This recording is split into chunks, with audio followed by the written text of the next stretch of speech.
What is going on, everybody, and welcome back to the Hangout Spot where you already know it's real talk, boxing talk, live from my man cave. It's your boy Johnny, and I'm your host for another edition of DHS Live. This time it's the Tuesday night show. It is top of the week Tuesday. We got boxing to talk about. Let's get this shit popping, y'all. Let's get ready to rumble! Yeah! Let's go, champ. Let's go, DHS. What is popping, man? Happy Tuesday, man. Salute to all of y'all, man. Hope you guys had a great day, a great Monday. Yeah, man. And for those of y'all that rocked that on Sunday, we did a sudden show. We usually don't do Sunday shows anymore, but we decided to go live. And I thought we were going to do like 3 hours, maybe 4.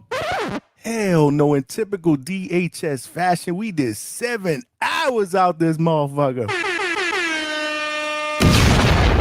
Bro, for all of y'all that rocked out, y'all know the deal, man. Y'all the real champs, man. The champ is here!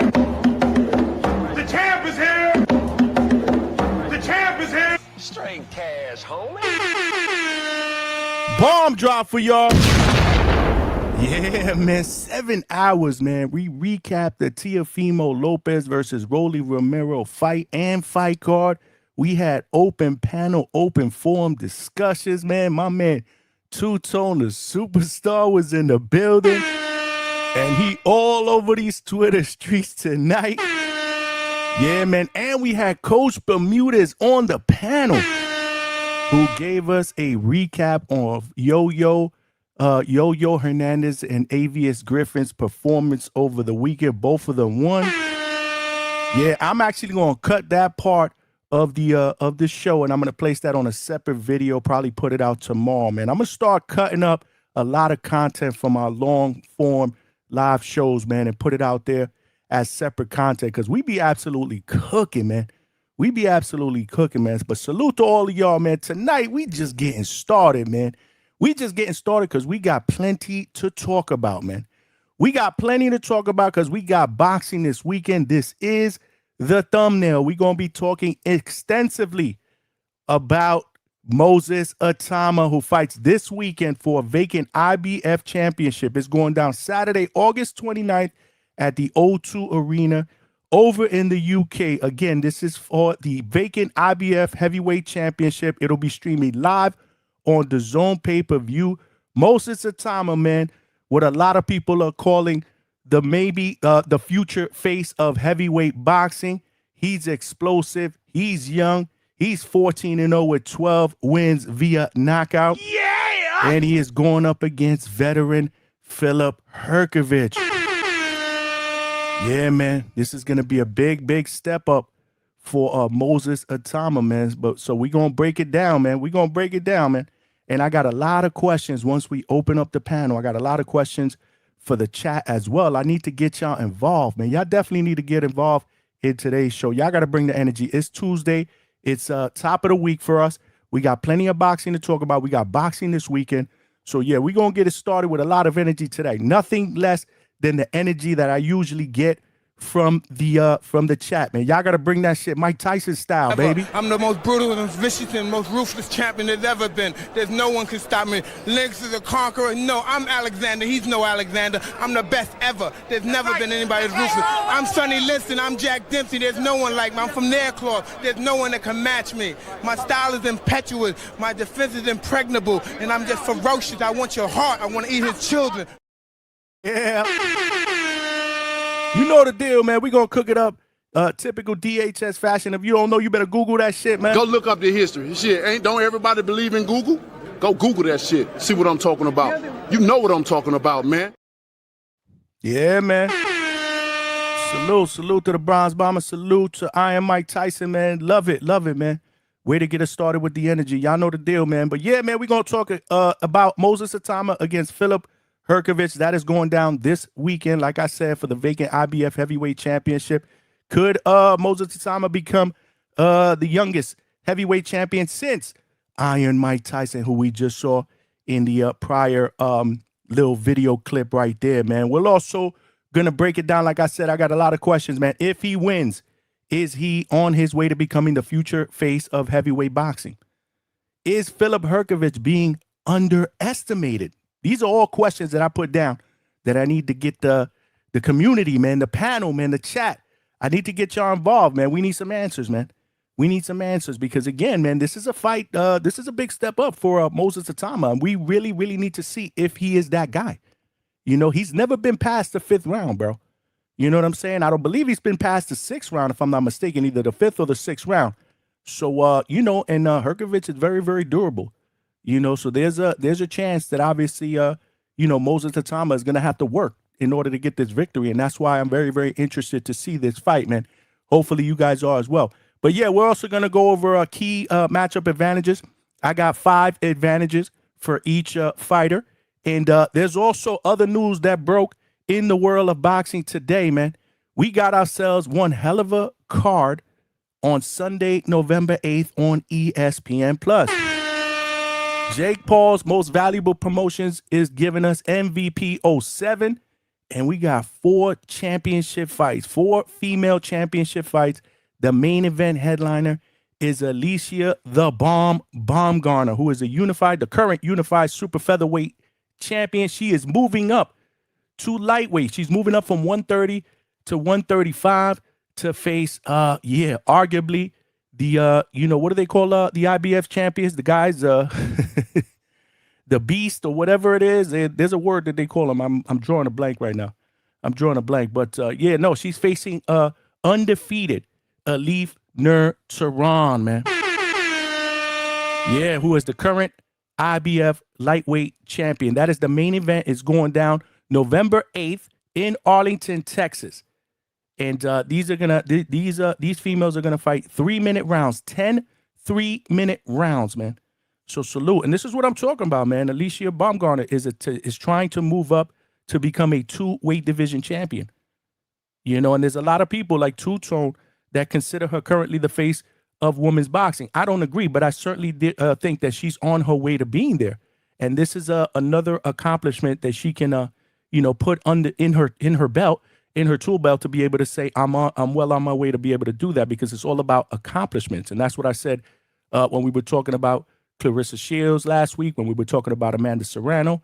You know, this is just another accomplishment that Alycia Baumgardner can obviously take advantage of if she's able to move up a weight class and now become a 2-weight division champion. Plus, again, if she beats her, you know, the natural conversation for Alycia is the future, you know, in the lightweight division, if she obviously indeed to become undisputed.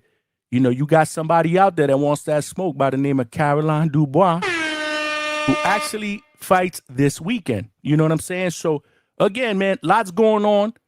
You know, Sunday, November 8th. If you look at the fight poster that I have up, you also have Tiara Brown against Ellie Scottney.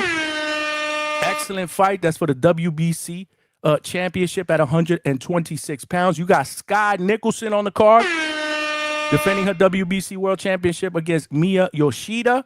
And you also got Ramala Ali against Makaya Krebs. That is for the Unified Championship at 122 pounds. So if you like women's boxing, man, this is going to be a hell of a card, a stacked card, man. So I want to talk about that. You know, I want to talk about that. I also want to talk about and break down and get a preview of what we could potentially expect between Alycia Baumgardner and Elif Turan. 2 fighters with conflicting styles, man, contracting styles, man.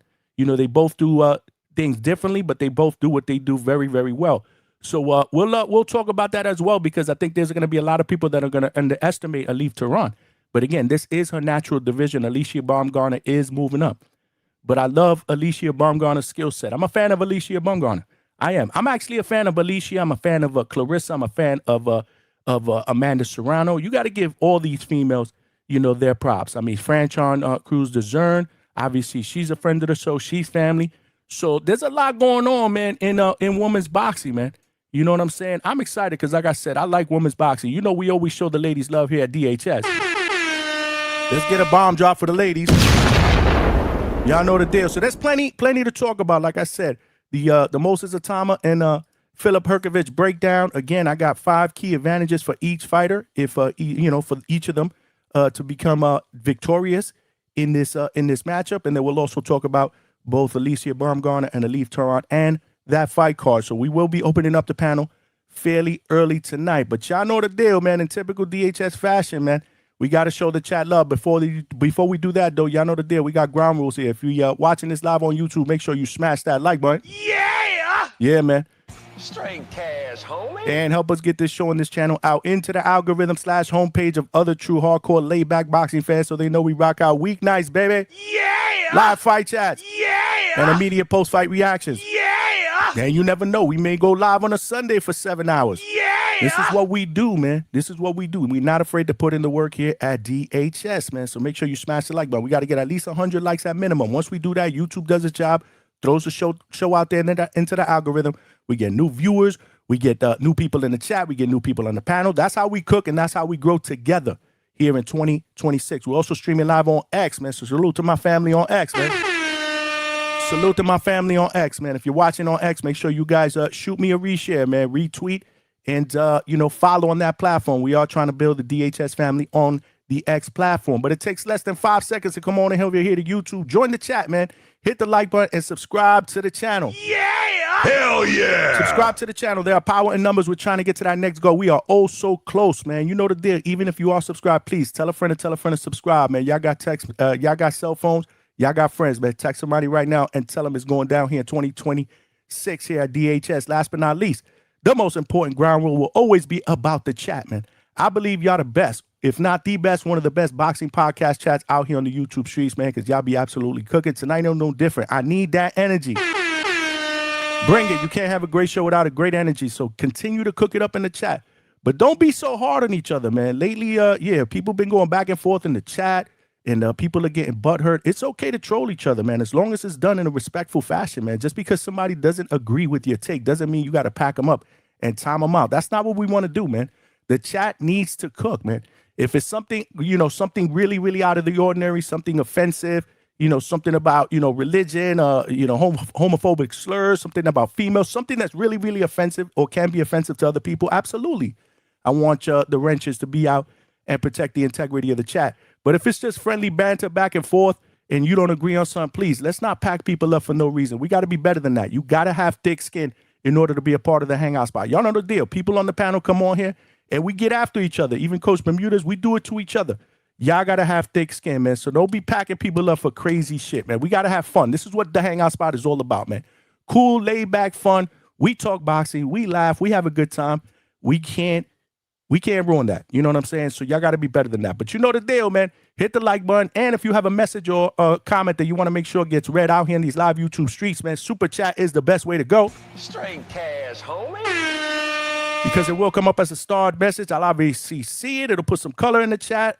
And I'll show you love, obviously. It'll also provide your boy with a little bit of a donation, and every penny counts because we are putting in the work. So whether it's Super Chat, Cash App, or Zelle, QR codes right here on the side of the screen, we are taking donations. All donations that come in go right back into the channel to continue to bring you provide you guys the best boxing content out here on these live YouTube streets, whether it's here, Boots at the DHS studio or Boots to Ground, man. Let's get it. Hell yeah! Yeah, man, we do have a 10 Super Chat goal. If you want to help a brother get there, it could be a Super Chat of any denomination, man. So please, man, if you want to help a brother out, it'll be much appreciated. But just you being here, man, you guys can be anywhere else out here on these YouTube streets, but you're here at DHS. I appreciate y'all. I appreciate y'all, man, because the DHS family, y'all loyal, man. You're loyal. You're grateful. I appreciate that. I can't say that enough, man. I appreciate that, man. We growing together, man. Y'all know the deal, but make sure you tell a friend to subscribe. Tell man. a friend to tell a friend. Tell a friend to tell a friend. That is absolutely free, man. That is absolutely free. Yeah! Yeah, man, but before we get started, man, let's see who's out there on these live DHS streets, man. We got to do a little roll call. Y'all know the deal, man. It's roll call time. All right, what do you say we get this roll call started? Oh, man, who's out there, man? My man D Terminology, the first one in the building, says salute DHS and family with the fire emoji. My man. Bomb drop. Salute, man. Appreciate you, my guy. Young Cam in the building. What's good? My man. Salute, Johnny. Another great show, another great week of boxing. You know the deal. We here. We working. You know the deal. Dwayne Styles all the way in the DMV. What's popping? My man. man. Happy Strength and Conditioning Day. Salute with the American flag, the Mexican flag, the boxing glove emoji, and the flexing emoji. Canelo Alvarez, his guy, he said, is the face of boxing. Get the fuck out, get the fuck out, get the fuck out of here. Yeah, man. Salute to Canelito, who we will be talking about at length, man. Once we get closer to his fight date, it's going down October 31st against Christian Mbele for the WBC 168-pound title, man. Salute. My man Cam Dog in the building. Already got my like in number 3. Make sure you get your likes. Make sure you get your likes in, man. Hit the like button, man. We got over 40 some odd people just here on YouTube. We only got 19 likes. That shit is a 2-pack of ass. Y'all know the deal, man. If y'all here, y'all gotta like the content, man. So just hit the like button. Like I said, man, we gotta get this algorithm out there, man. We need more DHS family members so we could cook every single night together, man. My man Hammerhand Unk in the building. What's good, champ? My man. Salute right back at you, my brother. Don J in the building. My man. Salute, my brother, right back at you. Thanks for rocking out on this Tuesday night, top of the week Tuesday here at the Hangout Spot. Eduardo Alvarez in the building. My man. Salute to Johnny in the chat. Salute right back at you, man. The co-host, my guy, Money in the building. My man. What's good with you, Big Money? My man, White Mike Beats, my brother in the building. My man. What's good with you, brother? What's good with you, man? You got Lone Star Tef in the building. Be well at the Hangout Spot. Johnny, the chat fam. Newer subscriber. I come from Marco Spot. I remember you co-hosted some time ago. But here now, let's talk about it. You already know the deal. Yeah! Hell yeah! Thanks for rocking out, my brother. I appreciate you, man. This is what we do, man. Every night, we cooking here, man. Welcome to the DHS family. Thanks for subscribing. Tell a friend to tell a friend, man. Let's do it, man. Saludos. I hear y'all showing each other love. Baumgardner, J-Day in the building. My man. Baumgardner first fight at 135 is for a belt. Yeah, boxing glove emoji. Salute. Salute to the bomb, man. She again, man, this is about legacy, man. This is about legacy and accomplishments, man.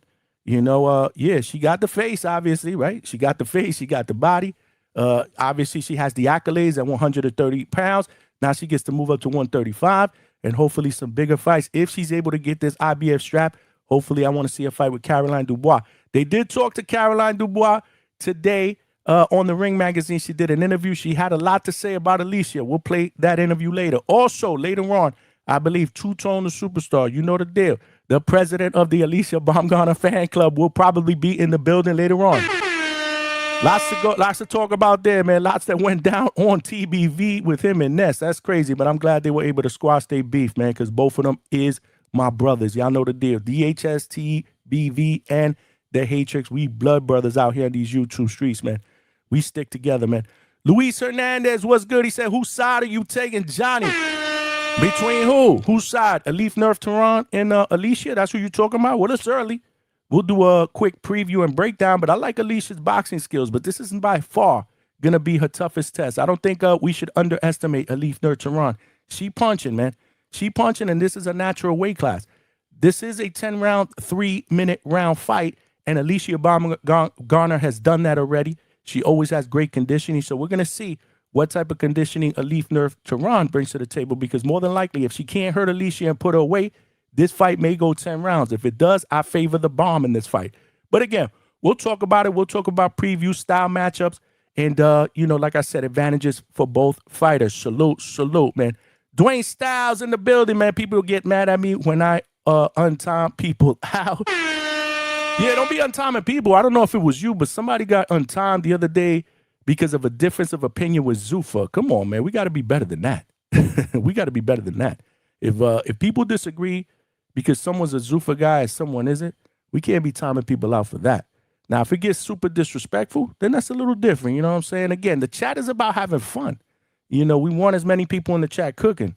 You know what I mean? So unless it's super duper offensive and it offends other people, yeah, man.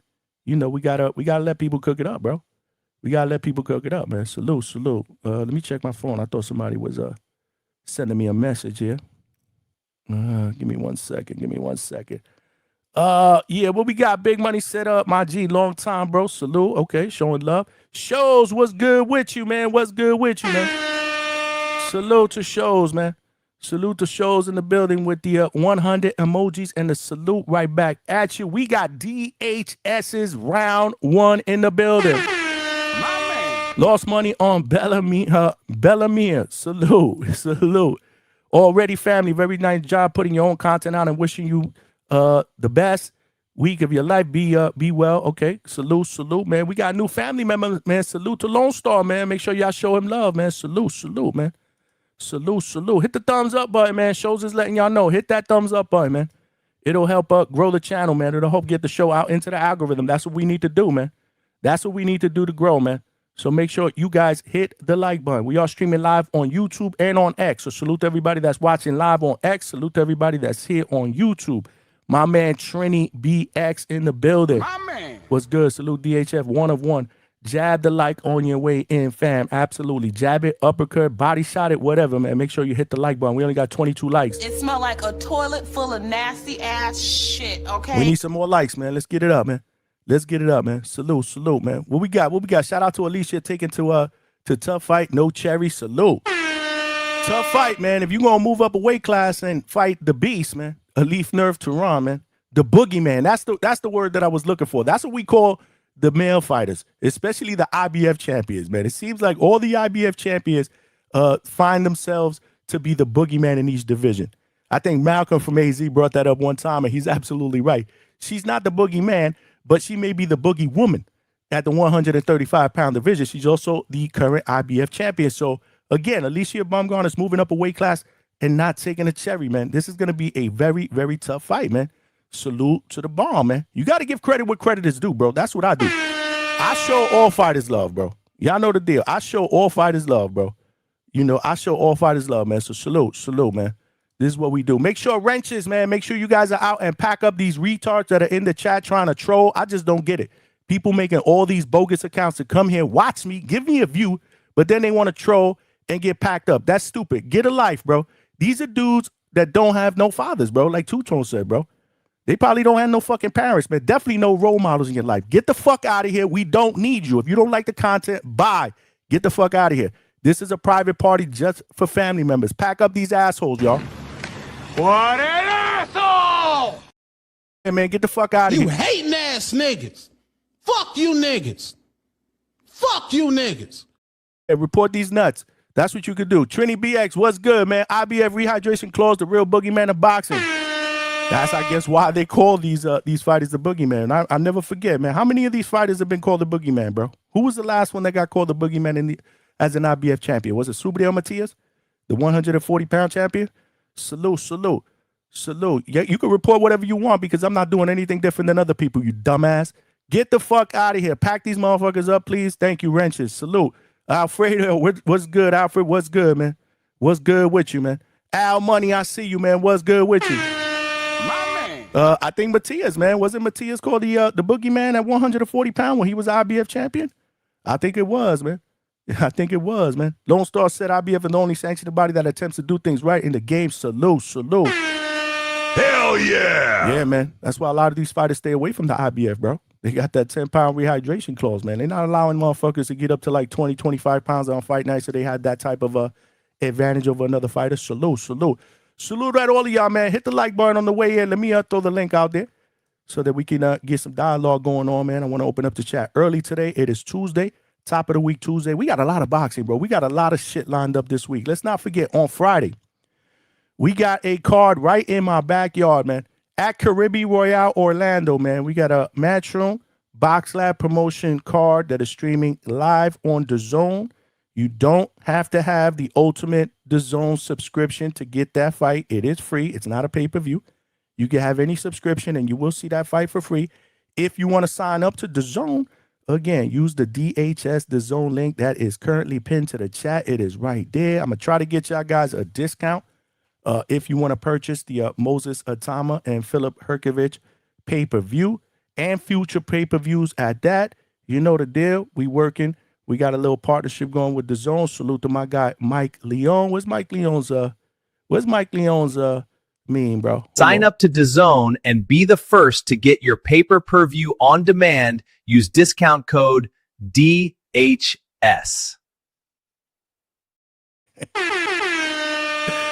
Salute to my guy, Mike Leon. Pay-per-view, man. Salute, man. Polo Buck, man. We need Polo Buck back, man.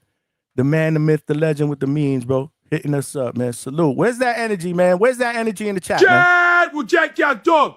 Junkyard dog, G.I. dog. John. The Hangout Spot, the second shift and third shift overnight. We are the late night spot for the second shift and third shift overnight workers, y'all. What's good with my bro Johnny from the Hangout Spot, baby? We out here, cuz. You know it. AKA the Mafia Spot, baby. You're born to this shit. You are what you are. Right, you born to DHS. Hell yeah. Salute. I did throw the link out there in the chat if we want to talk some boxing, man. Yeah, man. We talking Filip Hrgovic against Moses Itauma, man. Moses Itauma has attempted to become a heavyweight champion at the young, ripe age of 21 years old. He is explosive, and he is what most people are considering the future face of heavyweight boxing. What I want to ask everybody that jumps on the panel or in the chat is, do you believe that? Do you believe Moses Itauma is that guy? I got questions, man. I got questions. This is a big step up in competition. So a lot of questions are going to be answered, bro, because if he's able to pack up Filip Hrgovic early, yeah, man, we may be in for something special, man. He's going to be a champion. He's undefeated. He's young. He's powerful. There's a lot of things that he does very, very well, man. Number one, he has excellent hand speed, man, for a heavyweight, man. And I believe that's his clearest advantage in this fight. You're going to see that he's going to throw punches noticeably faster than Hrgovic. And it isn't just one punch. That's the crazy part, man. He can put it together, man. Jab, straight left, right hook. A lot to like, man. A lot to like. And realistically, it doesn't even look like he's loading up when he does it. It's good to be young, man. It is good to be young, man. But yeah, man, he also, one of the other advantages I believe he has is these southpaw angles, man. And this could become extremely important against a guy as experienced as Hrgovic. Let's not get it twisted, man. Hrgovic does come into this fight as the more experienced fighter. Itauma is only 21 years old, and he's never fought beyond the 5th round as a professional. In fact, let me double check that. Salute. Yeah. He's never fought. Let me see something. Hold on. No, he's actually fought 1, 2 6-rounders. So he's never fought past the 6th round in his career. So 2 fights went 6 rounds. 2 fights went 6 rounds. Hrgovic is 34 years old, so he's obviously given up, 13 years of youth. But he is an Olympian, and he has already been in the ring with fighters such as Zhilei Zhang, Daniel Dubois, Joe Joyce. He is coming off a TKO victory in the 3rd round just this last May over David Allen. Moses Itauma is coming off his own TKO victory in the 5th round against James Franklin. That was in March of 2026. But, I think hand speed, southpaw angles, obviously. I mean, Itauma also is good at feinting, and I think that's one of the most underrated parts of his game. He'll give you a shoulder feint. He'll give you a level change. He's done that in the past. He can work the body. And let's not forget, man, he got that one, he got that power, man. He got that one-hitter quitter. Hrgovic, though, is by far the more experienced fighter, like we said, man. And he's also the bigger fighter, so he's going to come in with the size and reach advantage. Has a great straight right hand, and he's durable for the most part. And he's going to have to use inside physicality, in my opinion, man. He's going to have to make this fight ugly. Again, he is going up against a guy that is much younger, much faster. So he's going to have to make this fight ugly whenever possible. That's what he's going to have to do in this fight. Who we got out there? Hold on a second. We got White Mike Beats with the first super chat of the night, man.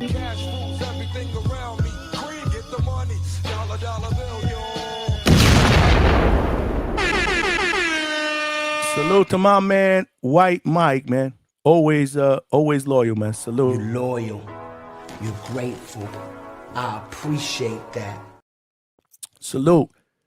He said, Moses is finna destroy this dude. Moses is a future pound for pound #1. I'm calling it. Mark my word. Hell yeah. There's a lot of people that'll agree with you, Mike. But again, we got to see it, man. We got to see it. 14 fights in. This is a big step up. If he's able to pass this test with flying colors to become a champion at 21, he is well on his way to doing that. Salute. And thank you for the super chat. That's the first one of the night. We need 9 more to get to that. Go, baby. Straight cash, homie. Salute right back at you. We working, man. Reynaldo Reyes, what's good? He said, yo, Johnny, you seen Hitchins, Duck, Bryant, Norman? Yeah, man. That shit is a 2-pack of ass. Yeah, man, I saw that, man. I actually was DMing with the former champ, my man, my brother being on the storm today, man. He want that smoke, man. He want that smoke. He put a tweet out right away. I don't know if you guys saw it. Hold on a second. Let me pull that up. If you guys ain't see that shit, he put a tweet up real quick, man. He said, let's run it then, FN. Fuck nigga. I'm sure that's what that meant. Hitchins talked all that shit, man, on that short, man. He talked about senior. He talked about junior being easy work. Blah, blah, blah, man. Like I said, these brothers rather fight on X than in the ring. And then once Brian Norman responds with what he responded with, this dude is like, you not in the higher ups. You not it. The higher ups don't care to see me whoop on you. Hashtag facts. That shit is a 2-pack of ass. That's just some whack shit right there. How you go on that rampage and that rant on that Twitter, whatever you did, a Twitter live or IG live, I don't know what you did. And then when this brother said, let's run it, you talking about the higher ups don't care. He's not it. They don't want to see me whoop your ass, man. It smelled like a toilet full of nasty ass shit, okay? This is what I'm talking about with these dudes, bro. Then why say what you said? That makes absolutely no sense, bro. Brian Norman Jr. want to run it. He want to run it.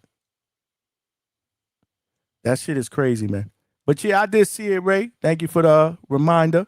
We'll talk about that a little bit later on. What's up? I got my man Trini Bronx in the building. What's good, Trini? What's good? What's good, Johnny? Yeah, man. Start looking at why don't you look at us fans as the higher ups, man? We want that shit. Absolutely. You out here spilling fucking sparring secrets and shit like that. You know what I mean? Like, come on, everybody know Crawford took it easy on you because then you would have never made it to be Norman. So stop talking about sparring. You know what I mean? The young Jaguar hungry. He named everybody in the video with Fight Hat. Everybody. He's like, I know the champs don't want it. It's a risk for them. But give me everybody else. Top 15, top 10. Let's get it. So hopefully somebody bite and young Jag will get to eat. Yeah, looking forward to the heavyweight, man. Yo, if he get the belt, he got to be ready. Just like we did with Zayas. It don't matter. You got to be ready. But now I see it makes sense with them having the Wally Dubai rematch right away. Because if he does another 12 rounds with Wally, that's going to take a lot out of Daniel. You know what I mean? And then Moses, if you get that belt, could swing it back and get the revenge for the camp. Because they're in the same camp. You know what I mean? So they put work in together. So that's that. I see the plan now. But yeah, man, I like that kid, man. He going to get tested on the way up now. Because he's going to be champ if everything works out Saturday. But you already know the fight. I'm really looking, you know, I hear all that. That's I'm a fly. You breaking up, Trini? Trade on a Najee fight. You still hear me? Now we hear you. You broke up for about a couple seconds. That was a long. Yeah, Najee Lopez, man, gets the undefeated opponent 2 weeks after his brother lost in his hometown. Keep your composure, champ. Box. We want to see that boxing. We know you got the dog in you. Just box in there and get the smart KO. Get him out of there. Lester Martinez is up next after that. So we got some decent boxing this week, man. Looking forward to it. Damn, what else I was going to? Yeah, that's it. That's it for now. But you let me know if you call it live, Johnny, and I'll see if I pull up for a couple rounds. Got you.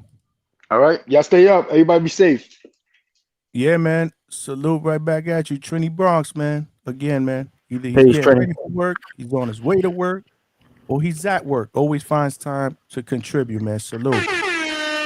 What up with you, Big Money? Real quick, I just wanted to put that on the screen, man, because Richard Hitchins again, man. These dudes want to fight on X, bro. I would KO Brian Norman in capital letters. Brian Norman said, let's run it, bro. And then this dude drops that other bullshit ass fucking tweet. Notice how he so it's always Devin first, because that was who he got at right at the end of when he got out of the ring. Not the last time, but the time before last. You know, Devin was, you know, a BAN. He's all that, and he, you know, I'll fuck him up, all that shit. But Devin going through some shit. You know, God rest his mother. So who's the next best thing? Who's the next best person to go at? You know what I'm saying? And it's at 40 because he at 47 now. So now he had the big dance. He was threatening us a long time ago before Devin and Brian fought. Remember when he was talking that shit when he was at 140? Like, yeah, I'm taking the winner of Brian Norman Jr. and Devin Haney. Yep. So Devin never paid him no mind.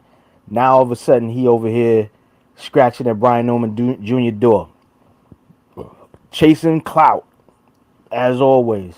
It's hard to take Richardson Hitchins serious, bro. Because it really is, man, and it's a shame, man, because I rock with Coach ER. You know, that's Coach ER's guy. Salute to my guy, Coach Eric Roman. I know you met ER as well. Yeah. Cool ass brother, great coach, and that's his guy. But shout out to Hellgate. Yeah, shout out to Hellgate Boxing Gym in Astoria. I believe it's in Astoria, right? Yeah, we spoke about it. Yeah, because I asked him, I was like, yo, I used to go hang out in Astoria pool back in the days. We used to walk that shit. We used to troop that shit from Bushwick all the way to Astoria. He was like, word? I was like, yeah, I was wild. We was wilding, man. We used to troop that shit early in the morning, spend the whole day there, troop that shit back in the evening, man. That's what we did. But yeah, he did say the pool is still there. But yeah, salute to my guy, Coach ER. That's his guy. But he do way too much talking, like I said, and it wasn't just a tweet. Did you see the short when he went after Brian Norman Sr.? He went after Junior. He trashed. I would knock his ass out. I gotta find it. I'll find the short. I saw it on X. It's not surprising. And then you come up with this bullshit. You not at the hires, don't care to see me whoop you. Like, you the fighter. You the fighter. If this is the guy you want, tell your people to make that shit happen, bro. Who's his manager? Keith Connolly? Tell a friend to tell a friend. You know what I'm saying? Get the fight. But see, that's the whole thing though. They don't know how to walk that line, Johnny, where you make it that me and you, I got an issue with this guy, but yet I'll fight him. It's always he's a bum, and then it's I ain't fighting him. I ain't gonna fight him. And it's like, yo, hold up. Which one is why I got to be the worst extremes? Why can't it be this dude thinks he's all that, but I'm better than him and I'll whip his ass, let's fight. It's always he's a bum. No, I'm not gonna fight him. And it's like, how many times you gonna run that formula and we supposed to just believe you? It gets tired, it gets boring. It's like, I get you trying to, you know, like you want to talk your shit, but wait till you in it with the guy and y'all done made the fight, then you call him the bum. Don't call him a bum on social media and then after that tell me you ain't gonna fight him. Because now I'm confused. I don't even understand what the point is. Why are you even talking about him then? I don't talk about bums. You know what I'm saying? Like, it just don't make sense. That's all I'm saying. Make some sense out of it, Africa. Make some sense. Yeah, I'm trying to find that. What up, Cam? Y'all boys. What up, Cam? You got that video you said, Cam? Yeah, I'm about to send it to you now. I think I seen it on YouTube. Somebody had reposted it. But I saw it somewhere. I think it was on X. It popped up on X. Yeah, he was talking about I was in ATL in your city sparring after I done sparred he said Tiger Johnson, somebody else. He said basically like he sparred Brian Norman last and he still got on his ass essentially. I found it. Hold on. Yep. I found it. Give me 1 second. We're gonna play that in a second. Hit the like button, y'all. I was like number 3, Johnny. I appreciate you, Chad. We know the deal. Salute. Media in the building. I got family. I'm gonna call out my like every time I come on the panel. We got the expert better in the building. All right, hold on. Let me share my. Let it be known. I'm trying to make some cheese over tonight. I know Nikita Tszyu fight tonight. He fight Ben Mahoney. Tonight or early in the morning Eastern Standard? Yeah, early in the morning Eastern Standard.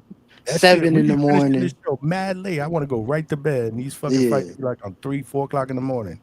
Yeah, I'm trying to bet on it though. I like Nikita Tszyu by decision because Ben Mahoney never been stopped before. He got decent pop, so I'm thinking Nikita probably take a slow approach. He could stop him, but I don't see it. So this is the video. Yep. As always, I'm gonna play this 46 seconds. Just give me a thumbs up real quick. Make sure we got sound, Big Money, if you can. This is what I hate about these goofy ass boxing niggas. Brian Norman Cena, whatever. If I'm the biggest bitch in boxing, have your son come show me I'm the biggest bitch in boxing. Because I'm gonna tell you something, homie. If me and your son get in that ring, bro, I will hurt your son. I'm not no Devin Haney, gang. I'm not no Devin Haney. Brian Norman is trash, nigga. And I came to your gym in ATL, nigga, and dealt with him after sparring Bud, after sparring Tiger, and dealt with your son, bro. Everybody in ATL done seen that. What you think gonna happen in front of the world? I will spank that nigga. Fuck wrong with you, you bum ass coach, nigga. Get the fuck out of boxing, nigga. And I told you was gonna lose to Devin. This is what I hate about you. Hey man, at least he said he wanted to fight. Yeah, but look, you still see it. Look at the tweet. Let's He run it contradicted then, himself too. He said, "Let's run it, fuck ninja." Because he had Brian Norman beating Devin Haney, so he just contradicted himself. And look, talking about after that's why I Brian knew you was said, gonna "Let's lose run to it." Devin. No, you said Brian Norman knock his ass out. Mm-hmm. And then he said, "You not it. The higher ups don't care to see me whoop you, boy." That shit is nasty work, bro. That shit is a 2-pack of ass. That's crazy to me. That's clout chasing 101 if that's the case. Because realistically, he already know the options that they putting in front of him. You know what I'm saying? Because Zuffa, we already know let's do the knowledge on Zuffa. We knew from when Shane Mosley Jr. told us that they put 3 fights in front of you. They put 3 names in front of you for a choice. We heard from Hammerhands. Shout out to Hammer Unk. We heard from Hammerhands in the beginning that they had his whole year planned out for him with 3 fights. So Richardson Hitchins already knew who fight number 2 and fight number 3 is, and he knew that it wasn't Brian Norman Jr. So what is this again, class, that he's doing? Clout chasing 101. You dig what I'm saying? So please, people, don't be fooled by the bullshit. Understand what's going on here. This is Richardson Hitchins sitting in the corner by himself, trying to figure out how to make his name relevant because it ain't really buzzing pop after he beat up that dude over there, Zuffa, on that Zuffa card. It ain't do what I don't know if he thought it was going to do something, but I knew off the rip it wasn't going to do nothing because we already knew what the outcome of that story was going to be. We seen that movie before. You dig what I'm saying? So shout out to him. He tried it again. He tried some more clout chasing. You know, it is what it is, bro. Come on. Yeah, man. It's crazy because, like I said, B Norm right now is just chomping at the bit for a fight, and he wants a big fight. And he, right after the T.O. win, he was like, "Yo, T.O., let's run it." He definitely want that fight. He would love the Dev rematch, even though we know that's not happening. Either one of these guys, bro. And he said it. I don't know if did you guys see the interview that he did with the Ring Magazine a couple of days ago? Yeah. Be known? He did one with Fight Hype too. Oh, I didn't see the one with Fight Hype, which is weird because I watch all his interviews, and then he'll reach out and be like, what you think? Because I always give him feedback. I knew Senior was on last night with Mill City. Yeah, Senior. Was it last night or Sunday? I think one it of was the Sunday two. too. Yeah, One either of the that two. or it was Sunday. I did see the one when he was on Sunday, and that's the one that I guess that's the one that Africa is talking about. That interview. Probably. Shit about Africa. I didn't even see that part. I saw some of it. But anyway, he chomping at the bit. He said, he just gonna do what he need to do. He gonna try to be number one in all the sanctioning bodies. That way, he can corner these motherfuckers. He said, I'm gonna corner these dudes because these dudes don't want to fight me. They do all that talking. They don't want to sign no contract. So he frustrated. He just want to get it cracking. Keyshawn, he take the Keyshawn fight in a heartbeat. Any of these dudes, bro. He down to scrap any one of these dudes. Trust. So, I mean, it's only right. It makes sense.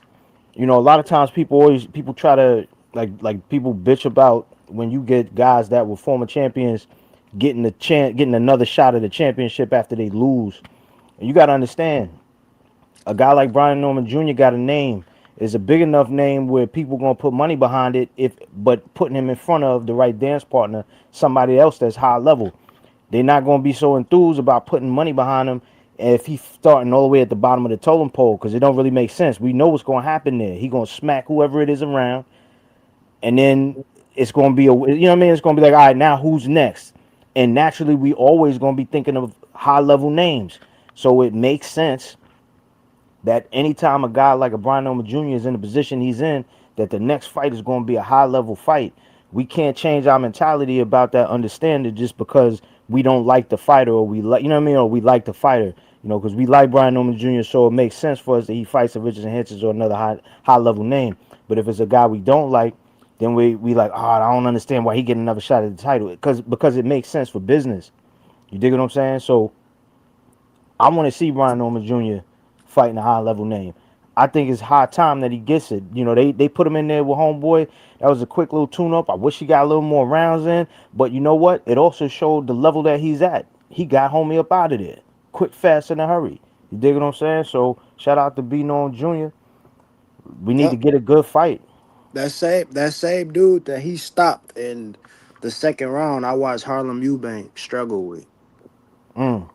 Which is why Harlem Eubank lost to David Pappett. I don't like Harlem Eubank either, bro. I don't know what it is, man. He started boxing late, so I mean, it's a lot of mechanical problems that's not there. Yeah, but didn't Norman hit this motherfucker with a jab or something like that? He complained his shoulder popped out. Yeah, yep, something like that. Norman Jr. punching, man. And he used that jab, man, effectively in that last fight. This is why I need to see more, man. Like, damn, like I was tight that fight ended so early, man. That dude didn't want no part of Norman Jr.'s power, but I wanted to see more. I wanted to see at least 5-6 rounds. So that's the reverse Avius Griffin for you. Listen, dude couldn't stand up to him, bro. You wanted to get 5. You wanted him to get 5 rounds. You wanted Avius to knock his ass out quick as hell.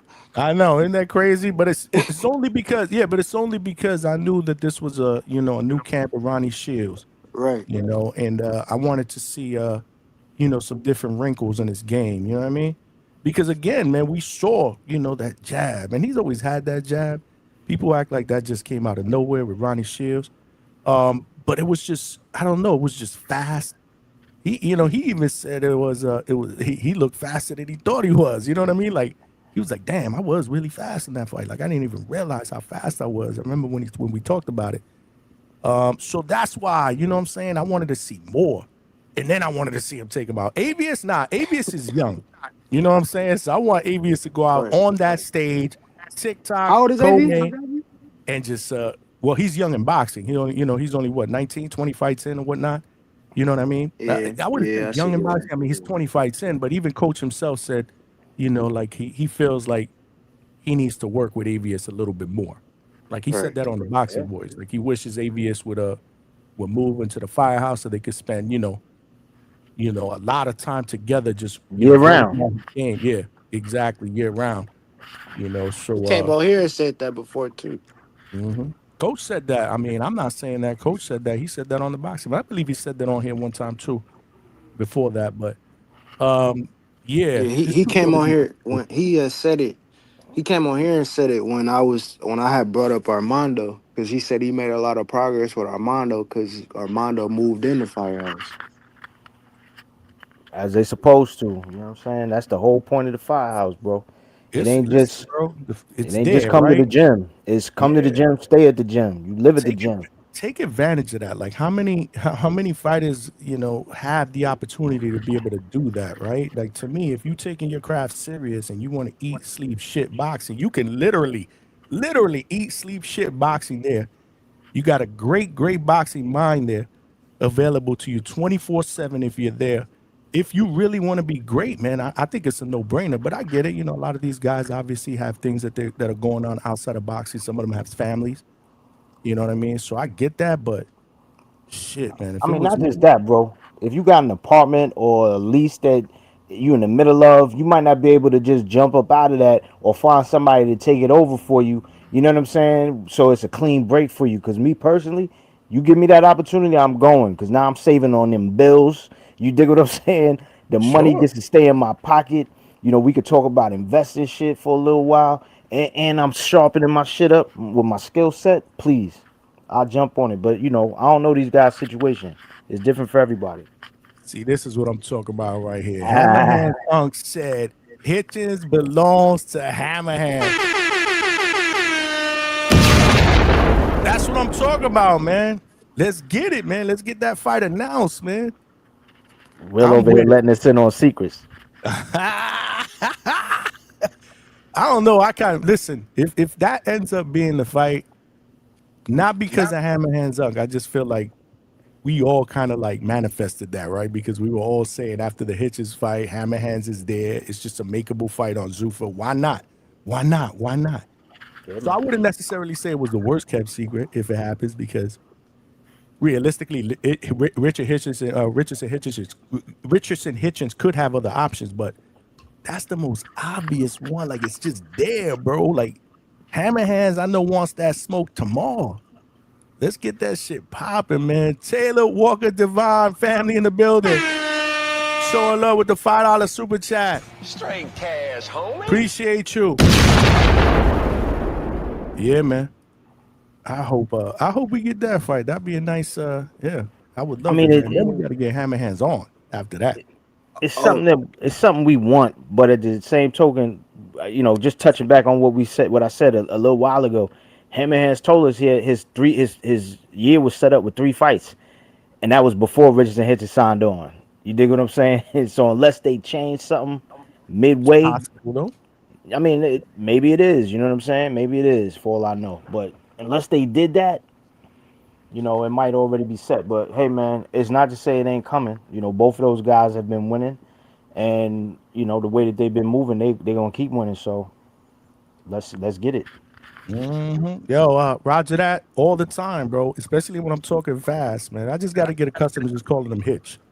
Hey, Richardson Hitchison.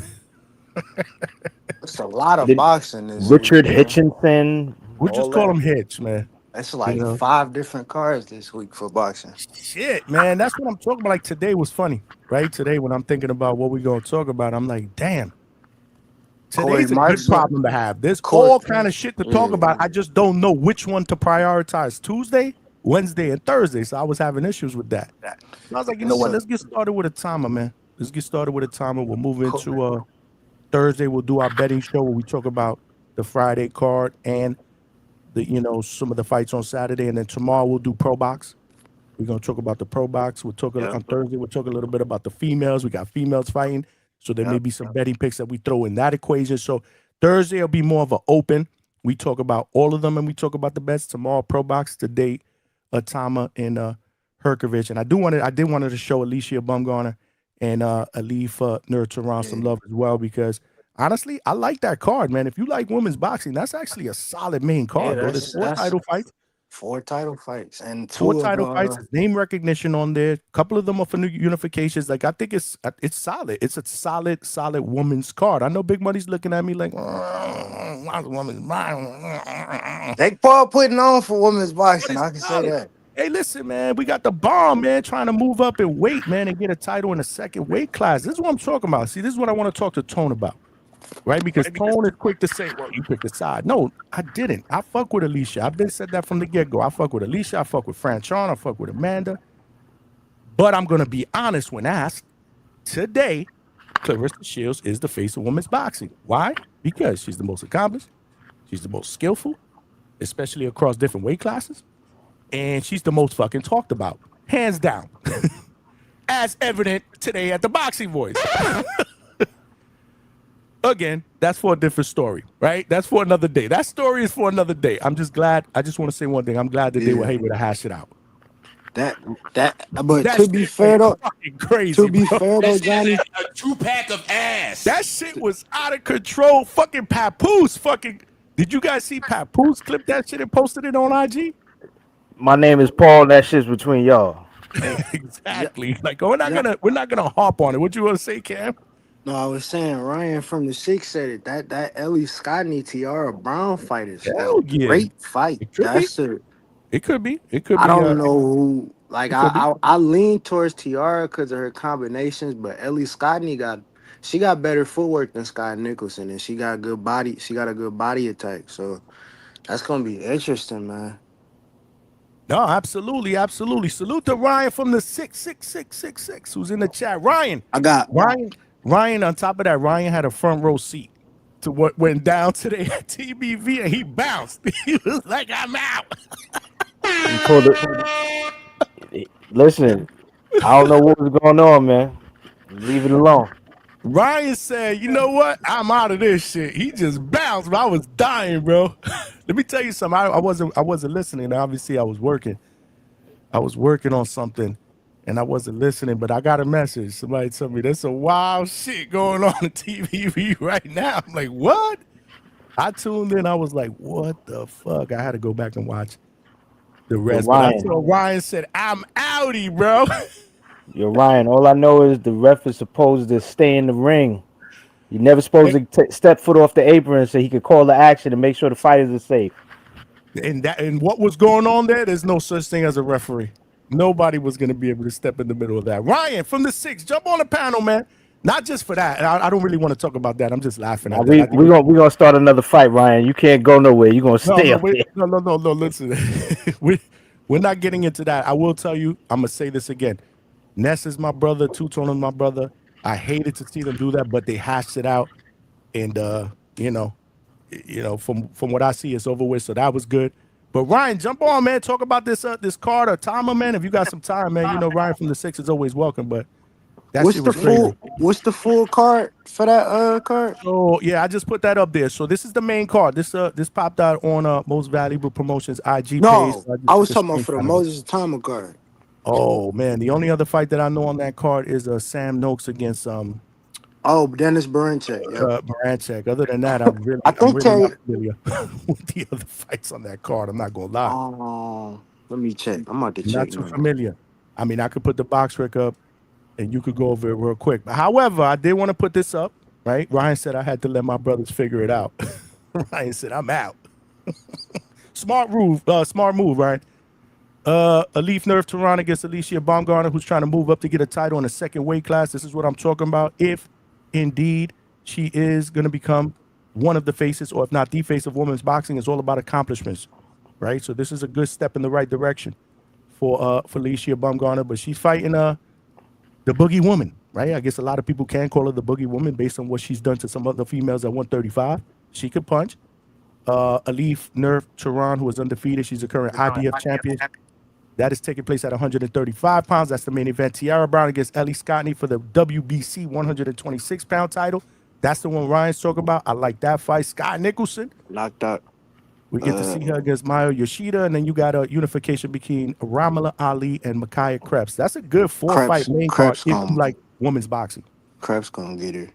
I think Turhan, the reason why she got some of the rep also that she got also it's because of her power, but it's also the girl she beat to become champion. Beatrice Ferrara, she was avoided by a lot of fighters. A lot of fighters did not want to fight her. Up, right? She packed up. Exactly. That adds more merit onto why motherfuckers don't want to really, fight her for real. But I think in this fight, knowing that it's 3-minute rounds, she gonna have to, cause she can be technical, but I just feel like a lot of times where she don't really respect her opponent, she just come in guns blazing, throwing hella punches, very, all over the place. She can't do that in this fight versus Alycia. Alycia too technical. She knows she got to be on her P's and Q's, but Alycia got to be on her P's and Q's too. I know the 3-minute rounds lean towards her. I could see like a 7-3-6-4 Alycia, but I feel like if it don't go the distance, you know who won, in my opinion. Well, the 3-minute 10-round fight definitely, that's definitely to Alicia's advantage, right? Because she's done it already. She's done it twice. 3-minute rounds. She won. She's done it already. She always comes in phenomenal physical strength. Physical whatever. I'm forgetting the fucking word right now, but you know what I mean. In physical shape, and but this is a new weight class, right? And she's facing someone that's been naturally there for a few fights already. But what I'm more excited about is the future, right? If Alycia is able to capture, this title at a second weight class, then it sets up the potential for a fight that personally I want to see in the lightweight division. The fight against Caroline Dubois. And of course, in typical fashion, they threw some shots at each other on social media. Just thought I would throw this up. Alycia Baumgardner went out and said, and tell Beanhead, don't get quiet now, LOL. All that, she ducked 135 in parentheses talk. Now I'm fighting the champion. Y'all said everybody was avoiding. Stand on it. Caroline Dubois responds, congratulations, coward. I know these 5 pounds were terrifying with the clapping emojis. Must burn, not getting the fights you wanted. Nah, this works perfectly for me, punk. Make sure you win. I'll be seeing you next year. No more running. So, that being said, like I said, that's the fight that personally I want to see. And if both of these women win their fights, there's a possibility we may get that in the early part of 2027. So I like it. When she was talking about, because I was like, when I first read this tweet, I was like, well, what is Caroline Dubois talking about when she said must burn not getting the fights you wanted in capital letters? You. I saw the interview that she did with Ring Magazine, and she basically said that, Alycia wanted the Amanda fight. She didn't get it. She wanted the Katie Taylor fight. She didn't get it. She wants to pack up Amanda. Yeah. Now she's forced to be able to move up a weight class, and now she gonna come to my division and she gonna get it. She didn't say it in those words, but that's what she basically referred to. I did clip that part in the interview. We could play that later if needed. But yeah, okay, man, this is a good opportunity for us to now finally get this fucking fight, and that's gonna be a crazy fight. I love it. Look at Vega comment, Johnny. Ooh, what Vega? Vega's up here. Vega hasn't been in here. Look at his comment. Twitter beef with the fire emojis. This is what boxing is all about. Fuck the fight in the ring. Tweet at each other outside of it. Yeah. Hey, listen, man. I done said it all the time. We got to put together a top 10 pound for pound fighter list on X. Who won the most fights on X? Who has the most trilogies? Who has the most memorable fights back and forth on Twitter? Shit, probably. That'd be pretty tough. That would be pretty tough. Yeah, that's tough for sure. But I like that word, coward. I really like the use of that word. It's like people seldom use that word. Coward. It's such a great word. Coward. She said, congratulations, coward. Hey, I mean, to Alicia's credit, though, she could have moved up to 135 and took a cherry, man. She's going, this is a championship fight against an undefeated fighter. Who I believe skill-wise is, if you're going to look at the skill level between the both, obviously I will favor Alycia, without deep diving. But Nerf going to apply that pressure. She can hit, man. She can punch. So Alycia is going to have to be extremely defensively responsible. Nonetheless, though, good card, good fight, good main event. Salute to Jake Paul. Obviously, that's Tone's girl, so I know Tone's going to do a lot of content, and leading up to this fight. He may even be there. Salute to him. And I told him to jump on the show later on. So after his show, I think he's live. After his show, he may jump on a little bit later on to do his part to promote the Baumgardner, who he says is the current face of boxing. And he says that I picked a side. When did he say that? Didn't he say that when he was on? He was like, DHS picked a side. I'm assuming that's what he was talking about. What else could he be talking about? You don't remember that? I was like, man, I don't even know how to think about. I don't even know what to make of that. Unless he was talking about something else. You was on here. You was on the panel. I think he was talking about something. I think he was saying we was on the side of Aura with him. Something like that. He was saying, he was like, something is coming up. Now in retro, I guess this was the something that was coming up. Is that what it was? Okay, maybe that was what it was. I could have sworn he said something about DHS picked the side. But you don't say nothing against Alycia. I don't. So I don't think he was saying something like you on the other side. I think he was saying like, you down, we down on the same side. Maybe. Yeah. No, maybe. I got to rewatch that part again. That was a long show. We did 7 hours. I was only planning on doing 3, maybe 4 tops. It was funny because I told Mrs. DHS before we started the show. She was like, "You going live Sunday?" I was like, "We're not doing anything, But I'm only gonna be like 3 hours. I'm gonna start early at 6. Maybe we'll get off at 9:30, watch a movie. We get to go to sleep together. That shit didn't happen. I got up in the morning. She was like, "Really? We were gonna chill last night, right?" I was like, "I'm sorry, babe. Show was popping. What you want me to do?" Then Coach Bermudez obviously makes it worse. Literally, I had told Big Money, "Yo, chill. We got another show. Good night. Great show." Big Money jumped off. I'm about to do my closing. Boom. Where the link at? It was already 5 in the morning then, so you can't blame it on him.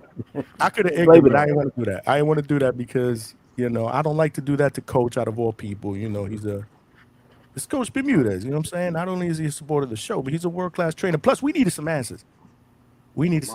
And we ended up getting some good content when he spoke about the yo-yo fight. He spoke about, he spoke specifically about the Avius fight. We had a couple of people that came out and crashed out on him, like Attorney Bailey. So it was fun. It was he only stood on for like 45 minutes. I looked at the replay because I'm cutting out that part of the show, and I want to put that on a separate video. I want to start putting more parts of our show in separate videos because we be cooking, and a lot of times a lot of people don't see those parts because they don't want to watch 5 hours worth of content. You know what I mean? My boy Corey Marshall fight this weekend or this Friday. We still haven't even talked about the Hrgovic and Moses Itauma fight. Like I really want to get everybody's take on that because, again, you got Moses that most people consider could be the future face of boxing. He's 21 years old. He's explosive. He has 12 knockouts in 14 fights, and he's getting a title shot at 21. When was the last time we saw that? Was that Mike Tyson? Yep. That was Mike Tyson. That was the last time we saw a guy who could become a heavyweight champion at the age of 21. I think Mike Tyson did it at 20, if I'm not mistaken, right? Yeah, he was younger.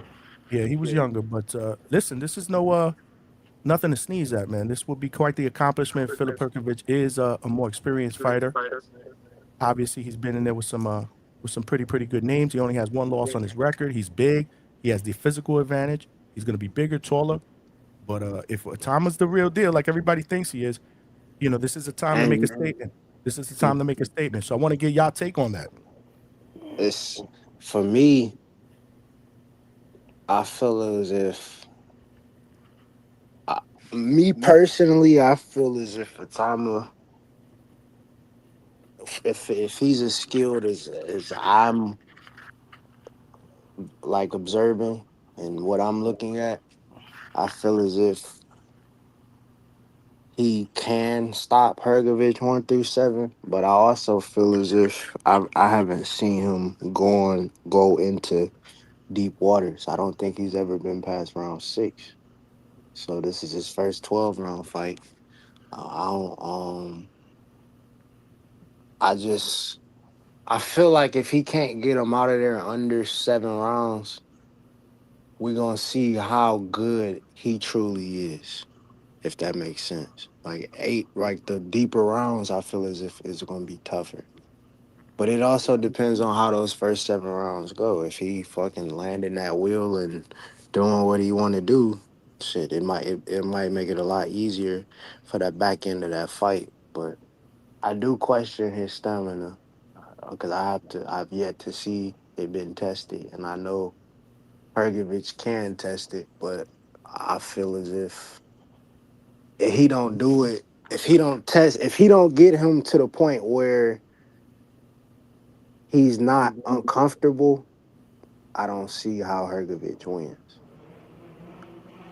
Wait a minute. Which one were you talking about there? That last sentence. If who didn't make who uncomfortable? I said if Hrgovic can't make Moses uncomfortable, I don't see how he wins. Okay, I get you. I follow you now. Hold on a second. Y'all gotta chill in the chat, man. Again, man, it's okay to to agree to disagree, man. But we can't be timing people out for disagreements unless they get ultra or super disrespectful or other people get offended, man. That's not what it's all about. We got to have a good time in the chat. Can't we just all get along? If not, ignore each other and keep it moving. Y'all got to be better than that. I need all of y'all in here, man. Not some of y'all, all of y'all. We got to be better. We family. That ain't gonna happen. They gonna go at it anyway. Okay, but then you gotta expect that, right? Have some thick skin. You know what I'm saying? Like this is a back and forth. Nah, you might have to make this an even playing field for some cats. Take away some wrenches, man. Yeah, that way, that way people, they be a little gunshot with talking crazy to one another because they feel like I might get packed up or I can't pack you up. So I know I might have to keep going back and forth. But yeah, but yo, to the card, man. Back to boxing, man. I ain't reading the chat. I mean, we saying is it gonna be tough? It's gonna be tough for your man Itauma, man. It's not just gonna be tough for Itauma going down the stretch. It's gonna be tough for Hrgovic too. That dude be gassing out. So when it comes down to it, you got two guys who. You got one guy who hasn't really been that deep into a fight, and you got another guy that he gets tired around the fifth round when he's in these 10 rounders. So they're gonna probably meet somewhere around there to settle this whole thing up. Because Itauma, as a heavyweight, I think he brings kind of like a middleweight guy's game to it. Some of the tactics he employs, some of the skills that he presents. I think he's very well aware that he's faster and younger and can move a lot better than the guys that are up there. They're very big, they're lumbering. Their movement isn't as swift as a smaller guy such as himself. So he's able to pull off a lot of amazing shit, or shit that looks amazing in that split second that it happens, because he normally does things so fast, and he's hitting guys, dropping guys, and stopping guys in a fashion that we haven't seen since a Mike Tyson, because he's able to employ these type of tactics. His swiftness is, his athleticism is the thing that's propelling him to this to looking the way he does right now in front of all of us. So it makes sense that they're trying to push him in that way, because that's a sensation to have the heavyweight division, not just full of guys that can knock each other out in one punch, but to have a guy that brings some level of excitement to it because of the way that he boxes and the way that he fights.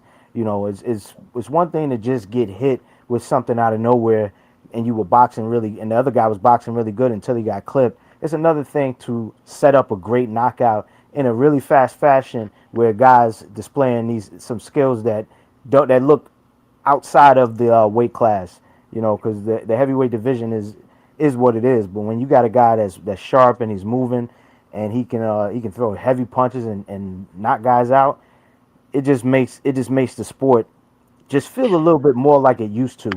When the heavyweight division used to be the reigning division, and they, as they used to say, whatever way the heavyweight division, so goes the whole sport of boxing. And I'm sure that Frank Warren would love to be the guy to usher in, that new era of what we used to get. So when it comes to it, I think Hrgovic is going to present a certain amount of issues, but they may not be big enough issues that Moses Itauma doesn't look the way he has in his last fights, just dominant and able to deliver a knockout in a fast fashion. Again, he may not have been that deep into fights. He may not have gone past the 6th round in fights. But when you got a guy who starts to drop his hands and starts to get lazy, along with all of the other mistakes that he normally makes while he's fighting, like crosswalking and just trying to counterpunch, sometimes being a little lazy with it, I think it just it's the perfect storm for and the new. You know what I'm saying? So I would, if I had to pick, I'm going with Itauma. I would definitely say somewhere in those mid rounds, probably 4, 5, or 6. if it goes the distance, that'll be pretty. I think that would kind of throw me off. I wouldn't expect it. But that's how I see it. Yeah, I agree. I don't see this fight going the distance at all. Big Money did bring something, up that makes a lot of sense. Obviously, Hrgovic has had issues with stamina, in the latter parts of his fights, which makes this fight interesting, right? Because to me, it's a race to who's going to be able to hurt who within 6-7 rounds, right? Because we have Itauma, like we said, hasn't been past 6 rounds, and then we have somebody that gasses in the latter part of the fight. So he's gonna have to shoot his load. Stylistically, though, like I said, I think the hand speed and the power is and the youth, obviously, and the ability to be able to show those southpaw angles are obviously in Itauma's favor. I like Itauma. I think he could be the future face of heavyweight boxing. That's the question that I wanted to ask you in the chat. Do you believe that he can be if he wins this fight? Maybe not again tomorrow, or maybe not Sunday. Even if he wins, he becomes a champion at 21. But is he well on his way to be able to do that? Or do you need to see, number one, a spectacular knockout and more after that before we start to really, really give that any credence? That's my question to y'all. I would say, well, repeat the question. Do you think that with a spectacular, let's just say a stoppage, he becomes a champion at 21. Do you think that he is well on his way to becoming a future face of heavyweight boxing? Oh yeah, of course. To me, like when I first started watching him, I didn't realize what I was watching. Like I actually thought it was fake, because like when I would hear dudes talk about him, it was like, okay, like you hear young dudes that's nice, but you don't actually go, like when you actually go down and sit down and watch some of the shit that he be doing, it's like it's definitely it's like he fighting like he got Shakur like in fucking boots like combinations at heavyweight, and this is some shit you don't really normally ever see. On top of the fact that like I said, I mean, he's even with the resume he has currently, like the dudes he stopped, they fought other guys and done a lot better. So it's like even on top of the stuff that may be unknown, it makes you question how great he can be, because the heavyweight division is a lot of guys around, and I mean, with him fight, I don't do the IBF have rehydration or whatever at heavyweight or no? I would assume no, right? There's no weight limit in the. That's what I'm saying. No. Okay, so I don't know how that would work, but Is there? White Mike B said yes. Hold on a second. I'm in the heavyweight division. It's a rehydration clause on the IBF. There's no weight limit. How could there be a rehydration clause? What do you tell them? I'm going to come in at 250 and I can't come in at 260? That's not right. I don't. Yeah, I don't. Yeah, I don't believe so. So, but it's so unique. You can't do nothing but want to see the dude fucking break new limits and evolve and truly, transform into different stuff. Because I mean, when he's 21, he younger than Abdullah Mason, right?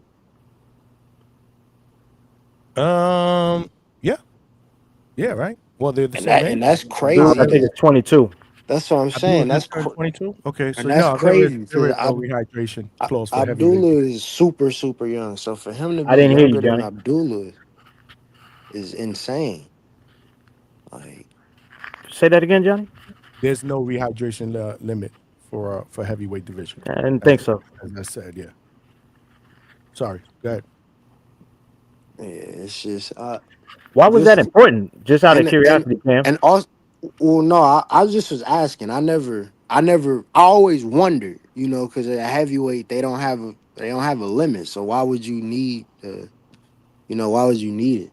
But I was gonna say, I don't really think he's necessarily the biggest puncher. I just think he's so fucking precise with his punches. Like we always sit here and say, if anybody touch you, square on the chin, you gonna feel it.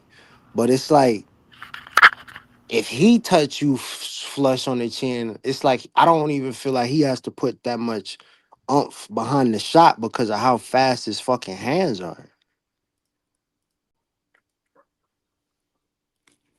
Right. Right.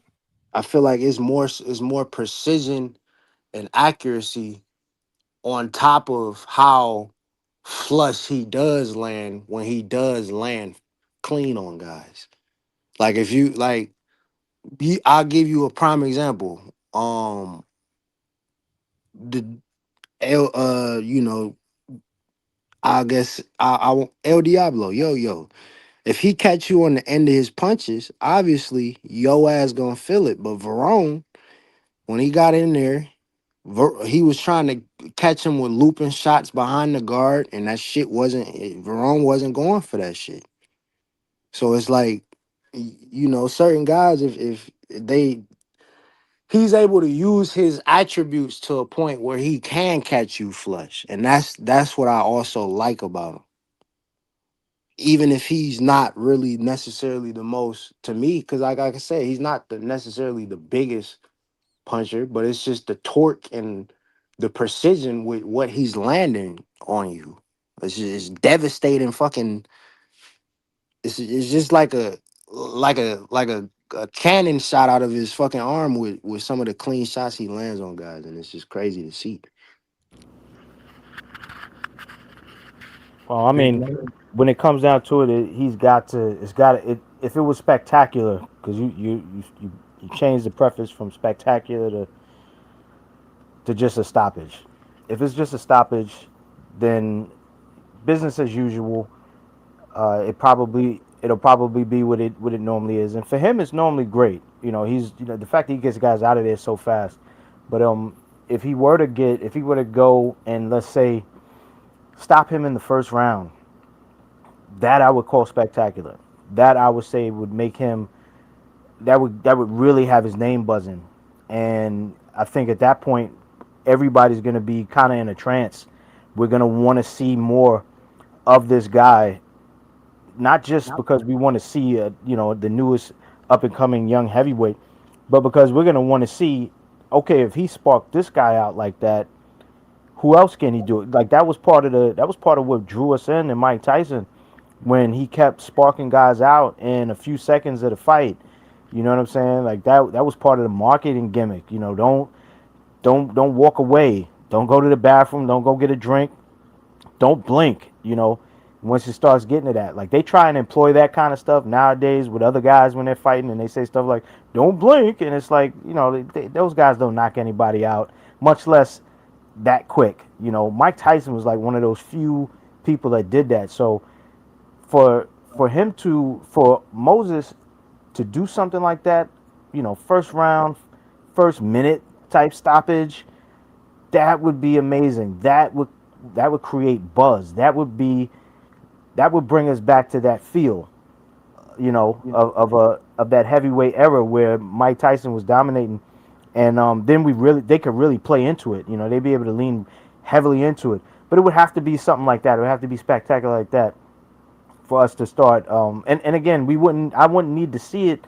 I wouldn't need to go, well, I got to hold off. Let's see if he does it again. I'm going to want to see him do it again, or at least try, and then because in your head, once you start getting knockouts like that from heavyweight guys or just anybody, period, you just want to see them. You want to see them again. You want to see them again because the expectations there, they spark guys out. So if he sparks them out first round, yeah, I think that creates enough buzz where people start looking at him as, this Mike Tyson 2.0 type deal. If he knocks him out, like I'm thinking probably like fifth or sixth round, that's gonna be dope. It's gonna be cool because it's, you get to think about how other guys have measured up when they've dealt with Hrgovic. I always talk about round of the year. What was that last year in the summer with David Adelaide, Pop Smoke. You know what I'm saying? That 8th round was a motherfucker. That was a great round. I that was in there. I think it made the contention for round of the year. Great round. But that was the 8th round, and that fight went to, if I'm not mistaken, where did it go to 11? Or did it go to distance? I think it went the distance. Right. So even that fight, as great as that 8th round was with the knockdowns, that shit still went the distance. So in comparison, if he were to get Hrgovic out of here in 5 or 6, still great. It's just that I think it would be phenomenal if it would create that buzz that you're talking about if he did it in the first round. Or if he does it, I should say, in the first round. That makes sense. No, that makes absolute sense. Are we so I want to, before I ask this question, right? Part of me, honestly, I'm picking Itauma to win by stoppage. I want to make that clear. I just think he's better. He's younger, he's faster, he's more explosive. And I don't trust Hrgovic in the latter rounds, but he is experienced. Part of me wants to see Itauma get tested. And the reason why I'm saying that is because I'm going to keep that same energy I have in the past. What do I always say? I like when the younger fighters get tested early in their career. We talked about that the last show with Abdullah Mason, right? The fact that he did get tested, he passed that test with flying colors, and then when he got into these tougher fights, these championship fights, it didn't seem like he was panicking at all, because I've been in that moment. It's not new to me. I faced adversity. I know I got dogged because I've proven that in that last fight. So it's a lot more easier for me to show you that part of me because I've been down that. Part of me wants to see that with Itauma in this fight. Like, I want him to get the stoppage, but I do want him to face adversity. Maybe get clipped early. Maybe get chin checked. Maybe have to, like, kind of rethink, oh shit, this ain't gonna be as easy as I thought it was gonna be. I don't know if that happens. I'm just saying, part of me wants to see that. So with that being said, I'm gonna transition into my question. Are we underestimating Hrgovic? He's the bigger guy. He's the more experienced guy. Are we underestimating him because we just feel like Itauma is just the future face and he's just that much better? Or is it because he's just fucking better? Go ahead, Big Money. You can go first. I mean, it's not going to be, I don't think it's going to be just straight up domination from the beginning. Again, one can only hope for a first round KO in a fight like this because of the type of excitement and buzz it would bring. But no, I think early on you got to keep in mind a guy like Hrgovic is a counterpuncher. You know, he definitely will try and set some counterpunches up. He'll try and dominate the lead hand with Itauma, who also will be trying to dominate the lead hand as well. So, you know, you're going to have those guys dueling with the lead hands. I think that'll be interesting. I mean, you never know. He may catch him. Hrgovic may catch him with a couple counter punches. You know, depending on how he sets him up and if he can get Itauma to bite, or just, you know, if he can just use that jab in a way where he can set up that right hand really quick, and Itauma doesn't, you know, for whatever reason is too occupied with that jab in the lane, so that he doesn't react fast enough to that right hand. Maybe he gets buzzed early. Maybe he gets clipped enough, you know, so we can see what's it like to see him get hit like that. It's just that there's enough doubt for me because I don't think that Hrgovic is fast enough to be able to pull something like that on Moses. But again, you never know when he's fresh and the fight has just started. He may get a couple off. You know, hey, maybe Moses wants to test his power just so he can see, you know, what am I dealing with, and you know, maybe he takes a shot or two. Not that he's going to give him a free shot, but you know, maybe he gets clipped by something, maybe gets hit by something, just so you can see what it's like. See if the guy's power is there. I don't really anticipate that either. You know, especially not early on. You know, these are heavyweight fights. One punch can end it. It's just kind of hard to put that scenario together. But as far as underestimating him, no, I don't. I personally am not underestimating him because he is still a heavyweight. He is still fresh during the first half of all fights that he's in, and anything can happen. Cam, you want to chime in? Yeah. I I don't think I'm necessarily sleeping on Hrgovic because I know what I'm seeing with Moses. He's clear, and on top of everything we've been talking about in terms of the speed and just the combination punching, and he's a southpaw, so Hrgovic is gonna have he's gonna have a very problematic time trying to understand and figure out what Moses timing is on with landing his right hand, especially with how quick he I feel like it's gonna start. Like I feel like round one, Itauma gonna start pretty fast, but he gonna be extremely cautious. So he's gonna establish the southpaw jab, and he's gonna try to get react. He first of all, just with his feints, how quick his feints is, I can see him setting up a lot of combinations going into like the round 4 or 5. Like Big Money said, I can see him attacking the body and bringing the left upstairs on top of you just level changing. I can I can see Hrgovic as the fight goes on start to take more sustained clean shots. Like I feel as if like it's just gonna be more coming from Itauma in terms of combination punching. Um, I feel as if Hrgovic is gonna try to use his chin as an advantage, which it can be some in some aspects, but the deeper the fight go on, the worse that idea becomes. So I hear you. Real quick, I just want to show love to my guy, Brian Norman Jr., who was actually in the X chat. He was watching. He was watching on X, man. Because I just checked the X chat. He was like, "Yo, Big Johnny was good." What up, I don't know if Bino?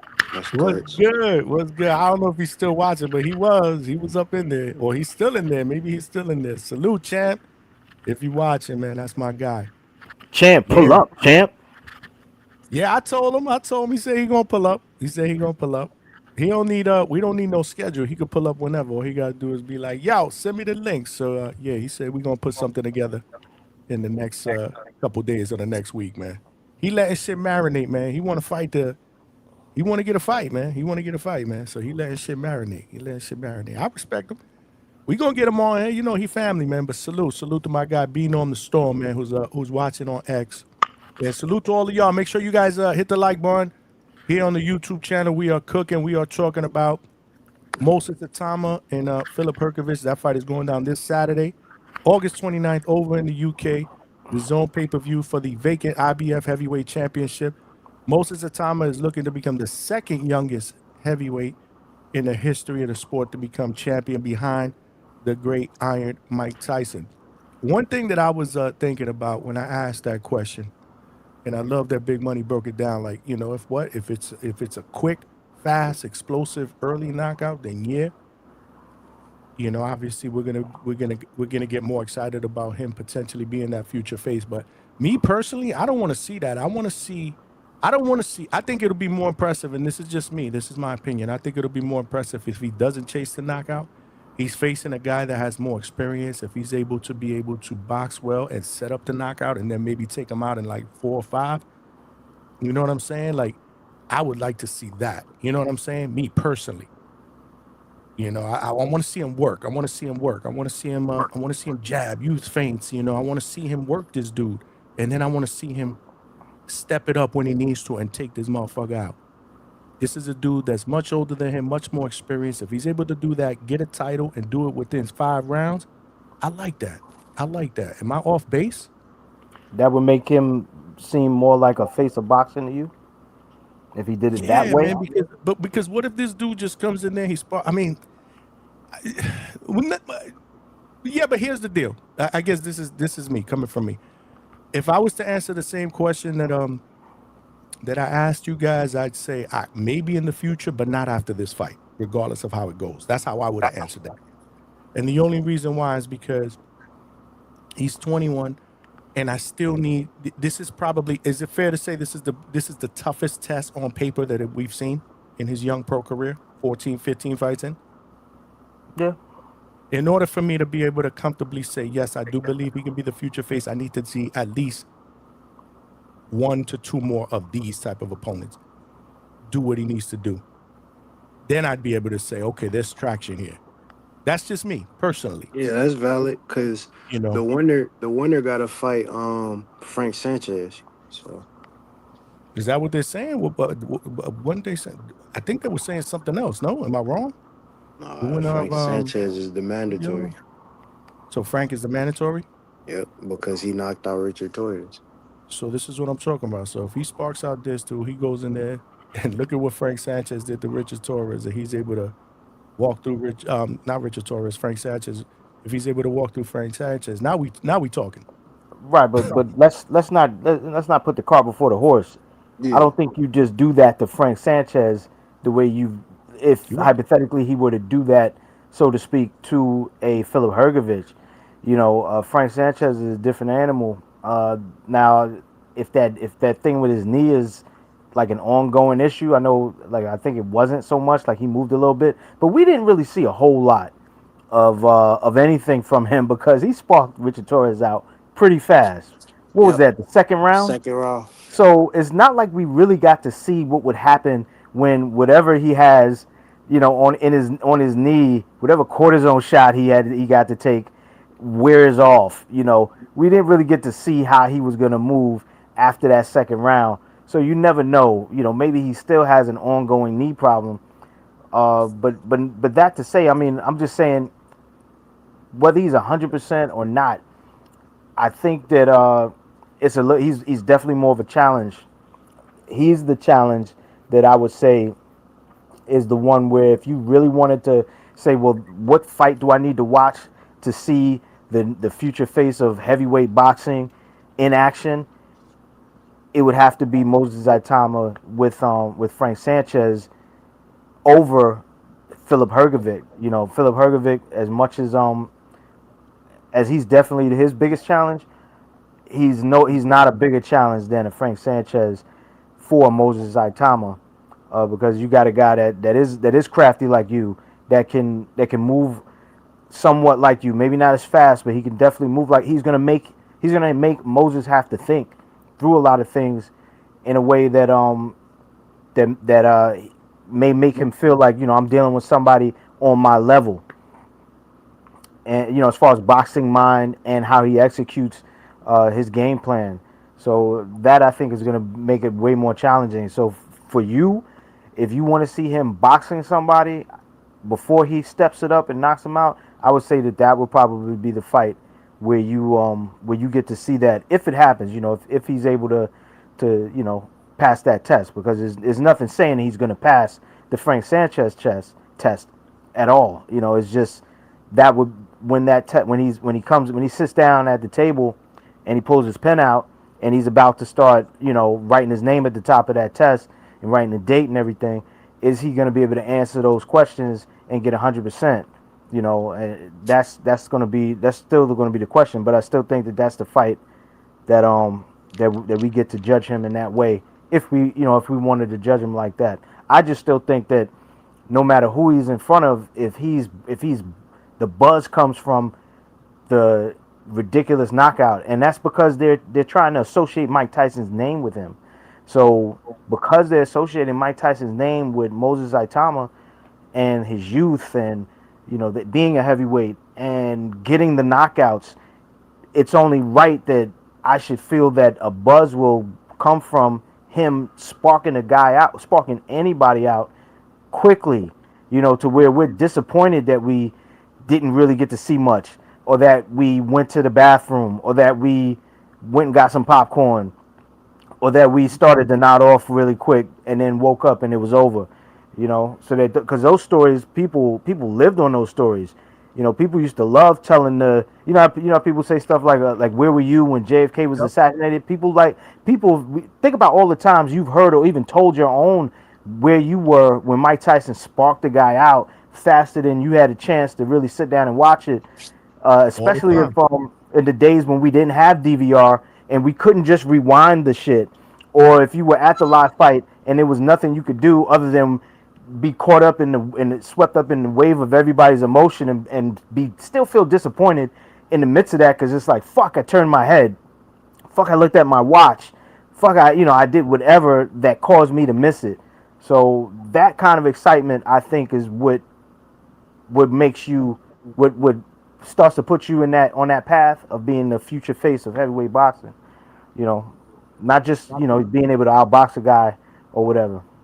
No, I hear you. That's a good point. That's a good point. You know what it is? I think to your point, I'd be more excited if he's able to get through this fairly easy, and then Frank Sanchez, if he's able to kind of mold through that, then I would be like, yo, this dude legit. And I guess I'm saying this because I really, like, deep down, I don't really see, like, I think he's gonna make this fairly easy. I really do. But I do hope, honestly, I do hope he faces a little adversity, not because I'm being a hater, because I want to see how he's able to deal with that type of adversity against an experienced guy, a bigger guy. No, I get it. You want Filip Hrgovic to be worth his salt. You want him to be able to step in that ring and be the make it a fight, make it something that yes. It's where it's not just a foregone conclusion that Moses Itauma will become the next heavyweight champion, even though that's really what the push is, that's what he's gonna be. That's the reason why they're making this the way that they're making this. This is the reason why they chose him. All of this was by design. It's not like Filip Hrgovic, ran the gauntlet and on one side and Moses Itauma on the other, and this is just this is just the final destination. This is their meeting. This is the apex of the best versus the best. No, this is kind of like a step up / showcase, heavyweight championship title gift, if you will, type of a fight. That's the kind of stage that's been set.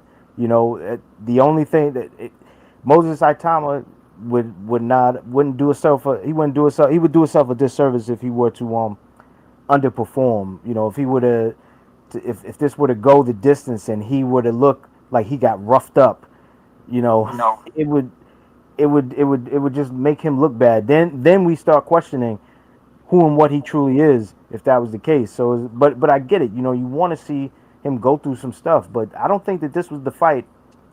I don't think this is the fight for that. I think a defense of said title once he obtains it after this fight, and again, that's still bearing that he gets past Hrgovic. Who knows? Hrgovic could, again, he's fresh in the beginning. He could get something off. Moses could be overconfident. We just saw how things like that can happen with Yo-Yo the other night, where you walk in and you're way too confident in what you can do. You know what I'm saying? Like, he got the win, but for most people, they didn't think it looked pretty enough, for him to maintain the mantle of the demon. And Moses Itauma may be in that position with a guy like Hrgovic for all the hell that we know. But for those of us that know boxing well enough, we know that this is going to be a fight that he's going to win. It's just how he's going to get the knockout. Like, we're not even questioning that he's going to knock this guy out or at least stop him. We're just wondering how it's going to happen. What round will it take place in? Will it be an overhand? Will it be an uppercut? Will it be a hook? Like that. That's the only thing that we're wondering about. And again, I think that his true test would be his first defense of that title, especially if it's going to be against a Frank Sanchez. Absolutely, man. You was cooking out there. I think we all are. Lone Star said we cooking up there, enjoying the conversation. Cam, you want to add anything to that? I mean, Well, you want to see him cook them early too, right? Because you are better, so you probably gonna bet what you what you. I don't want to. Well, you know what? Let's wait till Thursday, man. I'm not. Well, let me see. You probably knowing Cam, he gonna bet knockout under 5. I'll give you a sneak peek. The over under is at 6.5. As I kind of figured. Yep. Smack dab in the middle between 6 and 7, as I kind of assumed it would be. I'm going under. I think he stops him before 6. I think he stops him before 6. That's just my opinion. But again, we're not even here till Thursday. Let him marinate a little bit. Yeah, I mean, I don't know. Like I said, man, I think there's a lot to like about Itauma. Obviously, he's young, and we're dying as boxing fans, to Money's point, to compare him to what we used to see back in the days with Iron Mike Tyson. That was just exciting, bro. Like, Mike Tyson fights were a fucking event. You know what I mean? Regardless of how pissed off we were. Because I remember back in the days, people used to get pissed off, to Money's point. I paid for this. 1 round, I didn't even get to see it. I was in the bathroom. I was going to get a beer. I was going to get popcorn. People used to bitch about his fights all the time. And I'm like, bro, sit your ass down before he fights. But we love to tell that story. We love telling that story. You know how many people have said that, though, in the past? Like, I missed that last Mike Tyson fight because I went up to get popcorn or a beer, or I went to the bathroom, bro. Went to the kitchen. That's your fault. That's totally your fault. But I enjoyed the Mike Tyson era, man. That's when that's when I was growing up. I was a teenager. It was a movie, man. Mike Tyson fights, events were a movie. Salute to Don King for putting together. I mean, those cards, man, those were good cards, man. We talked about that the other day. I don't remember which fight that we said what the undercard. What was the fight that I broke down the undercard that Chavez fought on, that Christy Martin fought on? We were talking about Tyson Holyfield 2. Yes, the one that he bit him, right? Yeah, the one where he bit him. The one day he bit him. We were talking about what was the undercard on that. Julio Cesar Chavez was on there. Christy Martin was on there. Christy Martin, right? Yeah, man, might have been a young Robert Garcia. Right, he was on there. But we talked about, we were reminiscing about where we all were when we watched that fight. You know what I'm saying? And it was, that was one of those, it gave you a certain feel, thinking about how things went down. So I think that's what they're going for. I think they want they want this to be memorable. This is the reason why they keep attaching Mike Tyson's name to him. And youngest heavyweight since, this is why, and hopefully they, like they're gonna get that. They're gonna be able to accomplish what they're setting out to do. The question is how he's gonna move forward. Is he gonna be up for the challenge when guys, because as he's developing, Mazi Van Houder is developing, Leo Tang is developing, guys that are already there, Joshua Edwards. Hopefully is developing even more. He's another boxer. We got these smaller American heavyweights that they're punching. Richard Torres may make a return. He may bounce back. I don't think he's out of boxing just yet. He got sparked out. He's got lessons to learn. He'll be back. Then you got the heavyweights that we already got. We got the You ain't say Jared Anderson. Treese is watching. You ain't say Jared Anderson. Well, I mean, I'm getting there, but you got your Jared Andersons who, the last time I saw him, he was streaming. So I don't know really what's going on with that guy. But you got all these guys. You got your Jits. You got your Martin Bacolis. You got all that boy in a hiatus. Right, but I'm just mentioning these are the heavyweights that Moses Itauma is going to have to. Yeah.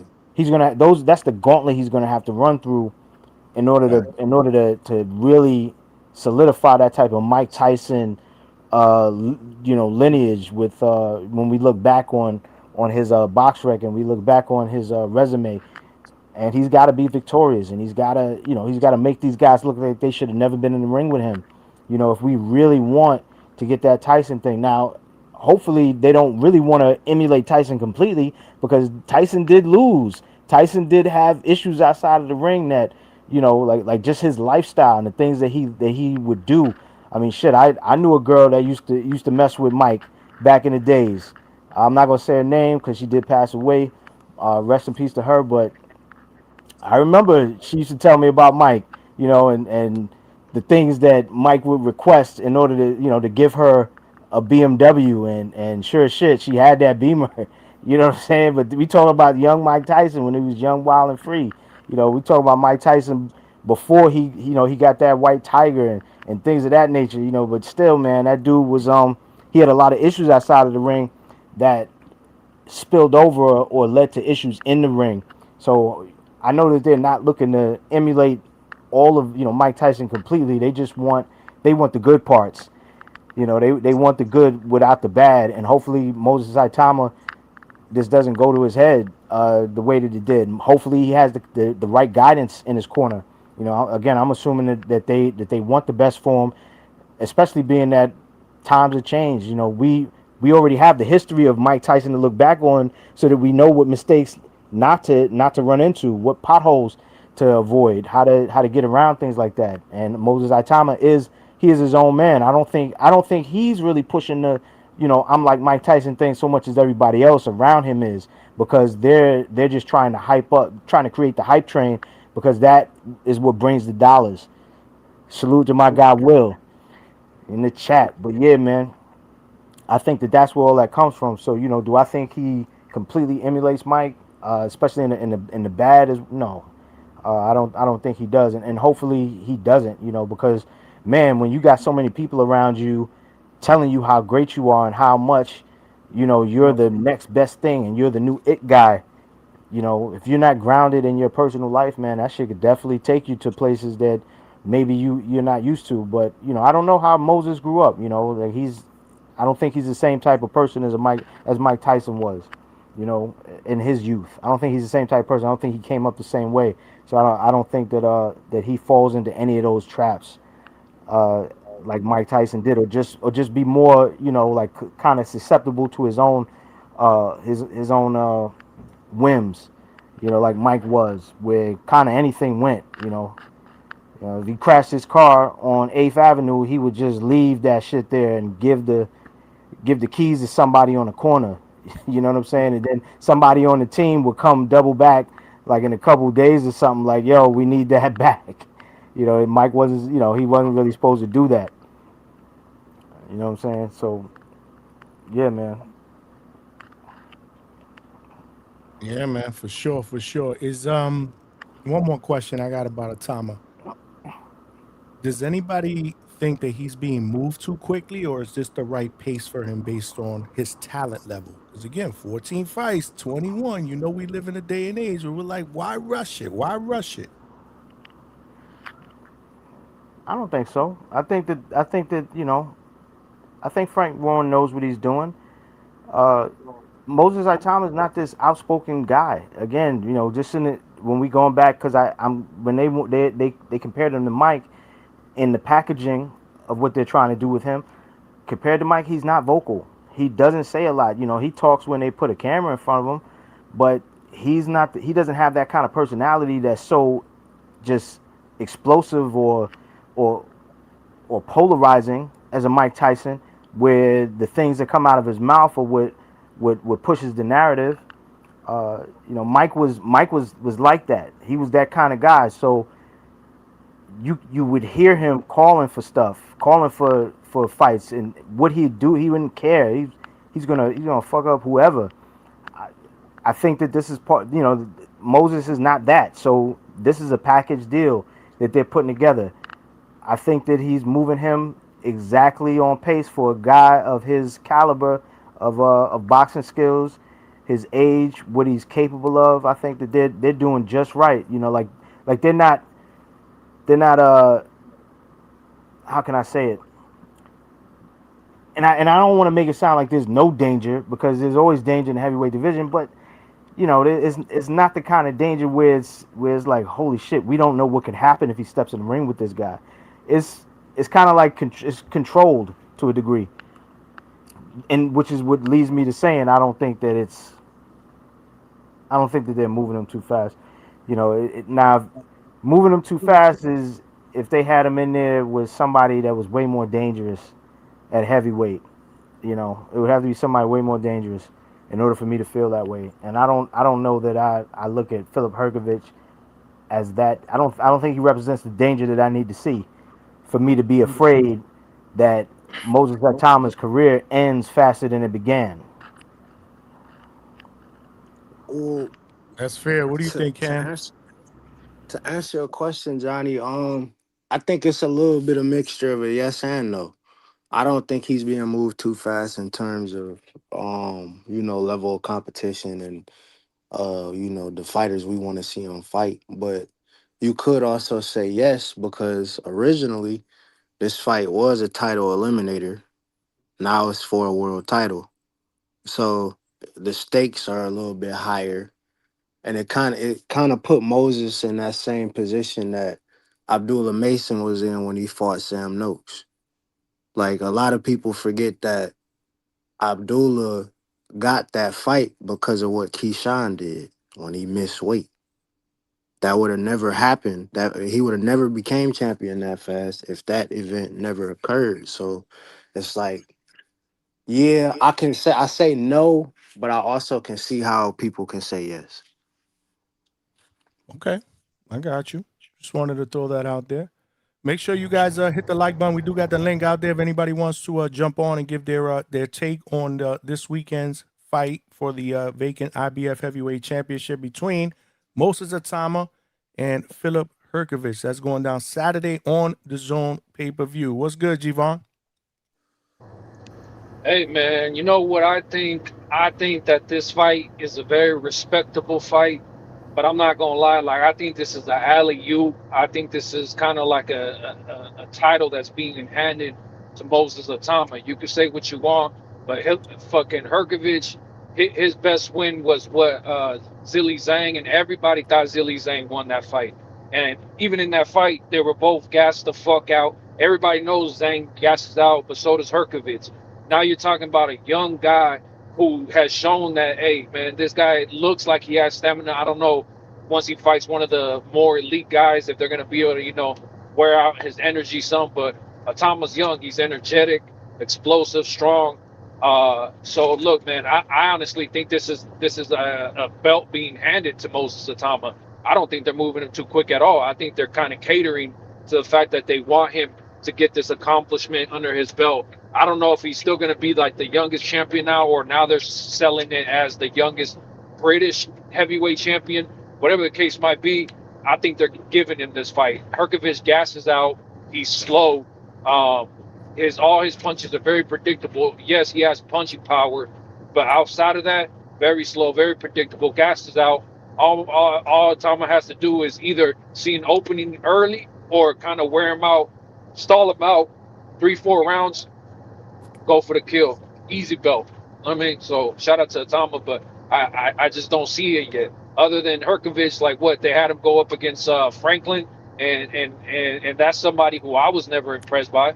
Like, who the fuck was that guy? Like, the only time I actually seen him fight was when he fought. Didn't he fight on? He fought on the Canelo prelims, didn't he? Canelo Crawford. I think that's the time I saw him fight. I don't know, but I was not impressed at all. Maybe. But was that? I said maybe. Let's see. Yeah, I think, I don't know, or maybe I got confused with somebody else, but it was somebody I I seen. don't think it was him. No, I don't think it was him. Who was that guy? He fought some big ass Russian. He fought AJ before. Yeah, he fought AJ. Yeah, but AJ went the distance with him. That's why a lot of people look at that performance. That's why a lot of people look at that Jermaine Franklin performance all the time. Like, we want to see more. Yeah, but wasn't that AJ after getting knocked the fuck out? Shit, I believe so. Yeah, I don't remember off the top. I be forgetting timelines, but all I know is that when it comes to this, This will be, I mean, the hardest so far, and it doesn't really say much though. Like I don't know. Like I said, man, punching power. That's the only thing Hrgovic has. So you Longer think reach, maybe. Itauma? You think he's gonna be served on a platter? You think Itauma finishes him early? Yeah, easily. Do you If not quick as fuck by like first, second round, it's gonna be 4th, 5th round. You don't think that that he'll face any type of adversity at all? Like maybe get chin check, buzz real quick, mean, have to dig down a bit. Honestly, I wouldn't mind seeing that. That's the only possibility. How he responds, to be honest with you, that's just me personally. But I got him by stoppage too. But yeah, I mean that's the only possibility that he gets hit with a big shot. But I just don't see it because Hrgovic's shots are very telegraphed, slow. Like this dude is big and slow, big, slow, strong. Just, I mean, what can you really say about Hrgovic? No one's ever been big on Hrgovic. Like I said, the time that they were the biggest on him was when he beat Zhang, and a lot of people thought Zhang won that fight. I personally thought Zhang won that fight. So I don't know. So, Gvon, that being said, I'm gonna ask you the same question I asked Big Money and Cam. So, since you're saying Hrgovic is basically again being served up, if Itauma does what he needs to do or what you expect him to do, based on this performance, do you consider him a future face of heavyweight boxing, or do you still need to see more after this? No, I definitely need to see more because what do you mean face? Like, I don't know. Maybe it's just a lot of people. You know the deal. There's a lot of people that are calling him a future face of heavyweight boxing based on he's young, he's explosive. You know the deal. I don't know. I might be tripping, but I just don't think he's marketable. I might be tripping. I don't know. I'm not a fucking promoter in this shit. I'm not a manager. I'm not.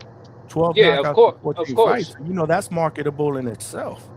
Of course, but it takes more than knockouts to be a marketable guy. Triple G was known as a knockout guy. He pretty much knocked everybody out until the point he got to Canelo, and even then he was not a star. He was known amongst the boxing world for sure and was a name, but he was never a star. He was never selling out fucking arenas. He was never doing any of that shit. So knockouts are nice, but I don't guarantee nothing. Better beef, 100% knockout ratio. Did anybody hear about him before he fucking fought Bivol outside of people who actually follow boxing? Like, no. Yeah, but Triple G wasn't doing it in the glamour division, the heavyweights. That's got to mean something. You know the deal.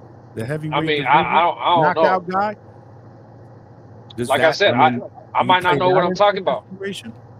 I might not know what I'm talking about. I just don't see him being marketable. No, I got you. I'm just throwing different perspectives at you because, again, it's different when a heavyweight does it than a middleweight. Let's be honest. Yeah. I mean, the heavyweight division is the glamour division, right? People clamor, right? Knockout. I mean, he needs to knock out the more known guys then. Knock out a Joshua. Look, Andy Ruiz is coming back. Knock out Ruiz. Knock out Usyk. Knock out these kinds of guys. Then he might fucking catapult. But other than that, I think people are gonna, especially in the boxing world, they're gonna be like, oh shit, Moses Itauma. But as far as the casuals, like, I don't know, unless you knock out a name like that, like it's kind of like, okay, he's getting knockouts. That's what heavyweights do, right? They knock each other out. Nope, that's fair. That's fair. Yeah, you need to see more, and there's nothing wrong with that. Again, he's only 14 fights in, but there's a lot to like about him. Like I said, he's got fast hands. He fights out of the southpaw stance. He's been putting people to sleep. If he walks through Hrgovic and does what he needs to do against his Mando, he takes that fight with Frank Sanchez, like Cam said. That's a nice one. He's able to do that to Frank, which is no given. He may be well on his way. Like I said, bro, everybody loves the hard-hitting knockout heavyweight, regardless of where you're from, right? Because people loved Lennox Lewis, and he wasn't an American. Dudes love knockouts regardless. Regardless. They love it at heavyweight for sure. No, definitely. Yeah. But it got like even guys that was at the smaller weights, like Edwin Valero, like he'll be, you feel me, immortalized forever. He had 100% knockout rate. He stopped everybody he fought. had 18 first round knockouts. His first 18 fights in his career or something like that. Like, I mean, that's really why people like Tank. Like, it's not like Tank's fighting the best guys, but he knocks everybody out, so it's exciting. You breaking up a little Like, bit, I mean, Javon. so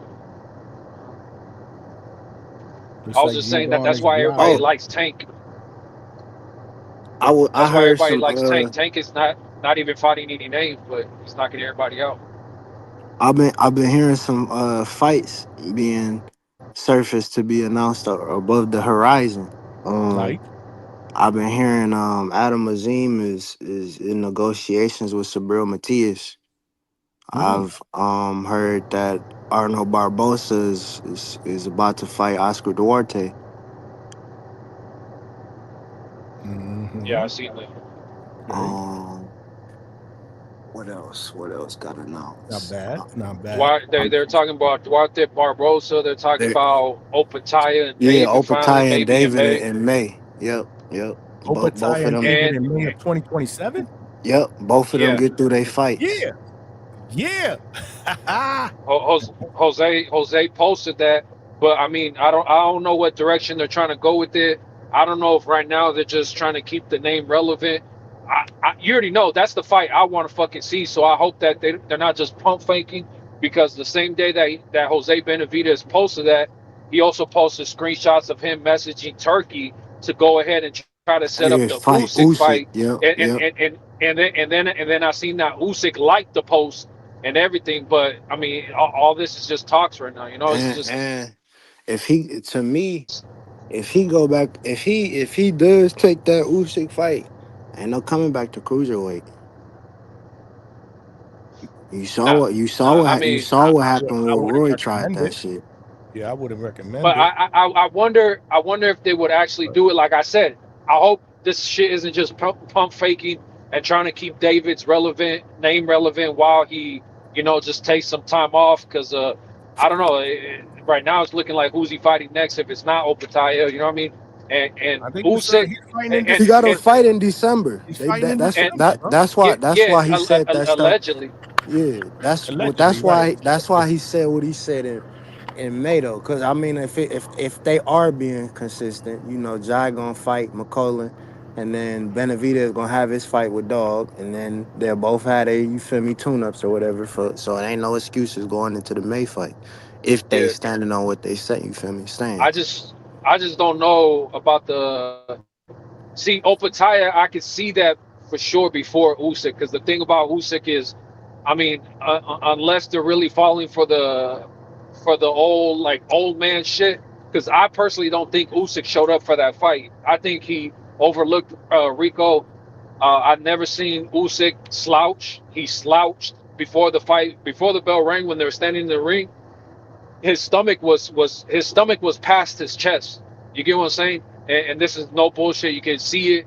And the thing is, like, but he is getting older, and I don't know if the Benavidez team is seeing that and like, oh, we could take him now, and that'll be a crazy name on the resume.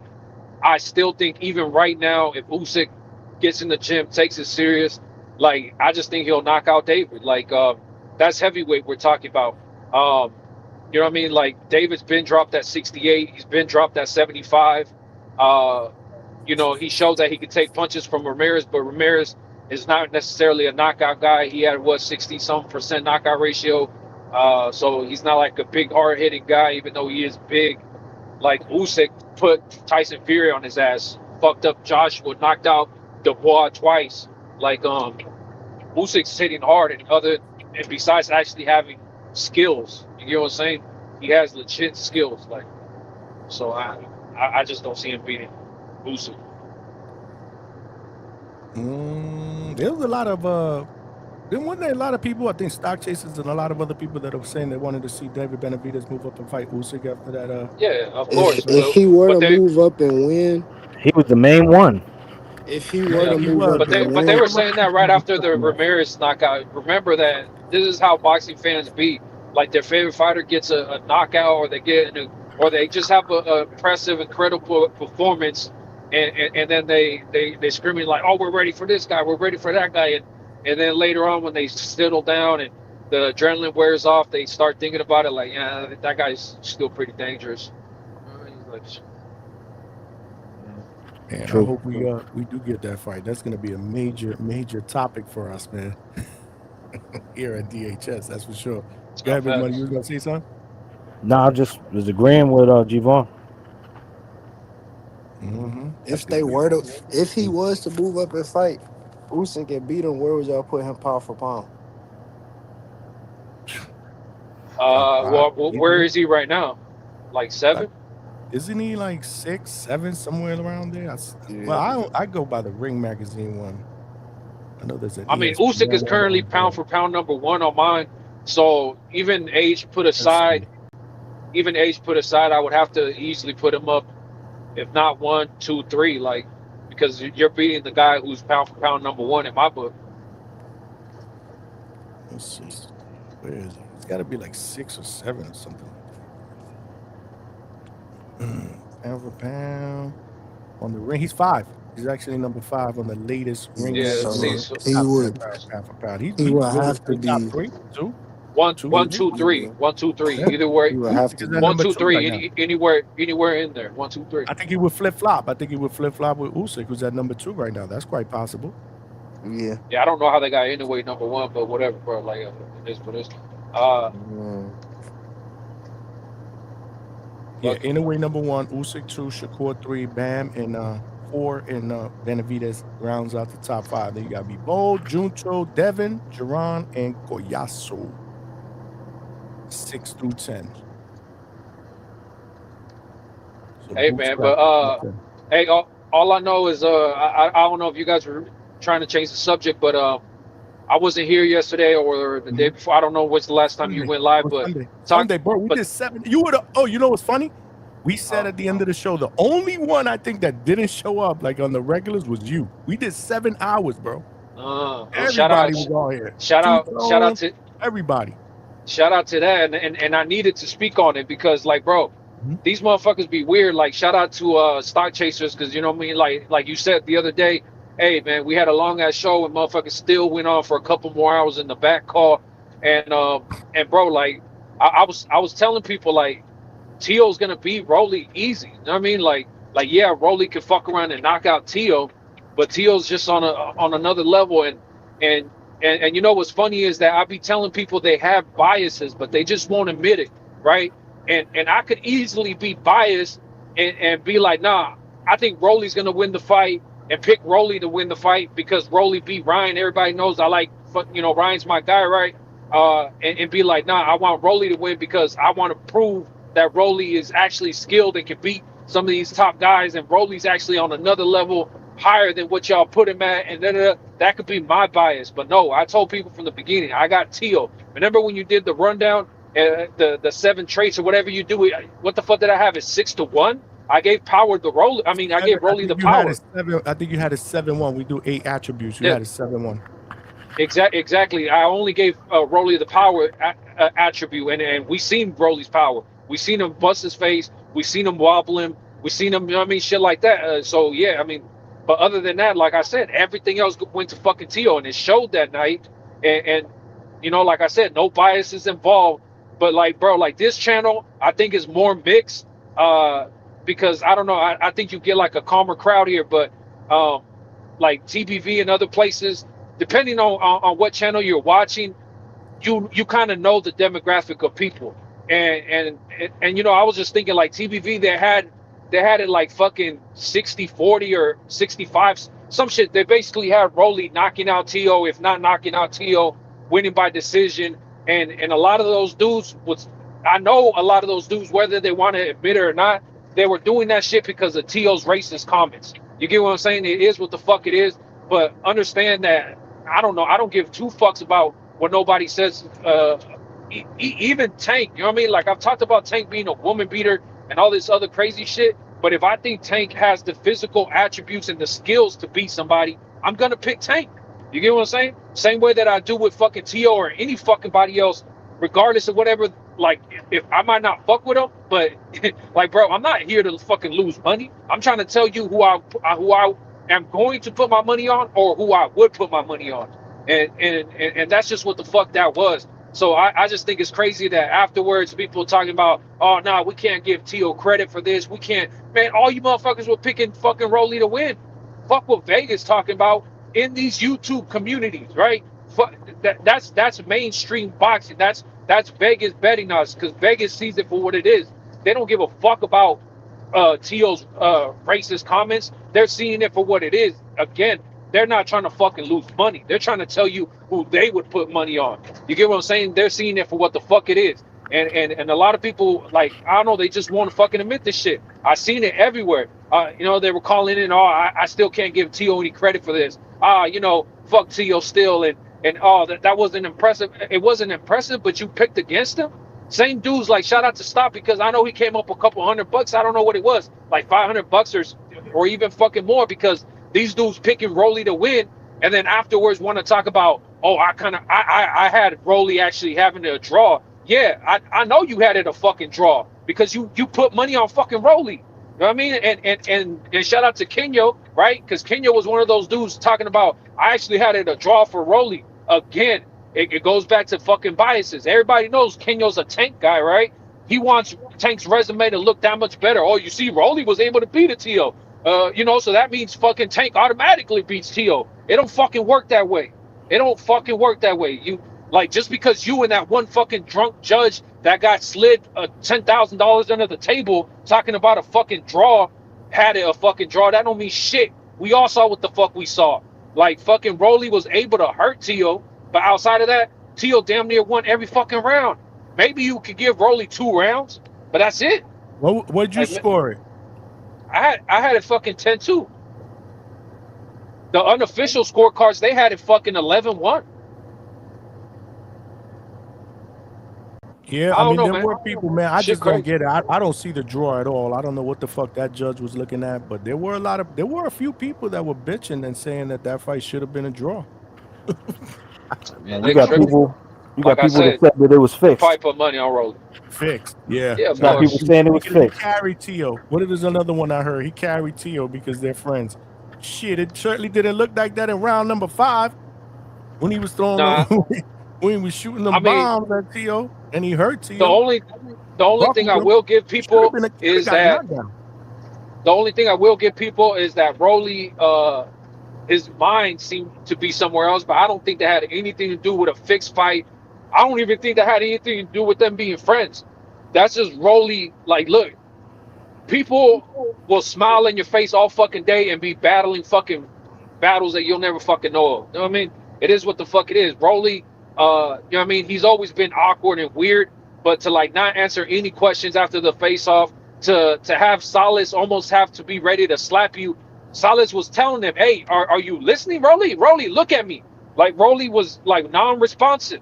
You get what I'm saying? And that didn't have nothing to do with them being friends or Rolly getting paid to fucking lose. Like, that's that bullshit. It is what it is. Every fighter has something going on, whether it be physical or mental.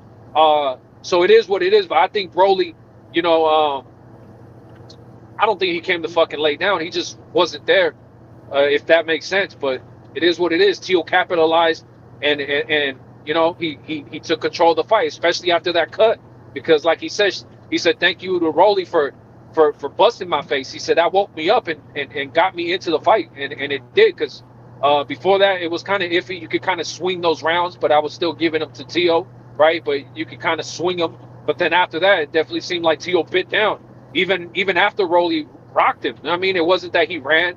It wasn't that he did all this other shit. Yeah, he clinched immediately after, but after that, he went right back into coming forward. Tio was the one coming forward the whole night. Remember, the breakdown was, hey, Rolly's going to be coming in recklessly, and Tio's going to look to capitalize off a counter, off of him being reckless and being non-defensively sound. Yep. But no, it was actually Tio coming forward all night. Even threw a fucking Superman punch. What the fuck? He threw that same punch against Josh Taylor and caught him. Yeah.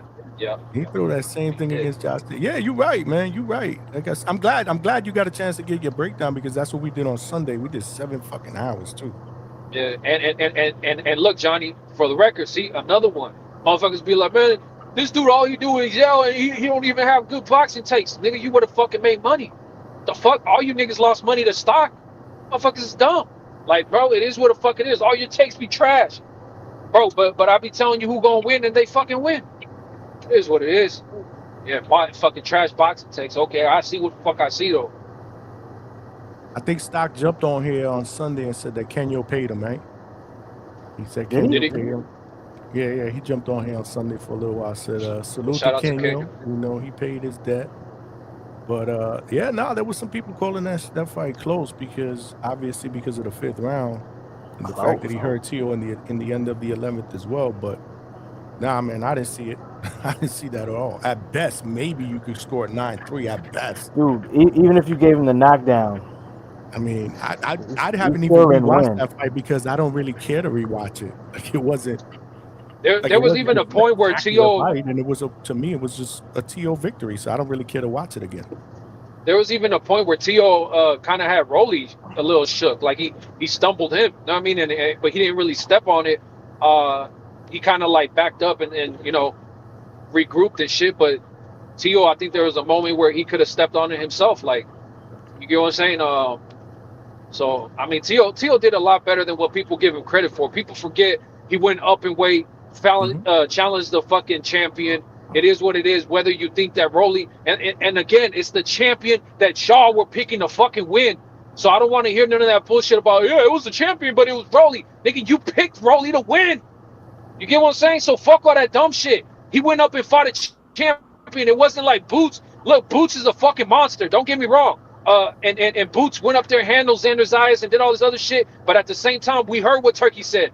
Turkey said, look, we had a conversation with Boots. He wants to go up in weight. We told him, okay, we got the Virgil fight. And then they said, no, we want to get acclimated to 54, maybe take a tune-up or two. And what did Turkey say? Okay, go talk to Eddie. Come talk to me when you're ready for a real fight.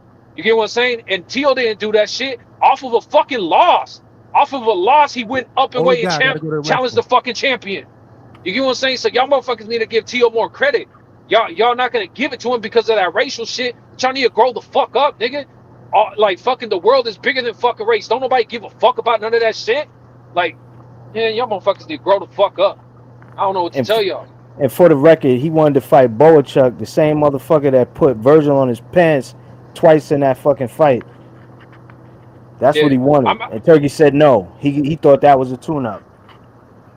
But now, shout out. But look, shout out to Tio. Listen, I agree with you. I have no desire to explain myself like you just did. Like, I'm not gonna explain shit. I picked Tio because I thought Tio would win, and it was based on boxing, not based on feelings. Because my feelings have never directed me to understand what's going to happen in a fight, in a boxing match. Is always based on boxing and my what little understanding I have of what happens technically in the ring. That's how I'm basing my choices. So, I mean, I get that there may have been people that felt like Rolly was going to win because they had some overwhelming, animosity towards Tio for the stupid shit that came out his mouth in the past. Man, I kind of find it hard to even be that mad at people that have actually crossed me years ago. You know what I'm saying? Like years ago, where they money. I'm with you on that shit because people don't understand. Like, I might do what they call a crash out and all this other shit, but bro, people don't understand. Like, I don't be mad at nobody online. Like, how the fuck can I have beef with you in real life when I got people who done some crazy foul shit? That guess what? I ain't nowhere trying to hunt them down. The fuck I'm looking like fucking being after you and stalking you and having beef with you over some internet shit. Nigga, what the fuck? That shit goofy. And much less are we even angry where we're carrying that shit of the people that have done us real. So I definitely don't give a fuck that Tio said whatever the fuck he said in the past, because none of that shit affects my life. It doesn't change it doesn't affect my life. It doesn't do anything to me. So whatever. He's a dickhead. I said whatever I felt about or however I, looked at him at the time, and I've moved on. Like, I'm not gonna carry that shit with me forever. Look, if Rolly was capable of doing what he was supposed to do, he would have did it. But you know what Rolly did? Rolly was jumping out of range like a fucking frog all night long. You know how many feet he would jump back every time Tio would try and engage? Most of the fucking fight he did that shit. Every now and again he might have met Tio and clipped him with like a check left hook or something when Tio, when Tio was coming in. But generally, he would try and do that little step back counter, and Tio would counter him or catch him with shit. So he wasn't capable of winning. If he was, he would have fucking won. And then I'd have to eat the crow and say, well, look, I guess I didn't understand that about his game. You know what I'm saying? Because, again, I'm basing it on boxing. I ain't basing it on my motherfucking feelings. You know why? Because I don't got no fucking feelings for none of these motherfuckers to that degree. You dig what I'm saying? I don't care. But I care about boxing, and I care about, analyzing boxing and thinking to myself, I wonder who would win if we matching this style against that style. And I wonder what this guy's ring IQ is like, and if he can adapt to this guy when he does X. You know what I'm saying? So I based it on that. So whoever the fuck was basing it on their feelings, man, I don't know what to tell you, but I wish I did have some money because I would have definitely took yours if you was betting emotionally. You know what I'm saying? Mean, we don't even know these dudes personally. You know what I'm saying? Like the only thing that we realistically can judge them on is what they do in the ring. Like. You don't I mean, we know a couple of us know a handful of them. You know what I'm saying? But I can say I know fighters, but I'm saying there's a lot of most of these dudes that hate Tio have never met Tio. They never talked to Tio. They don't know Tio. You know what I'm saying? So that's true. You just don't know how much of that is just marketing and promotion and whatnot. And again, I'm not telling anybody how to feel. I mean, that's your business. I'm just saying, me personally, I don't really again. I judge on your boxing ability, what you do in the ring. I don't care about what you do outside of the ring. I don't go home to you. We're not friends like that. We don't break. We haven't. So I don't. And Tree's talking about you better keep the same energy with. Ooh, you talking about this guy that just Tree said you better keep the same energy with who? Yeah. He talking about Devin Haney, but at the same time, Devin Haney, because he talking about with Devin Haney, keep the same energy, give him props and yada yada. But isn't Devin Haney the same guy who went up in weight and challenged Regis, the smallest guy at 140, who had a tough fight with Zorilla that a lot of people thought he fucking lost that fight. And at the same time, Devin Haney, the same guy who said, I'll go up to fight Xander Zayas, but won't do the same for Boots. Oh, y'all asking so much of Devin. Like, there's more to be done at 47. If he goes up and fights Boot off the fucking rip, fucking, no fucking tune-ups, no fucking clauses and all that shit, then hell yeah, I'm gonna fucking respect it if he beats Boots and all that shit. Even if he don't beat him. Up and fight Xander, or did he take a test? It don't matter. We're not talking about Boots. You're talking about giving Devin credit. You said give Devin credit. I'm just saying, man. I'm just saying, y'all already talking about why you want Devin to jump up to fight Boots. Nobody said that. Nobody said that. Guys went on a beautiful soliloquy about how we gotta respect. A lot of people said this. We gotta respect Tio because he beat the guy that you picked when guys was on this motherfucker picking Brian Norman. But Brian Norman was green, even though you picked him and shit like that. But guys, shout out to you, T-Von. Shout out to you. Tio should get his respect. It was a good win. He got his shit off. Good shit. Yeah, but hopefully you praised Shakur for beating Tio when he was favored, though, too, right? Listen, I didn't give a fuck about that fight. That was. Oh yeah, of course you did. Yeah, of course you did. That was I was not supportive of that fight. Everybody in there. Anyways, well, all I know is that I think we could all agree as a boxing whole. Damn near everybody's giving Shakur all the credit in the world for being Tio, and they put him up on the pound for pound list. And guess what? He was favored to fucking beat Tio. It was expected of him, and still everybody give him his fucking credit. But people won't do the same for Tio with Rolly. I give Tio his credit. It's a good win. Yeah, I'm not disrespecting. I think it was. Maybe if you wanna say you're giving him the credit, that's fine. But what I'm telling you is that I listen everywhere, and almost everybody is saying I still don't give a fuck about Tio. I'm still not impressed. He did what he was supposed to. Giving him his credit and not giving a fuck about him is two different things. No, you're not listening. In the same breath, they said I don't give him credit for this. Like I'm telling you what the fuck's being said, and if you didn't hear it, that's cool. But to act like I'm just pulling shit out of my ass and making it up is fucking bullshit and disingenuous. Because I'm telling you, because I'm hearing it everywhere. I'm hearing it everywhere. Everybody's saying I can't give him credit for that. I'm sure people not giving him credit for the fight because they didn't like the fight. I can't help how the fight. Nah, it's not because of that. It's because of the racial bias. It's because of the racial bias. I don't give a fuck about none of the other shit. I got nothing. See, Big Money, you doing that shit again, Big Money. But I got nothing.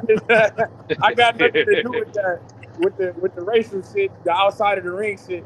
I give him credit. Like I say, the fight might have been ugly. It might have been slow paced, but he won the fight. It is what it is. He get credit. You feel me? He's a champion. I mean, usually when you win at least 10 rounds, they call it a whitewash. I don't know, man. I don't know what they call it. I call it a win. A win you know is what a win they is call a win. it. I don't care you know how what you they did it. call You it. win the fight. I don't. Yeah, but you know what they call it when you win You 10 never heard plus me on rounds. this motherfucker calling the Devin shit a master class. I don't talk like that. Yeah, but all I'm saying is you know what they call it when you win 10 plus rounds. A whitewash. Hey, man, he won the fight. Shout out to him. I call it a win. I don't know what else to say. But I just want to talk about this. Shout out to Moses Itauma. I feel like everybody's saying that he's gonna knock Hrgovic out. I expect that as well. But we gotta give credit to this undercard shit going. We gotta talk about these other fighters on this card, man. They got some fights I'm interested in seeing. The Sam Noakes and Dennis Baranchek fight. I'm interested in that fight. I think that's a good fight. Baranchek and Sam Noakes. Both of them guys was in the ring with solid guys. Baranchek in the ring with Keyshawn Davis. Sam Noakes, we know how his fight went with Abdullah Mason. I'm trying to see who still got something left in the tank. Baranchek, he a former Olympian, you feel me? Solid fighter. Sam Noakes. I like Sam Noakes. I think if he had fought anybody but Abdullah Mason that night, he fucked around and been champion. You know what I'm saying? So I think that's a good fight. They got the knockout artist at cruiserweight on that bitch, Alois Jr. I like that motherfucker. The British cat, young cat. I don't know how young he is, but you feel me? He newer. He got like 12, 11 fights, but he knocking shit loose. And them 12, 11 fights, he got like 9 KOs, and we putting motherfuckers away, wasting motherfuckers. So I'm interested to see Alois Jr. I know he gonna bring action, pure violence on that shit. So it's a couple guys on there I'm interested in, man. We got some scraps. That Corey Marksman card this weekend, Haven Brady Jr. on that bitch. Shout out to him. Former Alex OCX Bray, fighter. Alex Bray and Travius Ingram, I think is gonna be the fight of the night, bro. Where on that Corey Marksman? Yeah, man. I think that's a co-main, man. Both undefeated from Central Florida, and there's history there. Okay. Okay. It's gonna be a bang out. Mark my words when we talk about it this weekend. Word. Okay, I'm gonna be looking forward to it. I'm gonna check him out. It's gonna be a bang out in that bitch. Then we got the women's fight. Hey, but next, you feel me? I'm intrigued. Talk to me, G-Von. What was you about to say? No, go ahead. You were still cooking. My bad. I thought you were done. No, I was just I was about to say. Yeah, with that name, I knew you was from Florida, Johnny. This weekend we got the Michaela Mayer and the Chantel Cameron. I'm interested in that shit. That should be a good fight. Caroline Dubois on that. But we got action this weekend. I like these. Everything ain't got to be high profile pay-per-view shit. You feel me? I just like watching fights. I just like watching. You feel me? No matter where it's at, what it is, I'm locked in. Like I said, whether it's combat in general. But we had bare knuckle last week. Niggas was tapped in with that shit. You feel me? UFC shit. I was tapped in. You doing that shit again, Johnny? We was tapped in with the UFC, man. We watched. You be doing good. Fight. You be doing good for a while. Hey, man. Shout out to Bryce Henry, man. Real bare knuckle guy, man. 8-0 and bare knuckle. Shout out to Bryce Henry. You feel me? We tapped in with everything. It's violence everywhere. You got to keep your eyes peeled, man. I get it. Most of the time, I know he the new hot shit. You feel me? You do know we got shows the tomorrow and Thursday. We're gonna talk about the rest of them. No, too, I'm aware. Okay. I'm aware. Okay. I'm aware. But I'm just saying. Cause you got to realize this whole day. I've heard most of the time. I've heard nobody speak about the undercard, which I thought was wild disrespectful. Like I say, that Sam Noakes and Baranchek fight. I think that's a damn good fight. I want to see how that's gonna look. I'm intrigued. Alois Jr. I think he should get a lot of credit considering cruiserweight, as barren as it is. We feel me. He's new blood. We need new blood. We need a knockout artist like him at cruiserweight coming through, wrecking people. I'm with the shit. So I think some of these guys should get some shine, man. Like I say, Alois Jr. is good, man. I like what he got going on. Like I say, he putting people away. We need excitement especially in the cruiserweight division. That motherfucker's slow. What is them, jalapeno? Kettle chicken? God, my favorites, bro. These are my favorites right here. Don't break your teeth on them hard motherfuckers. Hey, Ice God though. Hey, Ice God. All I'm gonna say is you're one of the guys that I wish you would pull up to the panel. Because you're always just in the comments and only drop comments when it comes to me, bro. Get on the panel, speak your mind, bro. It's okay. Yeah, you gotta grow nuts. You you gotta grow nuts one day, bro. Just get on here. It's okay. You'll be okay. We're just talking. I don't think that's applicable to David Haney because the guys hating him are all his own race, bro. Keyshawn, Shakur, Hey, you know, H-Town, and you know what's crazy though is people forget that Devin Haney said he was Mexican. Bill Haney said that they were Mexican. Yeah, but that was part of promotion, bro. Like, hey, but either way, dog, you know, I heard some Devin Haney slanders, so I came up here to defend Devin, you know. But oh shit, nobody took that serious. Hey, what's his name? There's a fighter that calls himself Mexicano. What's his name? Nobody took that serious. They came into the weigh-in. Do you remember? You can Google the photo right now. Devin Haney is wrapped in a Mexican flag at the weigh-in. Like this is no bullshit. How many African American fighters have we seen wear Mexican colors into the fight? I mean, really, just Floyd and Tank. I mean, who else has done it? Man, shout out to Jaleel Hackett. Roger Mayweather. El Negro Mexicano, man. What you mean? Yeah, that's what I'm talking about. Roger counts as Floyd. Fuck Is that. it Jaleel Hackett, right? That's what Yeah, it's Jaleel. Yeah, and Jaleel Hackett's got the Mexican card, bro. Hey, look, if you give me more tortas, I'm Mexican too. That's more of his fight. Hey, Johnny. But the reason why I think it wasn't just for promotion though is because they were trying to say, look, we started in Mexico. Like Devin went pro in Mexico. He was in Mexico for years. There's photos of him in soccer jerseys and fucking playing soccer in Mexico. You get what I'm saying? Like they were legit trying to say we're actually Mexican at heart. And then after they get beat up by Ryan, Bill Haney goes on TVP, and you know that's everybody knows that's why I got booted. Because you know I can't say what I say, but Bill can say all Mexicans are drug cheats, alcoholics, and I forget what else he said, but you know whatever. But that's crazy. Liars, after you saying thieves, after you said you were Mexican, shut the fuck up. But nonetheless, about that, bro. I mean, man, what we doing, dog? Moses Itauma, dog, a future David Benavidez opponent, according to the. You wanted to talk about him. You said it in the Discord, so you better talk about him. I told you I was going to do a show. Yeah, that's what I'm saying. So I'm saying the so-called future of heavyweight boxing has its first test, man.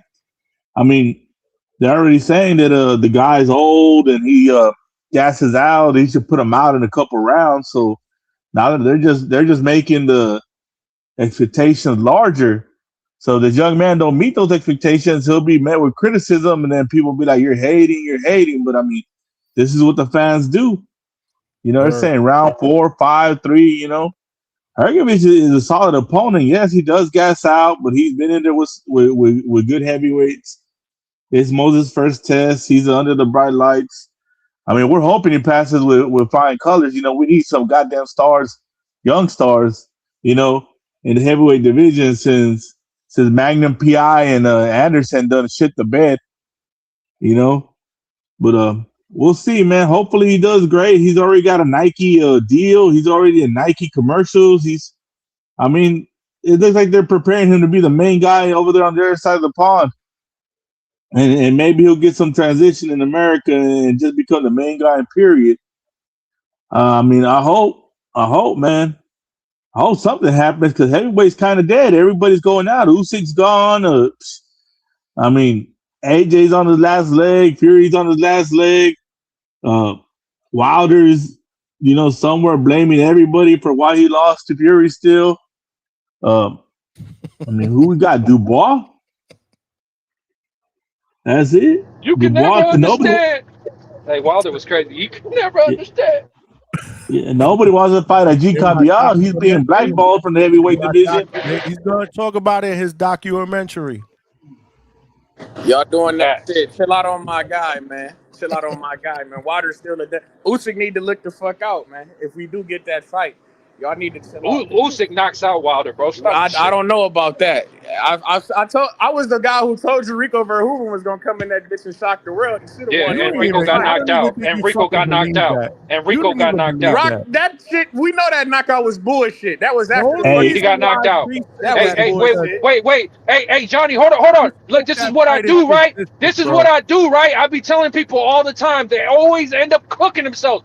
Trees, didn't you say, hey, Tio got the win? That's all I know. Hey, all I know is Usyk got the fucking knockout. Don't talk to me about how it happened. Nah, nigga, he knocked him out. No, you brought up how it happened. Nigga. All I'm telling you is that shit was nasty. That referee had to come in that bitch and try to save boxing. That motherfucker like, oh shit, this Rico, bro, he really beating Usyk ass. Let me hurry up and get in here I can't have this shit. That motherfucker, they was collude. Man, that ref got that bag, bro. Let's keep it 100. Francis Ngannou beat Tyson Fury, but motherfucker, oh no, we can't have that shit. Tyson Fury. Hey, Johnny, did you have two-tone up here already? He got put on his pockets and ain't do shit. Yeah, he might be coming on in a little while. This shit nasty work. Well, before he gets here, I want to salute his woman to hitting 32 years old and finally decided to move up and try to find some competition. Wow. Finally, 32 years old. But you can't say all that shit when you can't say all that when Clarissa's still not even trying to fight nobody. But still, Clarissa moved down. Clarissa moved down 35 pounds. She just fought a 42-year-old. But she moved down to find more competition. It is what it is, dog. Doing GWOAT things, bro. Yeah, hey, look, you dog. The underdogs on top.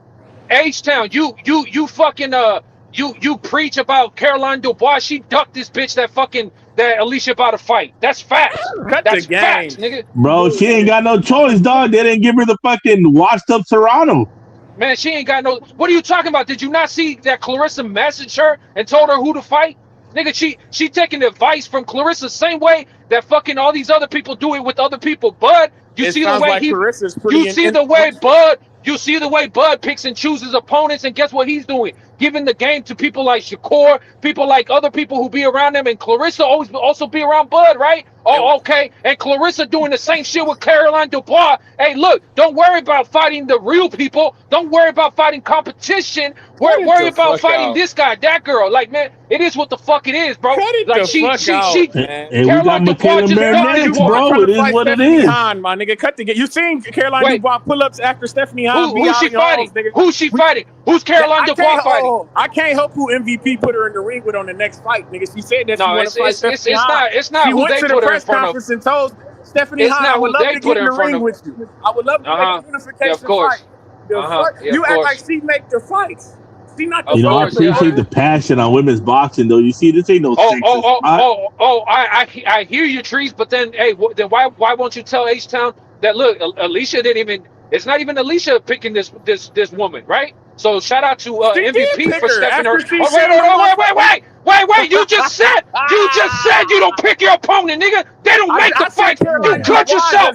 You cooked yourself, nigga. This is what y'all do every night. Doesn't pick her opponent. Yeah, fuck all that shit. Y'all be cooking yourselves every fucking night, nigga. This is what y'all do. We seen Alycia and Jake Paul, nigga. He the one trying to make her beat her. She's the next one up after Yeah. Dubois don't make the fights. Dubois don't make the fights. It's MVP, but Alycia makes the fights, not MVP. Got a different So we not gonna act like that. Alycia Baumgardner don't got a different type of pool with MVP than Caroline Dubois. That's not what. So we're not gonna address the fact. I don't know, man. I'm just repeating what you said. I'm just repeating what you said. You said they don't make the fight. You said they don't make the fight. A different type of pool with MVP. We know they fuck with her differently. You said what you said, bro. You said what you said. Stand on it. You said what you said. Stand on it. Why the fuck is you playing these games, Devon? They on a collision course, baby. They already traded shots, bro. They're gonna be in the same division, bro. Alycia called the Beanhead. I mean, Alicia's on the way to London. Caroline called her a coward. Said must burn. Not getting the fights you wanted. Nah, this works perfectly for me, punk. Alycia was over there dropping super chats. She said she on the way to London over there on Two-Tone shit. Shout out to that. Oh, salute to Two-Tone. Yeah, Two-Tone's. Oh, she gonna go see AJ tonight, boy. He love Alycia. Shout out to him. It all makes sense. I would love her too. She from Ohio, but she turned her back on us when she started training with Tony Harrison. But it's all love. Shout out to her. Traitorous ass motherfucker. It's all love. But hey, man. Hopefully we get that Caroline Dubois fight. I look forward to. Hopefully Caroline Dubois can get the Stephanie Hahn fight. She'll get that belt. Then they both have 2 belts, and there ain't no choice but to link up. Undisputed. Gotta have it at 135. That's how. Well, if she goes knife and dip with Turan, oh my lord. You say what? I said if she goes knife and dip with Turan, it's gonna be a problem. Oh, Alycia, oh man, listen. I expect Alycia to beat Turhan. I ain't gonna lie. If I was her, I would have picked her too. Turhan looked like shit in her last fight, if you ask me. So shit. Baumgardner should box her motherfucking ears off. That's what I expect. I mean, we all know why she moving that way. We saw she looked like crap, and all of a sudden she had that energy. You know, Turhan it looked is like what it shit. is. Did you see her last fight? Yeah, Yeah. That shit was not impressive. Did you see that's the one what I'm before that? saying. They're talking That about shit Caroline was got to handle impressive. that. Caroline got to handle that. So she looked like shit. Then she like, oh, I'll handle that. Exactly. Baumgardner instantly, I mean, Alycia definitely jumped. Everybody was raising their hand for that fight after they seen that last performance. So shit. Everybody knows she fool. I expect Caroline to beat Stephanie Nano. That's the all fight. I know is that that's gonna be a phenomenal card. And the thing is, you got two of the women that I told y'all. Remember when I said there's only a few women who actually keep technical form in a fight, even after they get punched. And guess what? You got Alycia on the card, and you got Sky Nicholson on the Your two motherfucking favorite card. yams. Sky, Your two favorite yams. Say what it is, Sky G-Mon. motherfucking Nicholson, Say what nigga. it is, G-Mon. You sounded Got like nothing to do with boxing. G-Tone on this motherfucker. G-Tone acting like, oh, it's the most beautiful card in boxing. Hey, Sky, that's my girl. I don't know what to tell you, look man. Look at the card, bro. No funny. The card right there on the screen. Put that picture up of you and Sky, G-Mon. That's a fire ass card, though. I ain't gonna lie. Sierra Brown, she might be one of the best ones on the card. Bro, that's a fire main card, bro. Sierra Brown and Ellie Scottney, that's a damn good fight. I'm intrigued to see how that's going. And Tiana Brown, bro. All this shit's gonna be a slug match. That's a fire card, Big Money. Don't be looking at me like that. And Tiana Brown, We like all all love this shit's women's all this Sierra Brown, man. Sierra Brown, whatever the fuck, nigga, whatever. Like, but what I'm telling you is that all these fights are gonna be barn burners. That's facts. No, that's a women's fact. boxing. Yeah, it's the best women's card we've seen this year. Yeah. Sky Nicholson need to be trying to get it back in blood with Sierra Brown, though, but nobody mentioned that. Everybody else got to get it back in blood and shit. Sky Nicholson get her ass kicked, move down, but nobody bring that shit up after all that shit. She was too small. She was too small. She for wasn't that division. Get the fuck out of here, too small. Hey, she tiny. She tiny, Treese. Hey, Treese, I seen her in person. She tiny, bro. Of course she tiny, but she was too soft. She broke. Sierra Brown broke her in that fight. That pressure bust fights, nigga. I don't know, but at the same time, I've heard you say, like, yeah, I don't know, I think so should go down. He a little too small for the division. Like oh, who? Yeah, you ain't never said that? No, not about who? About who? If anything, I ask niggas to go up because I feel like you the more comfortable you are, the more dangerous you are.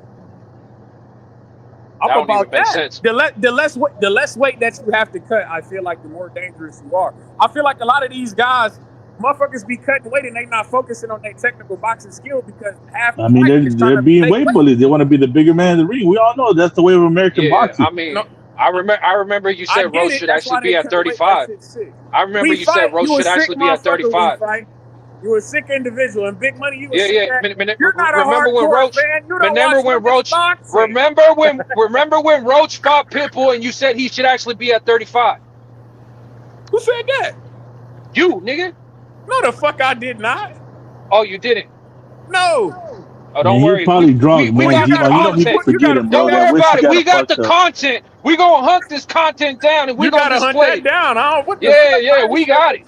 Oh shit, G-Mon on the stock chasers. You gotta get the evidence. That's why I thought motherfucking Roach looked like shit with Cepeda in this line. He said, if you're going up to 140, just stay up there.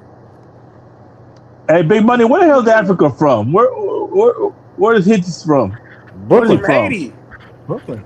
Oh, no, it's people's from Haiti. Yeah. Man, I don't know. He's fucking tripping, bro. The hero of Haiti, nigga. Shout out He better not be no from Midwest. He better not be from the Midwest Mafia. You doing that shit again? I told you from New York. Everybody that I like don't happen to be from the Midwest, my nigga. I watch boxing, nigga. Shout out to Hitchins. He's the best jab in boxing. We fuck with Hitchins. I want the Devin Haney fight. Nah. We need the Brian Norman fight, bro. Yeah, bro. You want to say that he's easy work, and now you ducking talking about the higher ups don't want it. Breezy on these. I don't think you're gonna say somebody easy work and. Hitchins will box Brian Norman up. Unfortunately, I hate to break it. Man, bro, stop playing, man. Trees, they going to sleep. I hate to break it to you, Johnny. That's how your boy Hitchins went. will box Brian Norman the fuck up. I hate to break. What happened to the last so-called boxer that faced a puncher that you like? Say that again. I said, what happened to the boxer that you like that faced a puncher last? My nigga, we know that was the shit stoppage. We was boxing ears off. until the referee came in and didn't give us the proper count. Bro, You doing he that might shit have that Devin you Haney. He do could have checked his next pants. He got hit so hard, he probably shit himself too. Cut it the fuck out, man. Cut it the fuck out. What Hitchins gonna do when B Norm get him in the pocket? Hitchins? Yeah, what he gonna do? Yo, He gonna tie his ass up and hit him with these uppers, nigga. Tie him up, bust him with these uppers. My man B North said, "Let's run it. Let's run it." I would love to see it. But then you know what happened after that, right? What happened after that? You know what happened after that, right? Shortly after that, this tweet came out. I would say maybe about an hour later. Yeah, that man ain't Africa no more. He just hating. You not it. The higher ups don't care to see me whoop you. That's after he went on this, to quote Treese, his soliloquy on social media talking about how he'll wipe Brian Norman out. Brian Norman ain't shit. What's up? Let's get it. Brian Norman Sr.'s trash. Brian Norman Jr.'s trash. Then when you say let's run it, when they respond, let's run it, you not it. The higher ups don't care to see me whoop you. That shit is crazy work. Even you can't defend that shit. Hey man, maybe the higher ups don't. He's not a Zuffa fighter. They can't condone. He's not a Zuffa fighter. Man, here we go, Treese, with the bullshit. Hey man, You doing that shit again, Treese. Quote big money. You know what that is? That is clout chasing at its best, bro. Hey man, that's what big money said. I want to fight. I got him boxing up, Brian. Shout out to Brian Norman. You know we fuck with him around here. But but Hitchins will beat him, man. Johnny, and he took a shot at Devin. He said, "I ain't Devin Haney." How many of these motherfucking pictures you doing that shit again, big money? You gotta show the whole picture though. There's like 3 of them, man. Salute to Floyd Schofield. Did y'all see that post he put out on IG? That shit was funny as hell. No, I gotta find it. Hold on, let me find it. I'll put it up there. But yeah, man, we got Hitchins over Brian. I gotta find that. I got Floyd Schofield over Lucas Body too, by the way, whenever that fight happened. Isn't that in the middle of October? Shit, I guess. I feel like that shit was supposed to have been in the middle of the goddamn year. They've been talking about this shit for so long. I don't know when it's gonna happen. I hope this kid. Hold on, let me share my screen real quick so y'all can check it out. Make sure you guys hit the like button, y'all. Hold on, where is it? You're a real sick individual, man. Ooh. Duck talk. Hold on, we gotta play it again. The Awakening.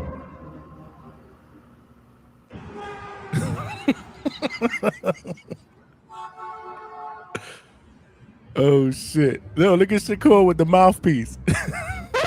He got the mouthpiece on. Look at that in the background. Yo, that's diabolical after he faked his death not to fight Shakur. Then you talking about that shit was Yo, tough. you need to take my dog out that picture, bro. That's good just content, stupid, bro. That is good content, man. They never gonna let Schofield. That's good content, man. The man was dying. Why y'all keep saying he died? The man was dying. Bro, that man had USB cords in his mouth and shit. He was dying. He was hooked up to the fucking Blu-ray player. PS5. You saw what I just put on the screen? Yeah. That motherfucker had the aux cord in him, money. Y'all funny as fuck. I remember they talk about it with some iPhone headphones that he had up his nose. You niggas is crazy. I don't know why he's still posting about them though. He got a fight lined up against Body. Like he got himself his title shot. Like because you know he gonna Body might fuck him up, bro. I would have rather had the Tank fight over a Lucas Body fight when he know he was in line for that shit. Well, everybody wants a Tank fight. That's a payday, bro. Of course. Hey man, maybe when Tank come back, he'll try to get the fight if he look impressive. Who knows? This guy said maybe if Tank comes back. Watch Devin meet Tank at 144 and get everybody pissed off. You gotta throw the if in there. I don't know what the fuck going on. Nah, if Tank comes back, he gotta fight Dev. After that shit. Yeah, they're gonna fight at 144. Watch, Johnny. On social media, man. That shit, that beef gotta be settled, bro. Hey man. That be beef like got to that. be settled, bro. You can't tell a lion how to roar, motherfucker. It's war now. I'm saying whatever the fuck I want to. That's how it be, man. That was some crazy shit, man. That was some crazy shit, though. I ain't gonna lie. Yeah, but these kids ain't got no respect, bro. You see, they all talk about shit. It's like, man, come on, man. You don't bring up people's parents, their kids, and wife and shit like that, bro. That's just crazy. None of these kids got respect. It's on the flow. Yeah, Fuck that. When you go low, nigga, we hit the flow. Fuck that. It get nasty around here. That's how it be, man. But yeah, man. Like I said, this shit it's wicked around this boxing shit. It's a lot of gossip and shit. Maybe we'll get the fights that we really want to see. But for the meantime, this weekend, like I say, it's hella fights. Everything can't be pay-per-view. I ain't gonna lie, this Moses Itauma and Hrgovic shit. That shit should not be ultimate package shit. It should not be pay-per-view. That shit is a little disgusting. I'm never buying that ultimate package. I don't give a fuck. I'm sorry to say, I'm never going for that shit ever. They telling me that everything is pay-per-view, bro. The shit is getting out of hand, bro. I'm not rocking with that shit. I am not a fan of that shit. Yeah, Malcolm, nobody defends that shit. One stupidity doesn't make excuse for other stupidity. It's just as stupid as when people were saying that Ryan's mom was faking cancer and Ryan's lying about his mom. Bro, you don't know what's going on with that lady, dog. Leave that shit out the fucking game, bro. Talk shit about the fighter. Hey, man, they a part of you. Fuck it. They a part of you. They birthed you, nigga. I'm talking shit about her too. No, I'm talking shit. But shout out to the Hangout Spot. Shout out to the Midwest Mafia. Big money. You know we hitting below the belt around this bitch. It get like that. Fuck them. Kicking, you know what I say? It's Mr. Hands and Feet, nigga. We kick niggas when they down, nigga. Fuck you, man. But shout out to my third shift workers, man. You ain't shit. Yeah. Get the guy out of here. H-Town, did you say you were watching earlier when I played that Hitchins clip talking about B-Norm? Yeah, dude, that dude's fucking stupid, bro. How do you make yourself look like a fool? You know, like, I don't understand that. Why would you even open your mouth? Just be like, I don't want that fight, you know? Damn. Or just don't acknowledge it. I'm scrolling through. Hey, salute Coach Bermudez. That's not Coach Bermudez. That's low nose boxing, man. Bro, on the super chat, Johnny, hit the super chat. Oh shit, my bad. I'm What the looking fuck? through. He on it, Johnny. What's up? You over there? You not paying attention? I'm looking on these fuck, extras man. to see what's going down, man. I'm trying to see what's going down, but damn, all I see, I ain't gonna lie, is that shit with Ness and Tone. Everybody's fucking playing that shit. That's crazy. Yeah, that shit is all over the internet. That shit viral like a motherfucker. You Bro, know, hit the put Discord. that on his page. Yeah, Clarissa tweeted that out today. You know what I'm saying? Shout out to the chat. Shout out to Big Money. Shout out to Johnny. Yo, what up, Lo? Shout out to my Mexican brother Leonardo Rodriguez, aka H-Town. Yeah, man. Hold on, let me read this real quick, man. Coach Hector Bermudez in the chat. Coach, if you're gonna jump on, please do not wait till 2 o'clock in the morning. Do it now, please. Ain't gonna happen. I'm telling you, peace. He said peace to minimum. Minimum. We all know who he's referring to. He's on the panel. H-Town, Big Money, salute. Salute right back at you, Coach, even though you ain't said what's up to me. That shit is a 2-pack of ass. Salute to Coach, man. Go ahead, Lo. What's up? Yo, y'all talking 147. You know I gotta jump on this shit. That's the glamour division again, man. The 140 division is back. Yeah, but I don't want to talk about T.O. for the It's next not. hour. It's not about Theo. Boxing coming up, bro. We got heavyweight boxing, bro. You want to talk about the Heavyweight. topic? I don't care about the heavyweights. But I want to touch on what y'all talking about, man. Let Lo run his T.O. high, dog. He gets it once a year. I'm gonna give you 5 minutes, bro. We did 7 hours of that shit last year. Let him rock, man. Yo, it's not even all about T.O., man. Chill out. It's 147, bro. You know what I'm saying? Richardson Hitchins, man, disappointing me, bro. He called T.O. trash. The man's a fucking short shot Hall of Famer, the most decorated fighter in the welterweight division, arguably the second best resume in boxing behind Canelo Alvarez. And then he calls out Brian Norman Jr., and then he pulls out, you know what I mean, exposes himself. And I really like that fight because honestly, Brian Norman Jr., if he goes in there and lets his hands go and goes all out, he could probably beat Hitchins because Hitchins is the kind of fighter that struggles against guys that swarm him. But Brian Norman Jr. doesn't really swarm fighters. He kind of like smothers his own work. So I could see a world where Hitchins could beat him. I could see Hitchins sitting him down as well because Norman doesn't have the most durable chin. So I got Hitchins probably beating him. But Rolly, if Rolly fights Hitchins and goes in there like the way he fought Tank, I got Rolly packing Hitchins up, bro. It's just crazy how boxing is, bro. Because like I always said, I think Hitchins is this generation's Vernon Forrest. He packs up the other guys, but he gets packed up by the wild dudes. You know what I'm saying? He didn't fight Oscar Duarte for a reason. He didn't fight Subriel Matias for a reason. You know, and I don't think he beats Rolly. I don't think he beats Ryan. If Ryan just goes in there and starts letting his hands go, he ain't beating Ryan either. But he 10-2's T.O. He's 7-5 Shakur, 8-4 is Devin. You know what I'm saying? That's how I see that going. As crazy as it sounds, I stand on that. Richardson, Hitchins, all the other slick guys, stay away from him. Send the punches at him. You know what I'm saying? Yeah, that's crazy. So you got Hitchins beating everybody except Rolly, the guy who just got packed up. Yeah, because styles make fights, G-Von. Just like Vernon Forrest couldn't beat Mayorga, but he was able to beat St. Mosley. But you still say that after this weekend? Because I personally think Rolly's going to retire. Really retire. Well, Rolly fights again, right? If Rolly were to fight Hitchins, Rolly's not going to fight Hitchins the way he fought T.O. because Rolly's not going to respect him. Unless Rolly goes in there and really fights the way he fought T.O. If Rolly goes in there and fights like the old Rolly. Man, Rolly let T.O. make it, low. Stop the cap, bro. He said, that's my homeboy. I don't want to hurt him.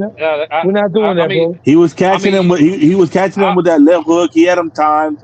And when you see a fighter get somebody else's time and then stop fighting. He'll make the adjustment. If you pay attention to the fight, bro, he made no adjustment. Anytime Rolly want to hit him with that left counter, he caught him. No. Rolly just wasn't there, bro. Like Rolly just wasn't there. You had Salas yelling at him, like, bro, look at me, like what? He was checked out, bro. He didn't want to fight T.O., bro. You could tell he didn't want to fight T.O. It had nothing to do with T.O., bro. Like I'm telling you, it's something else.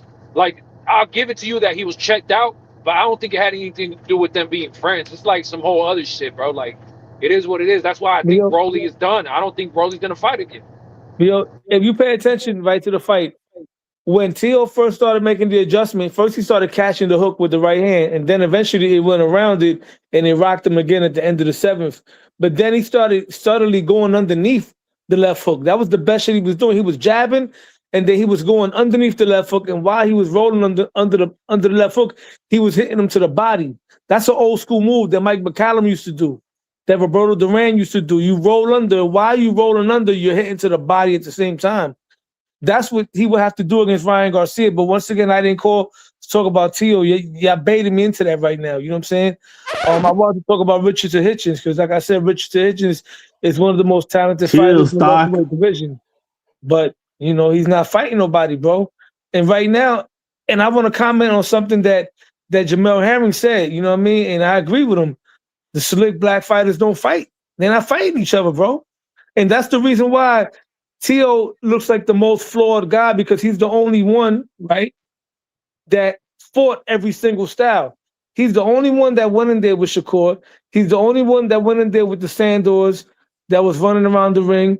He fought Loma in his prime, and then he fought the puncher like Richard Comey. He fought Rolly Romero. He's the only one fighting those styles. If you look at the pattern, right, even Devin Haney, the slickest guy he fought was Lomachenko, which is a European fighter, not a back foot guy.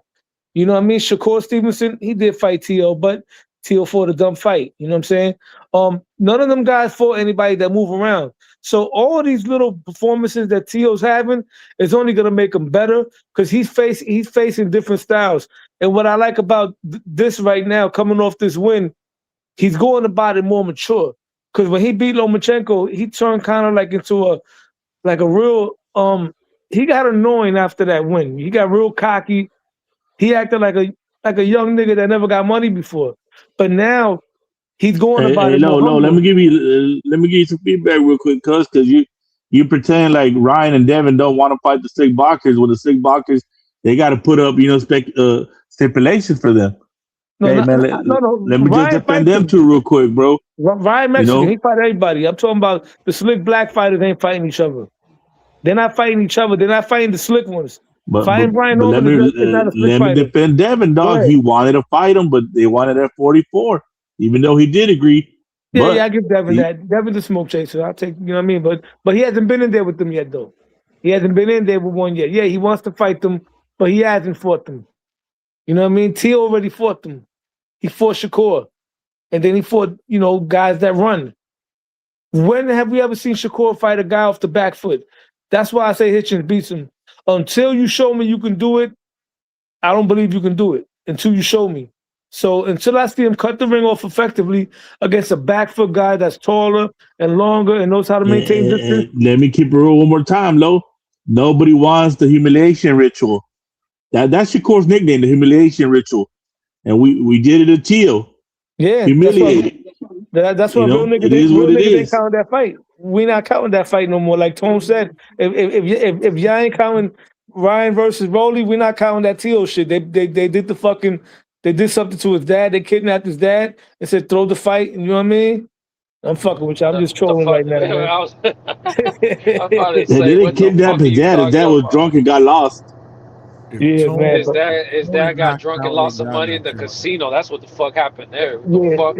Yo, speaking of my boy Tone, I'm late to everything because today, first of all, I had to fucking do a lot of shit today. I couldn't tune into TV. I didn't tune into See that nothing bias today. shit, Johnny? See that bias shit? Who this with Sky Nicholson? This is Hey, AI. This is definitely AI. Hey, there's no bias, bro. Sky Nicholson is just one of the most technically sound women boxers there is, bro. What she smell like? What she smell like, G-Mon? Damn, you a creep, man. I mean, bro. Hey, that was after the fight too. So it was. You smell like sweat. I don't know, bro. Yeah, I mean. Now you know you all up in there, dog. Remember Grouping that it up. shit, nigga. You probably didn't wash that sweater. She look at her. Damn, but she egged, what's his name? Who did she egg? Dillian White? Who was the one that she egged? Chisora? Yeah, Chisora. It was Chisora, right? But look, she take a picture with this guy right here. I mean, look, man. Eddie was like 5 feet away, so shout out to Eddie. But Eddie I don't know. your ass up, bro, if you would have tried to get out of line. That's the first time I seen G-Von, bro. Shit, I thought G-Von was like HLD, fucking Avatar. That's G-Von right there. Shout out to G-Von. Hey, G-Von, I'm just saying you sniffing the cup, cuz. Hey, Lo. No, not tonight. What up? Hey, Lo, what are you talking about? Like you on the close friends? Like you seen the shit that I posted, bro? You be seeing the shit I post. I don't know what you're talking about. Yeah, I see you now. Yeah, I got you. Look, Black Ray Donovan was like, she's all mine. Damn. I ain't gonna lie to you when I'm not gonna bring that conversation. We talking boxing right now. You know what I mean? But nah, I talking about Shorty, what she smelled like. What a girl's pretty. But hey, shut up, DM Lowe's. That DM Lowe's right there. He had all the DMs. That was a wild question, though. We know that was a wild question. I wouldn't mind a wild question. I wouldn't mind standing next to But he remember though. I wouldn't mind. I wouldn't mind. Hey, money. I do remember them. Yeah, I wouldn't mind standing next to I know this motherfucker, Johnny. I know this motherfucker. Really? He was like, but listen. But check this. No, that's it. I'm keeping it boxing. But like I said, I wasn't tuned into nothing today. All day I've been busy, right? So finally, when I had a chance to tune into something, whatever, I looked on my phone. I'm on Twitter, and the Guat post is up. Some shit with Ness and Tone crashing out on each other, and Ness going crazy on them. So I'm like, what the fuck is this? And mind you, Tone is live. And then I get on the live, whatever. I watched a little bit of it. I got a lot of shit to catch up on, whatever. But yeah, I seen that shit. But Tone is up though. Tone is up. Like you seen Papoose posted the shit? Like Papoose posted it, bro. I seen Guap posted. I seen the Guap posted on Twitter. Well, Papoose posted on his actual IG page, not like on some story shit on his page.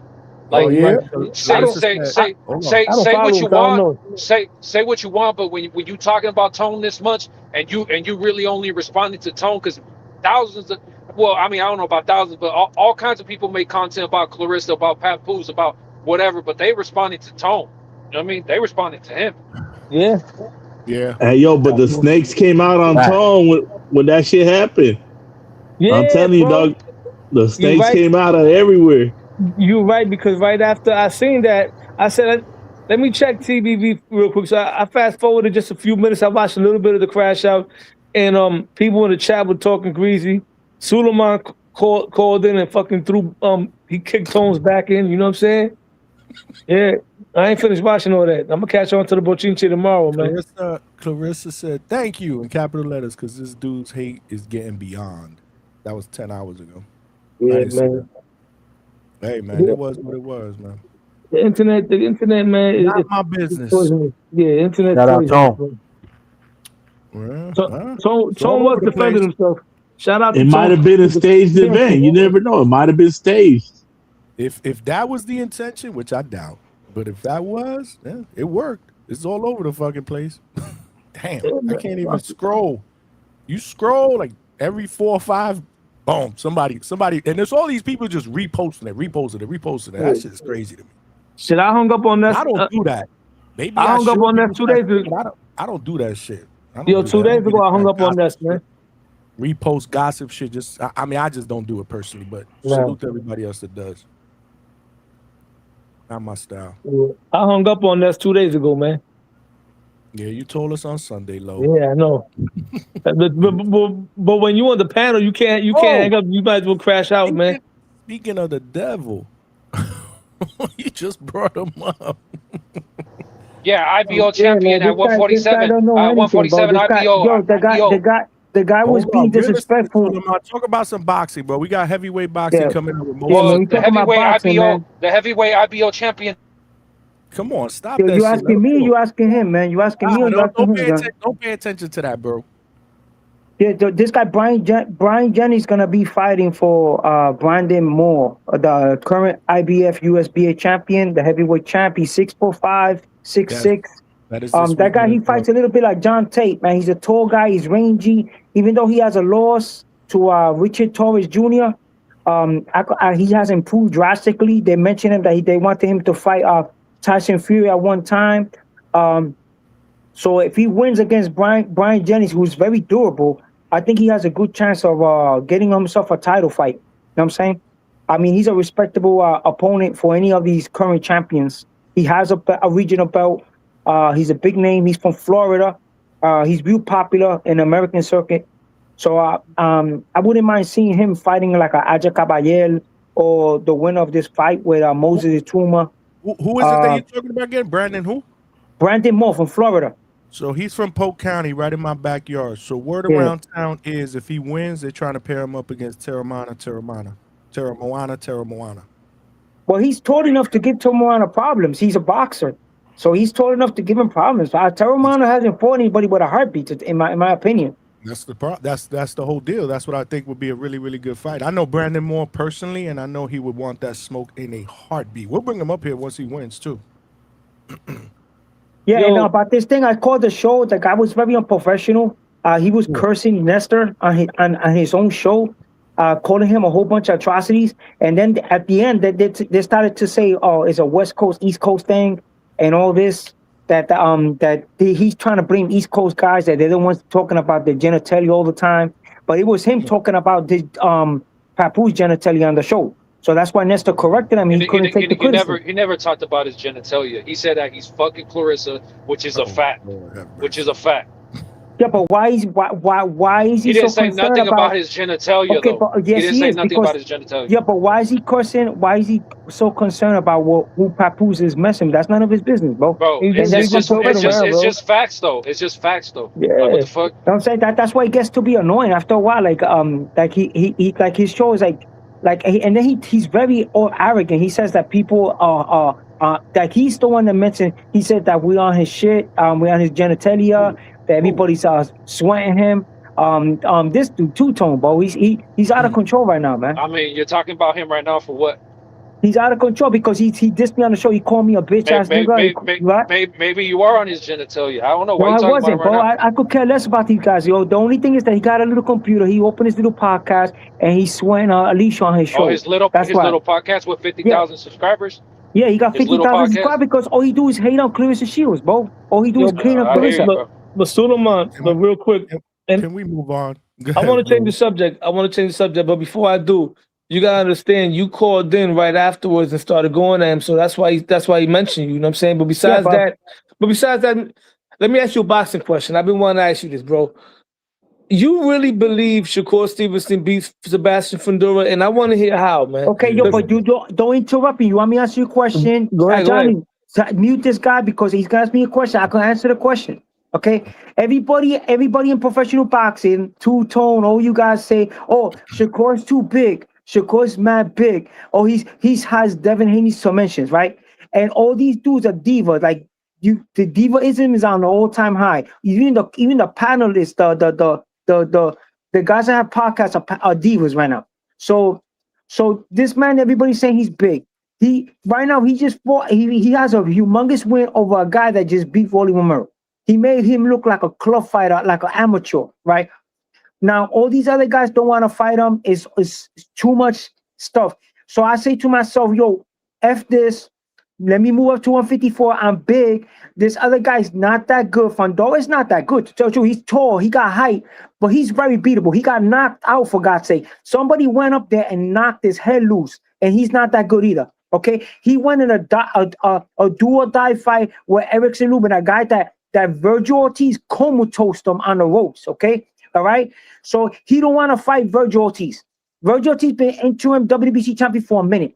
So Shakur's a big name. He's looking for a big name fight. Shakur should go into negotiation immediately. Forget about these divas. Get the 154-pound belt, you know what I'm saying? And beat this guy. And that's it. He's a 5-division champion. And anybody that wants, take all comers after that and stay right there and make your money. You know what I'm saying? Stay in your own lane. Look, my man Tio Lopez right now, he just won this belt, right? You hear me? Yes. Yo, Suleiman, you a bitch ass nigga. When you logged off the show, you turned into a pure hoe. Yo, you see how this guy be hitting? He acts like a child, bro. Yo, I wish I could see you in person. I could smack the shit out of you, bro.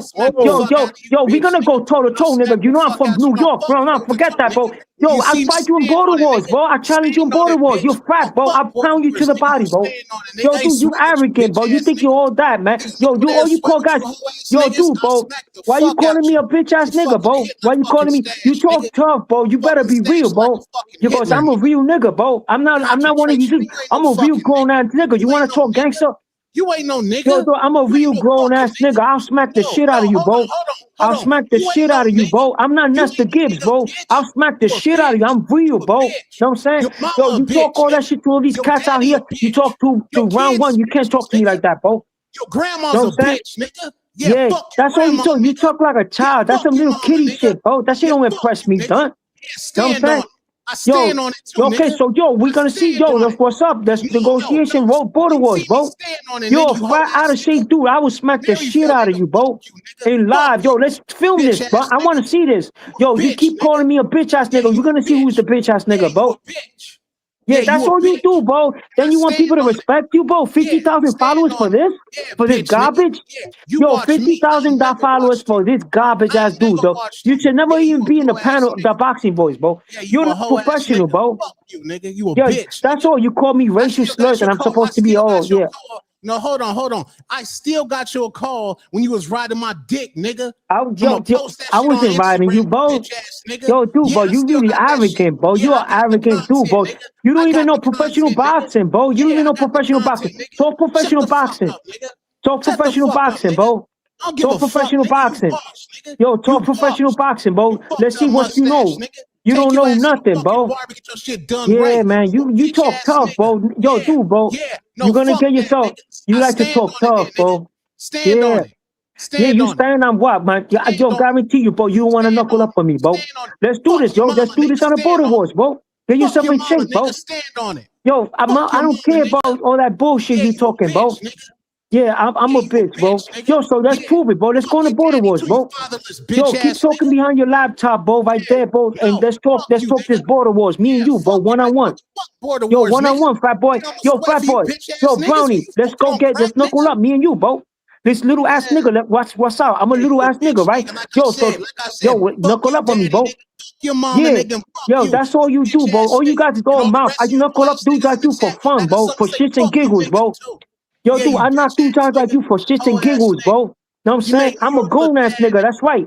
Yo, so let's do this on Border Wars, bro. You make New York look bad, nigga. You look bad, bro. You call people a bitch ass nigga. You a bitch ass nigga, bro. Yo, you a bitch ass nigga, bro. You a bitch ass nigga, bro. Yeah, You know what I'm nigga, saying? shut up, nigga. Shut up, Yeah, nigga. all you do is call people bitch ass nigga. Oh yeah. What up, Big Money? What Yo, up, you Lo? give this dude his airtime, bro. You put him on your panel. What up? What up, nigga? What up? Yeah, this fucking weirdo ass nigga. What up, You're a Flex? weirdo, bro. You a fat slob, bro. Yo, let's do a combat simulation, bro. Me and you, bro. Mama sucked my dick. She was Yo, a fat slob. yeah, you a fat slob. You suck dick, nigga. You suck dick. You are a faggot, bro. All you do is call bitch ass nigga. You a bitch, bro. You a bitch. That's right.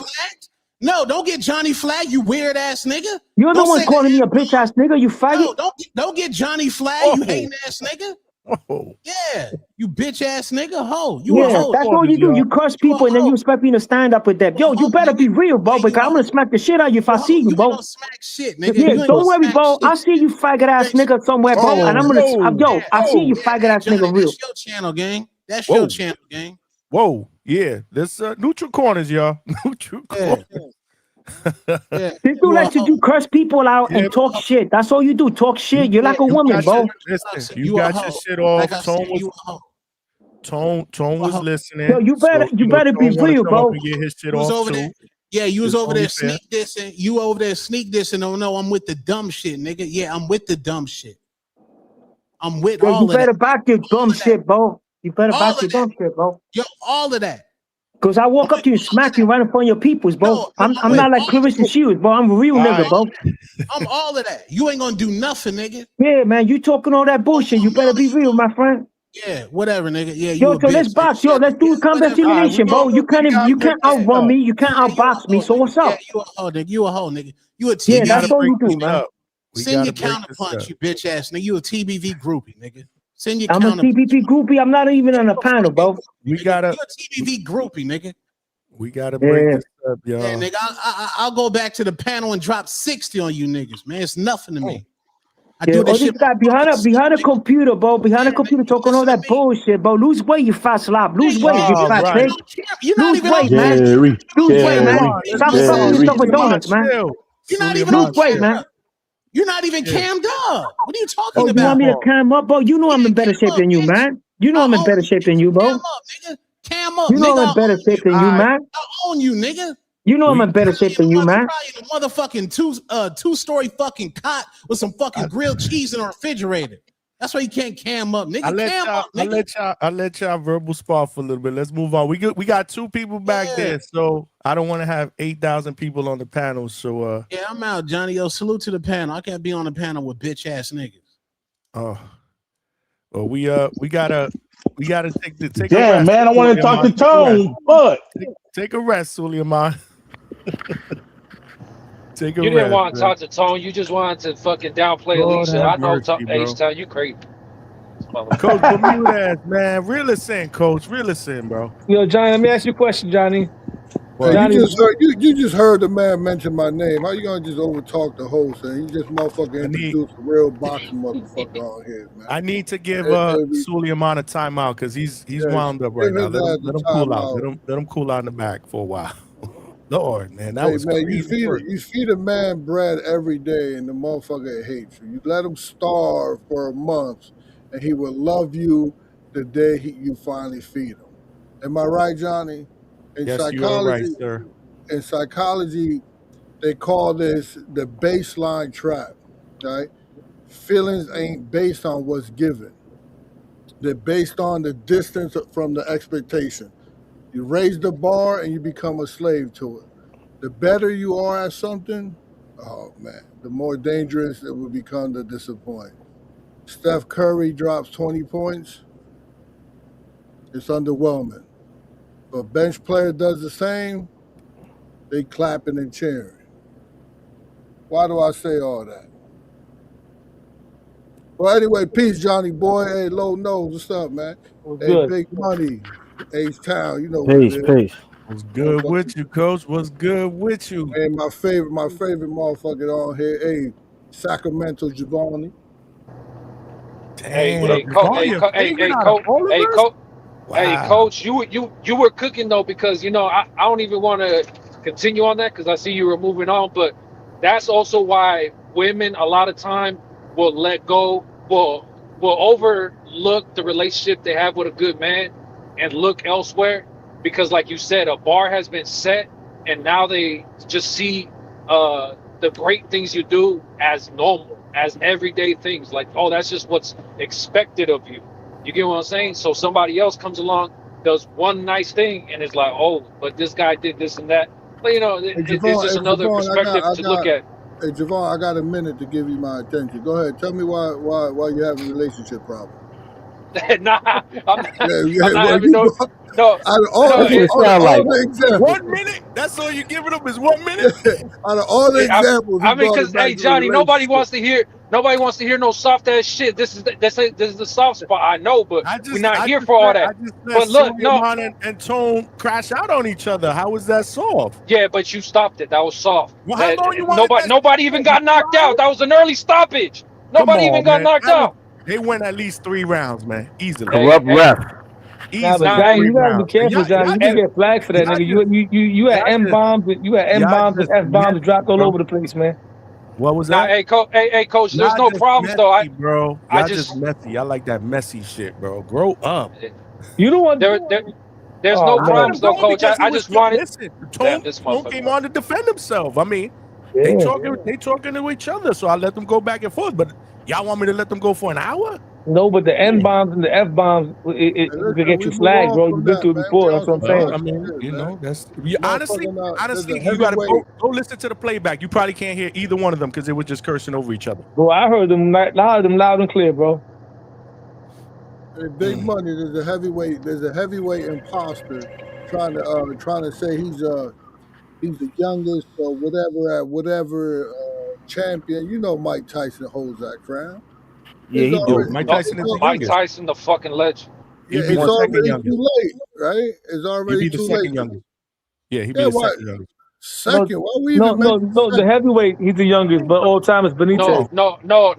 Now they trying to say he's gonna be the youngest British heavyweight champion. See how they switch it up? Fit him in somewhere. Be careful of the rhetoric. Be careful of how they gonna promote this man. He's a bad motherfucker though, Johnny. We were talking about him at length, but none of these dudes want to stay on the damn topic. That's the problem. He's a bad boy, but don't let's not diminish Mike, because Mike was 20. He's already I think 21, right? Yeah. He's 21. Yeah, for sure. Man, you gotta be at 17, to be Benitez, to be fucking Mike Tyson. I mean, you got remember why we do the pound for pound list is because ain't nobody gonna beat no heavyweight. We do the pound for pound list because Sugar Ray Robinson came along and was looking sensational, beating everybody. So then we had to put the pound for pound into perspective. But there's always been heavyweight boxing, and then the rest of boxing. There's always been like that. Heavyweight boxing is what carries boxing. That's what I said earlier. Oh yeah, my bad. I didn't hear that. Oh, you got super chats here, Johnny. We gotta get on point, Johnny. This is why we here. It's tough because again, Johnny don't care about the chat. You see what I'm saying? I gotta find the time to cut people off. Go, John. Let's go. Super chat, and you got you got a different color than green up there. Yeah, man. We got Sin City Lowe's, who's been a member of the DHS membership. We call it the pound for pound list. Drop the bomb. Laughing my ass off. Salute to the community with the LOL and the popcorn emoji. I wonder what he's talking about or referring to. Honey Badger with the $2. Counterpunch for Sulaiman. Y'all bugging.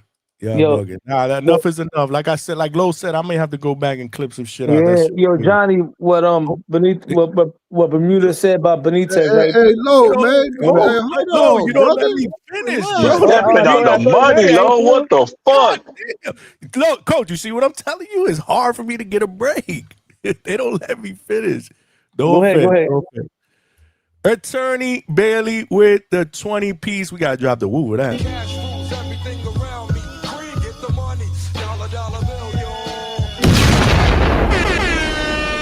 Salute to AB Attorney Bailey, who jumped on the panel on Sunday and gave Coach Bermuda some fire, some smoke. He said, Coach, you were right. Thought about it. Thanks for the access. What are you talking about? Thought about what, AB? Thanks for the access. He must have been what you were talking about when he was coming after you about Yo-Yo's performance. So he must have rewatched it. Oh man, I ain't gonna do it to him, but I should play the voicemail that I got from Adames, Carlos Adames. Yeah, he want that smoke? Yeah, he let me have it. He was like, yo, listen, tell your boy to stay in his place. That's what I'm talking about. This is great. Why you can't play that? Play that shit. He said, stay in place. He's not ready. And so I was on what's you my was man on name? Stayside when I was super chatting about your whack ass Spanish yesterday. Hey yo, Low Nose, you know Spanish? Seguro que sí, yo hablo español. Nah, Hey, yo. my shit is better than his. Trust me. No, it's not. I got better, bro. Absolutely not. Absolutely, it is, bro. Hey, yo, Low Nose. I had some Cubans on here that didn't know English. My man Johnny could ask. Yo, I had like, how many people did I bring up? Probably like 8 Cubans. Yeah. One by one. And my man, Half a Cuba. And my man H-Town had to take over, Low Nose. Hey, he had to take over because Johnny froze. He couldn't ask one question. Man. That's bad podcasting, Johnny. You Puerto Rican, bro? He lying. Yo, John, yo, I interviewed Andy. Johnny ain't Puerto Rican. He's Puerto Rican. Yo, Bermudez, I interviewed Andy Cruz in Spanish, bro. So my Spanish is there, bro. And you don't want me to play that shit. That shit was nasty work, bro. Stop it. I know you ain't bragging about that interview. He understood what I was saying, right? I barely did. I'm not trying to throw shade, but I went back and low and I was like, no, don't post this shit nowhere. Yo, real quick, he mentioned Wilfredo Benitez, right? Benitez didn't just take the belt from a belt holder. He was 17 years old. The guy he beat for the belt is like a top 5, one of the greatest junior welterweights of all time, Hall of Famer from Colombia by the name of Antonio Civantes. That's who Benitez masterclass at the tender age of 17 years old. Huh? We just ain't gonna pronounce the R in his name. Whose name? Antonio who? Antonio Civantes. hey, I want to know how good your Spanish is. Is Antonio Cervantes or Civantes? Antonio Civantes. His nickname was Kid Pombale. Kid Pombale, something like that. He's actually the greatest Colombian fighter of all time, too. So how do you say his name? Antonio. Este tipo no habla español. Este tipo no habla español. Talk to him, Johnny. Talk to him. Él no puede You can't say ser. You can't say ser. You can't say Cervantes. I have a little slur when I talk. That's why. Antonio Civantes. No puedes, bro. Mira, yo sabe cómo hablar español. Hey, Coach, you said Johnny been practicing in the mirror for the last week? Brother, tú necesitas practicar, brother. Imagínate eso, brother. Yo sabe que yo estoy diciendo. Yo soy una bestia. Yo soy body. Welcome to the Puerto Rican spot where we sort of speak Spanish. That's right. He said we're Puerto Rican. For the people that don't speak Spanish in the chat, these dudes sound terrible. What? You had to hear Coach when Cesar said. Yo, hold on. Like, yo, Cesar, Johnny, back this motherfucker up, bro. Johnny, paga atención tu chat. Shout out to Attorney Bailey. He said, tengo un super chat que tengo que leer ahora. So, cógelo con take it easy, ¿oíste? Saludo a mi hermanito César Seda. Is chat even a word? Un super chat. That's what César said. Mira, tengo que leer un super chat del Hangout Spot. All your passion. Yeah, but it's for the people listening in the chat is Cervantes. You have to pronounce it R. You can't just say Cervantes. It was a bad But man. go ahead, Lo. This is your topic, man. I'd like to talk about this. Yeah. Well, I was saying, Benitez beat a fucking Hall of Famer, bro. And back then, guys was different because these guys, back then, guys in their early 20s being world champions, having deep resumes in their 20s, That was normal back then, bro. That was normal. A lot of guys today are doing that maybe in their late 20s, early 30s. You know what I'm saying? Ray Leonard was, when he fought Benitez, right? Benitez was already a 2-division champion at 21 years old. Ray Leonard was 23 when they fought. You know what I mean? And that's how the whole Five Kings thing started. And I say five to put respect on Benitez's name because Benitez wasn't really as popular as the other guys like that. And they weren't labeling him as a king, but he qualifies as one because he beat one of them. He gave two of them 2 hard fights, but he never got a chance to fight Marvin Hagler. That's why they didn't call him a king, but he was a king. You know what I mean? If people are calling Rolly one of the 7 kings, then we can call Benitez one of the 5 kings back in the day. One of the what kings? The 7 kings today. Who said I don't know, but Loney's a nickname, like the Kingmaker or some shit, or fucking. Why you gotta do that, everybody a though? king.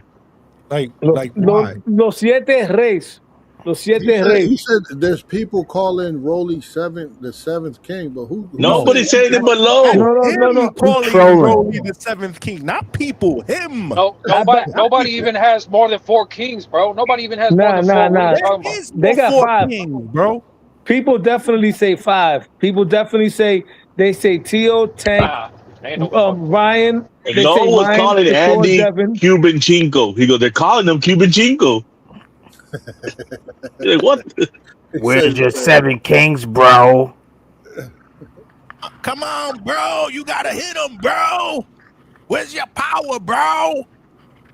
Shout out to Gordo, Slick Black Gordo, man. Fucking the best, the second best Latino fighter we got right now behind David Benavidez. Bam's not there, bro. Bam ain't alive. Bam ain't got a so disrespectful, bro. You must purposely want somebody to pay $50. Nah, man. You be hella disrespectful, bro. Bam definitely has. Bam is definitely incredible, bro. Like the way he works off of pivots and angles. I don't know what to tell you, bro. Like, bro, Bam's he don't got the resume though. He don't got the resume. He don't got the hit records under his belt. That's what I'm saying. But you see it, right? Eye test, right? The eye test. You see what you see, right? Oh yeah, he definitely skilled. I'm just saying, we're talking about guys that have been beating guys, man. You know what I'm saying? Benavidez beats Tio's been losing. Tio's been losing to some guys though. Like to he other lost guys to one guy. To 2 guys. What are you talking about? He lost to 2. No, real nigga didn't count that Cambosa shit, bro. He was sick. He was fucked up. He had baby mother problems. He had busted lungs. We ain't counting that. I agree with you, but that record. I mean, that loss is still on his record, bro. I know, but all-time greats had losses, G-Von. You know what I'm saying? It happens. Duran lost to Esteban de Jesus, and Duran's the top 4 all-time great. Oh yeah, but did you excuse some of their losses? Nah. Talk to him, Javon. You know about this. It got real quiet, Coach. I don't know, man. Shit. Nah. The point I'm trying to make, all-time greats got losses. They fight each other, which brings me back to what Jamel Herring said, which he's right. All due respect, the slick black fighters don't fight each other, bro. They be protecting the O. Only some of them do.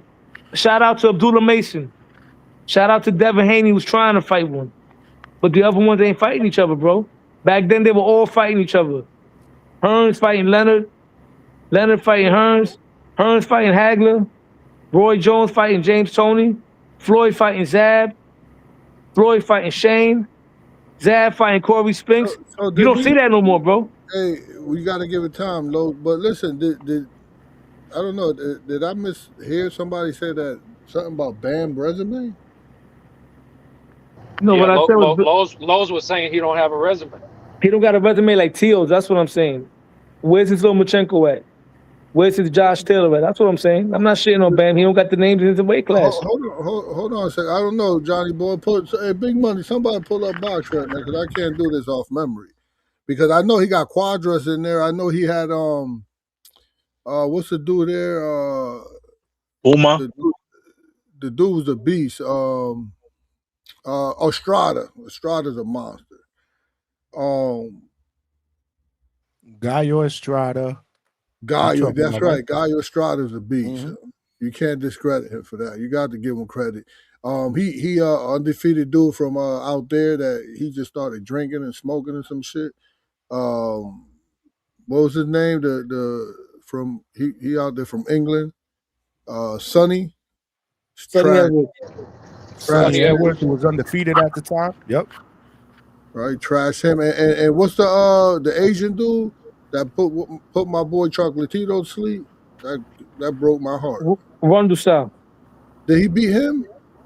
Yeah. I think he did. Yeah, he fought him, right? He beat him. Hold on, let's look it up. No. No? Wait, Gallo probably did, right? He's sore wrong side. Hold on, let's see.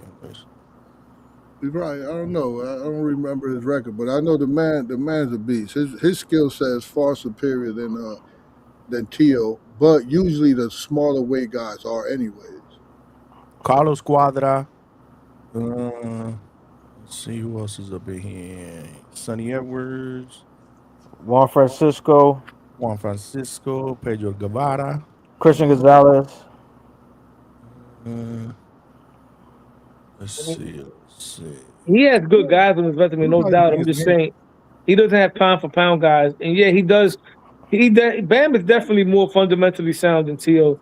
And I'm not shitting on Bam. I'm just saying in the weight class that he's in, he's not in the money division. If he was bigger and you put him in that mix, he'll definitely qualify to be a king. Because it's like back in the days, we had Ricardo Finito Lopez, who, in my opinion, was better than all them niggas that was at 147. If Finito would have been 147, I would have had Finito packing up Oscar, and I don't know about Trinidad, because Trinidad was packing all the Mexicans up. But he would have been packing up Oscar and the other guys, you know what I'm saying? Yeah, that's a tough one, Los. I mean, you got to move the goalposts like you're moving it now to back your argument. Now we're talking about money divisions.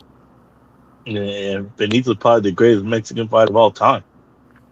On a skill set level, maybe, but once again, he wasn't blessed to be in a division where there was a lot of names. Yeah, I wouldn't say he's more accomplished because you could have an argument there. But he is a better fighter right now. I mean, you would say him and Sanchez are the most complete Mexican fighters ever. Sanchez was you know what's crazy? I was having this conversation with somebody about that, and a lot of people, there's some people that actually got Sanchez as number one, and there's some people that have him at number two, right? And I don't ever want to shit on Sanchez, but his career was cut short at 23 years old. But during that time, he did beat a couple of solid guys. He beat Azuma Nelson when he was undefeated. He beat Wilfredo Gomez. He beat Danny Little Red Lopez. If y'all don't know about him, that's old school. But his career was cut short. So his resume didn't get a chance to get as deep. So people go by what he did and then the potential of what he could have been. So that's why I believe he's ranked so high. But if you look at other guys like Juan Manuel Marquez, he had a better career, but then again, he didn't die young. So it's like with hip hop, people got Biggie ranked at top 2, top 3. Biggie only had 2 albums. You know what I'm saying? How can you put him above certain legends? So that's the effect that Salvador Sanchez leaves. Bro, with the skill is there though. Just that's a good. I mean, he did everything, bro. He moved forward, moved backwards, everything. The guy was special too. No, he was. He had defense. Man. He was slick Mexican, pressure fighter. There was a slick Mexican fighter. Tony Bailey, that boy Rohan Polanco about to be back on the scene. Boy, the boy hand is healed, and he's number 6 in the rankings. And trust and believe, boy, that Teofimo kid is way too small for my boy. He gonna run right through him. And let me finish the topic on my boy Bam, because me and Johnny Boy had a discussion before. I don't know if Johnny Boy remember. What goes on in the back hall stays in the back hall. Good enough. But to answer your question, I fully remember it. You probably had to go back to to remember. But right, was Big Money there? No, he wasn't there. Big Money wasn't there. On the first one, yeah. All right, so listen, Low Nose, man, you on point with Teofimo. That motherfucker, he's bad, boy. He bad. He beat Lomachenko. He beat Josh Taylor. He got the good credit for Josh Taylor, but Josh Taylor was sniffing that white and partying hard when he got him. But no one knows that. So Low knows you get credit for that. Teofimo get credit for that. He was on his They way do out. now. They do Hey, now. I knew it. I was trying to. Hey, I was telling Rohan's manager to listen. Rohan will fight him for free. Just get that boy in the ring because I know what time it was. I know he was for the taking, but nobody knew that. So you gotta give that ain't Teal's fault. Teal did his thing, and now Teal's a motherfucking 3-division world champion. He beat my boy Rolly. He deserved to win. Rolly didn't come to fight. So yeah, his resume is definitely better than Bam's. But everybody on this panel should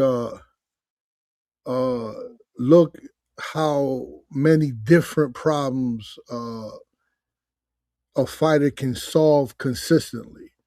Because we're supposed to be on here, we're supposed to be hardcore fans, right? And that's what Bam definitely separate himself. Bam could step to you and be first. Hey, Big Money, you've been reading a book. You know what first mean, right? Yeah. So he can be first. Probably nobody on the panel knows what that means. But he could be first. Bam could Yvonne, no. Yeah, Bam or Javon, no, okay. Bam Yvonne, a could boxer. he could counter punch. Bam could definitely put proper pressure. He can fight going forward. He can create angles after his combinations. He can attack the body. He can change levels, and most importantly, he processes information during the fight and makes adjustments without have to be there for that long anyhow. So he's a way better boxer than TLP. He got you said Quadras under his belt. He didn't beat Rung. I think somebody called him the rat eater, some shit like that. Trini called him the rat eater. So did he beat him or no? No, wrong Versailles. No, he's not on his resume. I thought he was. You're thinking of a different dude. Yeah, we thinking He about got Carlos Sonny Cuadras, Edwards. maybe. He got Estrada. He got Fernando Martinez. And now he got Antonio Vargas, right? And he's Last one. I think he's 20-something and 0. 3-division champion. Yeah, Cafu. And he knocking motherfuckers out. He finishing the fight. I think that's the difference in me. I think Teofimo is an awesome athlete who can box, but Bam is fucking out of this world as a boxer. And he who also happens to be athletic. Respect that man, Low. Yeah, listen, and Bam got the better trainer because I would love to see Teal with Robert Garcia, man. I will say this: if Bam, that's a good conversation to have. I don't think Teal do good with Robert, but yeah, that's a really good conversation. Who would be good for Teal? I think Robert would do good with him, coach. Because Robert is very good. It's weird because I never really seen Robert with too many athletic guys, but Bam is athletic though. But I think he would do good because Robert Garcia. Think about this, because you could be right. I'm not saying you're wrong, but think about when have Teofimo been his best? Is he going forward or is he boxing? When he's in the middle of the ring counterpunching, because sometimes when he moves, he could overcommit to the movement. Sometimes where he steps out of. So when somebody's coming at him, he's counterpunching the shit out of him. He's sharp. He's explosive in those counters. So you would have to say the best Teo we can get is when somebody opening up on him and he's boxing them. Yeah, but right? But what I did see from the Roses fight, to get the best out of him, Low, would be a trainer that could teach him how to box and counterpunch and like keep feeding his best instead of working on his worst. And Robert Garcia, he about that action. He wants you to go forward throwing punches. And this is why Caballo Bronco, Carlos Adames, lost his fight with Hamza. No, that was a draw, brother. With Patrick, somebody help me out. Carlos Adames lost to Patrick something for the belt. Patrick Teixeira? Is that his name? I think you're right. Right. So he was being trained by Robert Garcia. Robert Garcia is an awesome trainer, but you need the right style to be in that gym. That gym, you don't play in that gym. Motherfuckers go in there to fight. And Carlos Adames is a Dominican. I have a lot of experience with Dominican fighters. They're boxers, even though a lot of them are punchers, but by heart and by nature, they're boxers first. So now you got Robert Garcia taking on Carlos Adames and trying to get him to go forward. And he was going forward on Patrick, and he was doing good on Patrick. But when you're not accustomed to doing something and you're listening to your corner and you want to satisfy them, fatigue gonna play in. Think about the anxiety that in the uncomfortability and position that you're in, and you're holding your breath here and there, and you're slipping and dodging and blocking, and something that you're not accustomed to. So you're gonna get tired. I don't know if you understand that.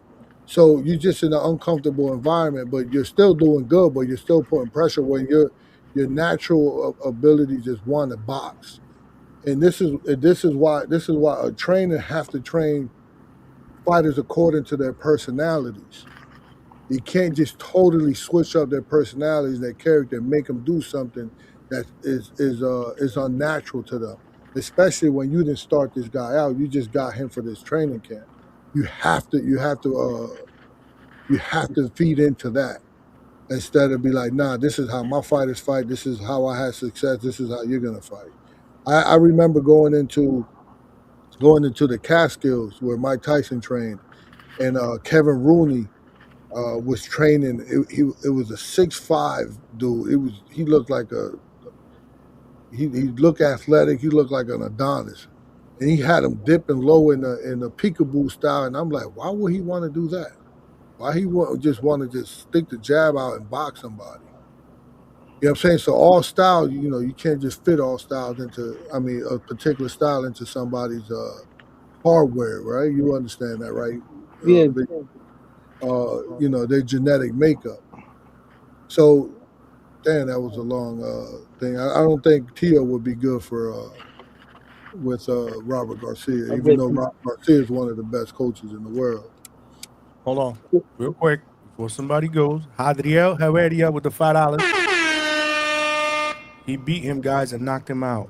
You guys don't know Bam, obviously, wrong with side. No, he didn't. I'm looking at No. I was just about to say, on BoxRec, it goes by his real name, Wisiksil Wengek.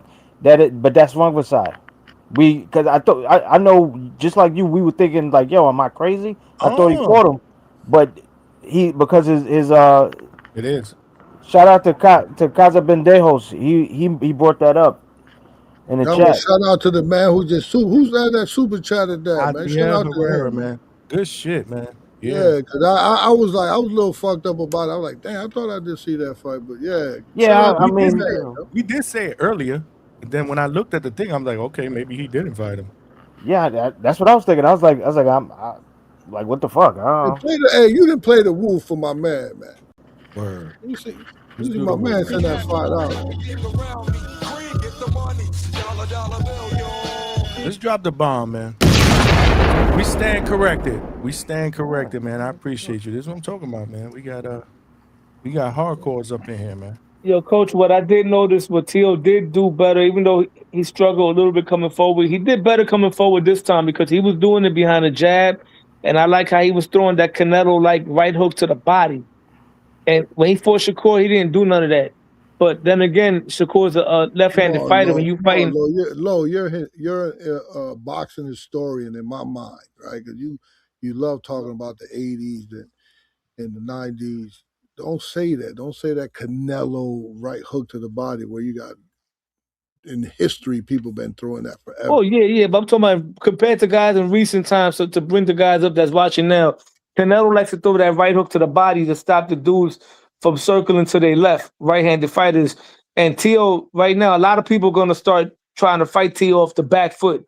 You know, like example, we fight Ryan Garcia, we already know Ryan Garcia is going to go off the back foot. He's going to try to check hook him. And this fight with Rolly is a good preparation for Ryan Garcia. Because if you watch that fight again, Coach, after a while, I like how he started going underneath the left hook instead of just trying to catch it. Because you can catch it all you want. Sometimes the punch can go right around the guard. And that's what happened in round 7 when he got wobbled. So he started going underneath the hook and he started going to the body while he was rolling. That's a lost art. Guys like Mike McCallum used to do that. Turan used to do that. Like I said earlier, before you got on the panel, if you wasn't listening, he was rolling underneath the hook and digging to the body while going underneath. A lot of people don't do that. And that's something that he's going to have to do with Ryan. After you punch, get ready to roll. The only one that did that with Ryan was Tank. Devin didn't do that. That's why Devin got caught, because Devin was just trying to catch the hook and he was leaving his right hand by his side with the bow and arrow jab. You got to go underneath that hook. It was a you don't lot wanna catch easier that for shit. Tank though, because Tank's a lot shorter. Yeah. I mean, it is smart, but it was easier for Tank to Yeah, execute exactly. it because he's a small guy. Yeah. Tio's short too. So Tio was going underneath Rolly's hook. So I'm sure he could go under Ryan's, because Ryan is taller than Rolly. You know what I'm saying? And Tio's You more. got a point. You got a point there. Yeah. Yeah, but Ryan also throws the hook to different areas, not just the head, bro. So I mean, he might fucking go roll under and catch one right to the Yeah. fucking side of the head.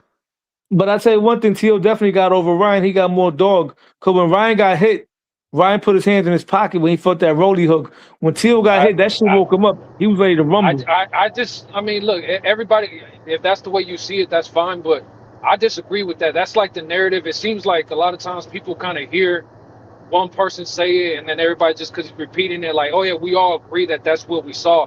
But if you actually watch that fight from the very beginning, from the moment the bell rang, Ryan was never trying to go for. He was never trying to go for a knockout. He was never letting his hands go. His punch output was low from the beginning.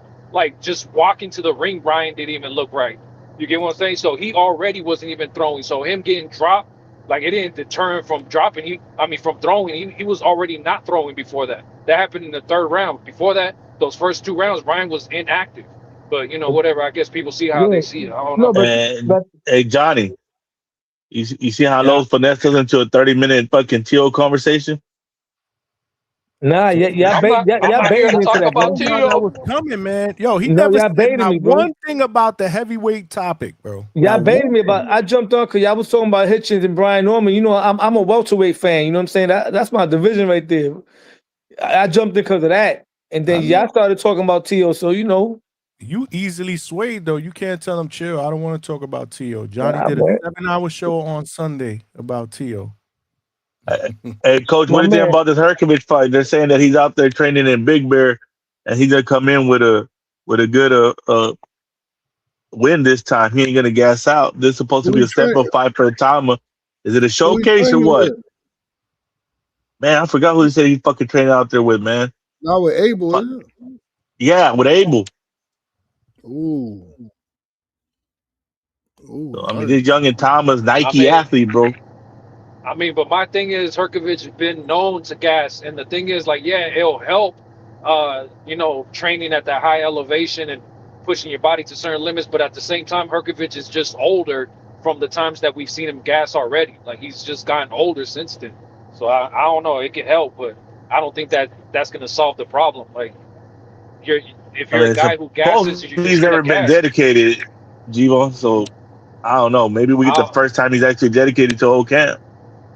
That's why he lost. He lost against he lost a fight, right? With because Parker. No, not Parker, the other guy. I mean, not Dubois. Right? Yeah, Dubois. He lost it. He was whooping on Dubois easy too, until he gassed out. And then he gassed. Yeah, and even like the fight that people make the biggest deal about his resume is Zhilei Zhang, and Zhilei Zhang is also a guy that's known to gas out, but I think Zhilei Zhang actually won that fight. They give it to Hrgovic though, but I think a lot of people feel Zhang won that fight. But hey, man, I don't know. Hrgovic is just really big. He's a big, tall, powerful guy. He can catch Itauma with a shot, but I just think Itauma's gonna be too energetic, too young, too explosive. Like he's just gonna be too much for Hrgovic. He's way too slow, way too choreographed. Is that fight on pay-per-view or the free to zone? Pay-per-view. Oh Unless you my got the God, ultimate. Sonya, bro. This Bro, pay-per-view. why do you guys have the not just have the ultimate? ultimate? Yeah, why you guys just don't have You have the ultimate, bro? ultimate. You don't pay for anything. Nah, You but just watch it's the not that, bro. pay-per-view. For me, Well, not everything is pay-per-view. not worth pay-per-view, bro. Everything is But if not you're worth already paying pay-per-view. a membership, like you're just paying for the membership, bro. Don't worry about what's on What's pay-per-view. crazy Like you is don't all pay these, for it. and I'm not talking about low, but all these dudes that say that I guarantee you they waste money on the dumbest shit in their life. No, I get what you're saying because every week, or every John- month. But Johnny, sometimes when I pay for pay-per-view events that I don't really want to pay for, I psych myself out of it and say, you know what? I'm just gonna pretend I bought $80 ticket for a fight in Madison Square Garden and went there. You know what I'm saying?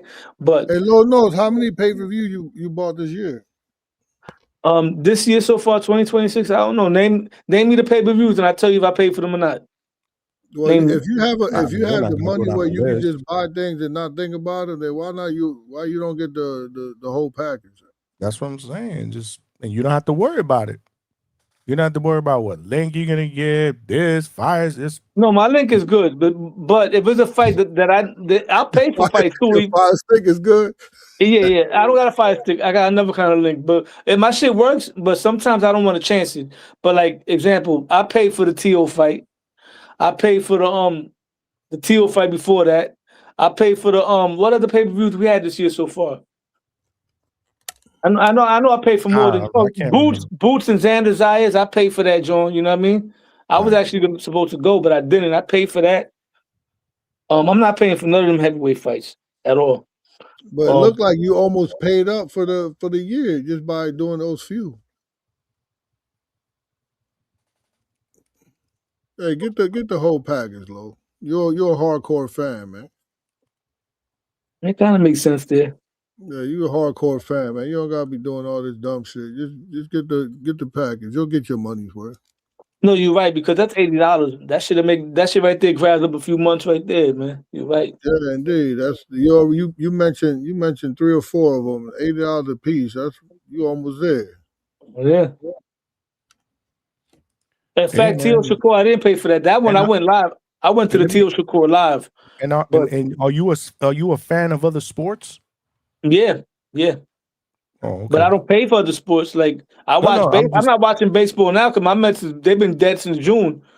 You know what I mean? They always are. What else is new? Nah, But, buddy. You know. What I was about to say was, again, if this is the only sport that you watch and you support, then I think it's a worthy investment. That's just me. No, coach, they made a point right now because I swear the $80 twice off the top of the head. I know for a fact I paid for 2 off the rip: the Xander Boots and the Teal versus Rolly fight. And then again, we got. You're gonna pay for Ryan and Conor Ben, right? I might. In fact, yeah, hell yeah, that's a good card. Hell yeah, I'm paying for that. And then Billy in October. No, absolutely not. Absolutely not. I'm not paying for that. I'm assuming that one. I'm not paying for That'll that. be a very entertaining fight, and they probably put a good.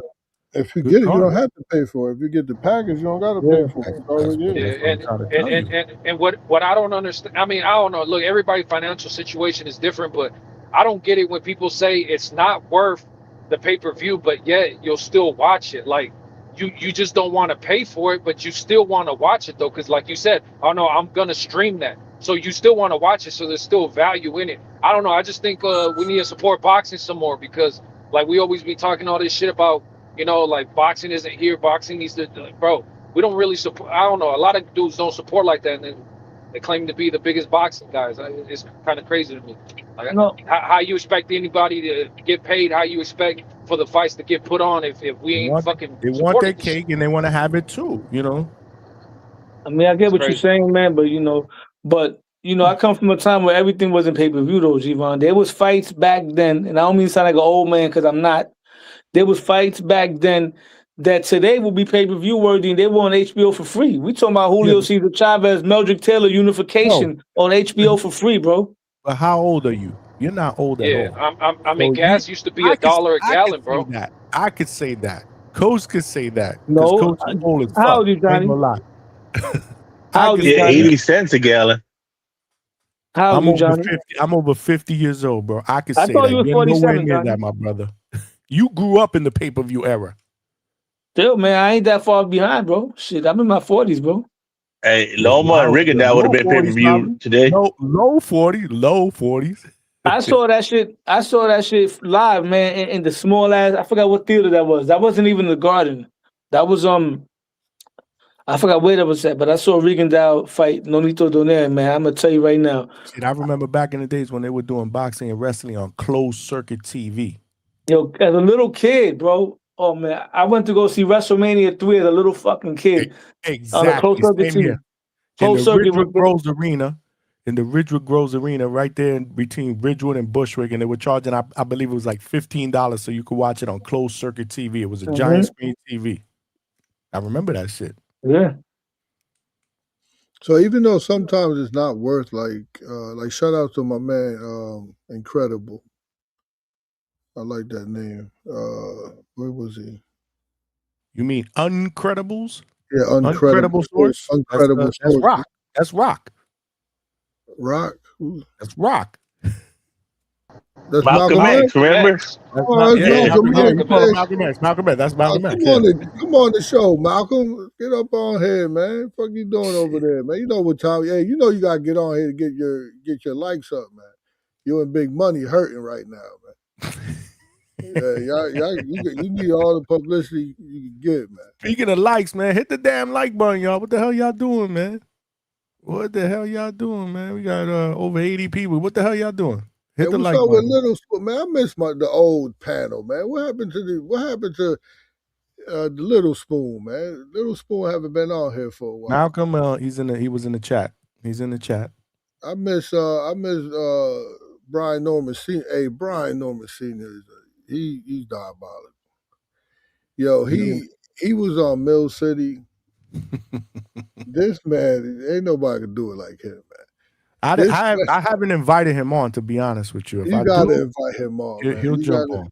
Hey, this man, right? The trainer. I don't even know why he keeps getting so much publicity because he's not even the trainer of Keyshawn.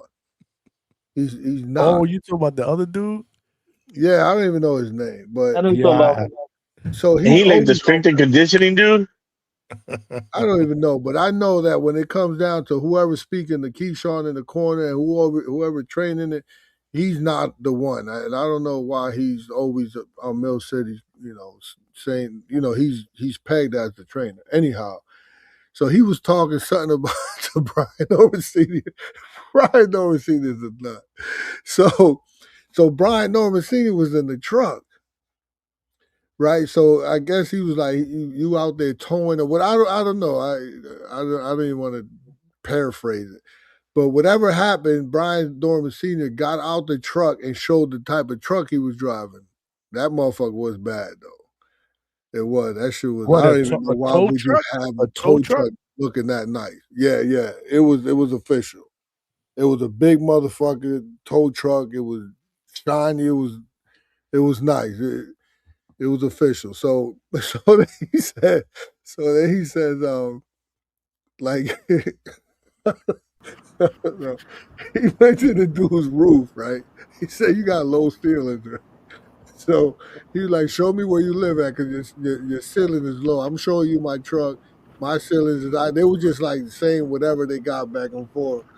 But it was just like, it was hilarious to me that Brian Norman was like seeing that he had low ceilings.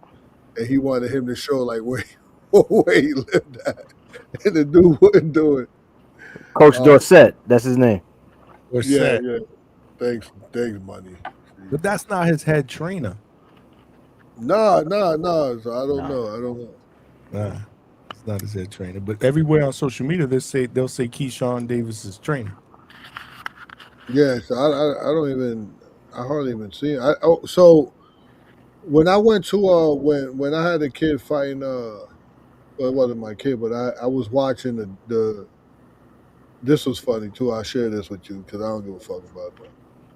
So I was in the locker room with Keon getting his hand wraps, and Kelvin was there, and the dude wrapping Keon's hands. he's known. I seen him with Shakur and them. So, but he was some shit. His hand wraps was terrible. So that dude that the Dorset dude was watching me. You know, not to pat myself on the back, but you probably won't see somebody wrap hands better than me. Anyhow, and but that's a fact. That's out there. You know. So when I went to that locker room and I was seeing him wrap hands, Kevin was sitting next to Keon while Keon was getting his hand wrapped. So I go to Kevin. I say, Kevin, man, listen, man, I be betting on fights. I need you to win this one, man. And he was like, all right, thanks. Hey, you want me to wrap your hand? Because that shit right there is some bullshit.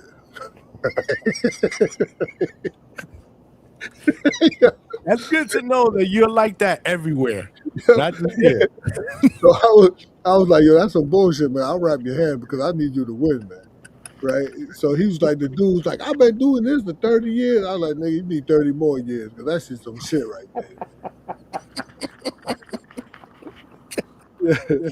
Oh man, I could get it there. Like you said, like they say in Spanish, I could take it there. You gotta love. You have a good night, man. I'm calling it a night. I'll see y'all tomorrow, man. Shout out, great dialogue, coach. Hey, Lo, man, listen, give a prayer to motherfucking TLP, like my boy Rohan Polanco, man. Word. Nah, man, don't do respect. Rohan, come on, not with Tio, bro. That's not good. That's the eighth king. That's the eighth king.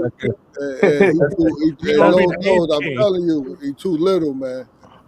I was actually like the last week. Remember, I was in Vegas. I was in the gym with him, and man, yo, Tio's a lovely dude, man. And I gave him, and I spoke to him. I said, yeah, I heard your podcast, man. That was heartfelt, man. And while he was talking to me, his father, I don't know if his father got jealous. He was like, come on, we got to train. And Tio stayed talking to me for a while. Come on, bro. We got to train, bro. Get away from this guy, bro. He be in the fucking hangout spot, bro. They be hating on you over there, bro. Nah, I love Tio, man. That's my guy, man. I love, but no, he's not a 147 pounder. He's a 140 pounder. I don't know why the fuck he can't die right, but he even like his weight didn't even look right on him. Like he looked too big for himself. But he fought the right guy. But he is a 140 pounder. And he was 140 pounder looking smaller than Shakur. Yeah, man. Anyway, man, y'all have a blessed night, man. Right, Top it up. No, don't be on here talking to us while you laying down on your couch, man. Nah, he's half asleep, bro. We don't do that. I'm up right now, man. I'm up right now. He probably got no shirt on. He's done this before, bro. We've been down this road. And this man was doing push-ups and boxer, bro. Come on, man. We don't need that. Bro, at least I ain't called when I was in the shower. Somebody called into your show on the shower or on TBV on the shower. Remember that? That was not here. That was not here. That's Cliff. Yeah. Talking about Clifford. Set the record straight. That was not here. I was doing push-ups because I made a bet with somebody with push-ups and I lost, so I honored my bet. Half naked. Nah, man. Y'all exaggerate, man. Y'all have a good night, man. All right, bro. All right, Lo. Salute to Lolo's boxing, man. Shoot your shot low. The president, vice president, and the treasurer of the Teofimo fan club right there in full effect, bro. And there are now officially eight members of the Teofimo fan club, including Stock Chasers, who became the 8th member. And Lo was 3 of them. Monday. Lo was 3 of them. So yeah, you're right. But Stock Chasers confirmed that shit on Sunday, bro. Shit was class. Coach, we had everybody on. What he said? The what member? He's now he's the 8th member of the Teofimo Lopez fan club. T only got 8 fans. On these social media channels, we only got about. We got punch, low, and low. He said low. His dad, HLD, and Stock Chasers. And coach just kind of let the cat out of the bag. He's a Tio guy. No, he's a good kid, man. He's a good kid. But, I got 2 kids in the welterweight division, man, that'll put his lights out. Put his lights out. We'll put that motherfucker straight out. It sounds like he's buttering them up to get done in. That's what it sounds like. See, this I'm telling you, man, what we've been saying about Coach for the longest time, bro. What have we been saying about Coach for the So longest interesting that time? you come across like a nice guy, but you're really a piece of shit. Hey, with that comment. Come on, man. Hey, come on, bro. Hey, come on. hey, I was when I was in the locker room, right, and I was leaving, and when they came up, it was like, hey, what's up, the alias? Keon was. I think they're friends. I didn't know. Sometimes I know people know me from, especially the boxing world knows me, but sometimes I forget, like, people do know me. So I thought that I could sneak in the gym and watch Yo-Yo Hernandez dude that he just fought. He was gonna spar, so I thought I could like sneak in the gym and watch the sparring. Got him. I walked in the door, everybody, Coach Bermudez. I was like, oh, hell no. Pack his ass up. Get him out. Got him. Got him.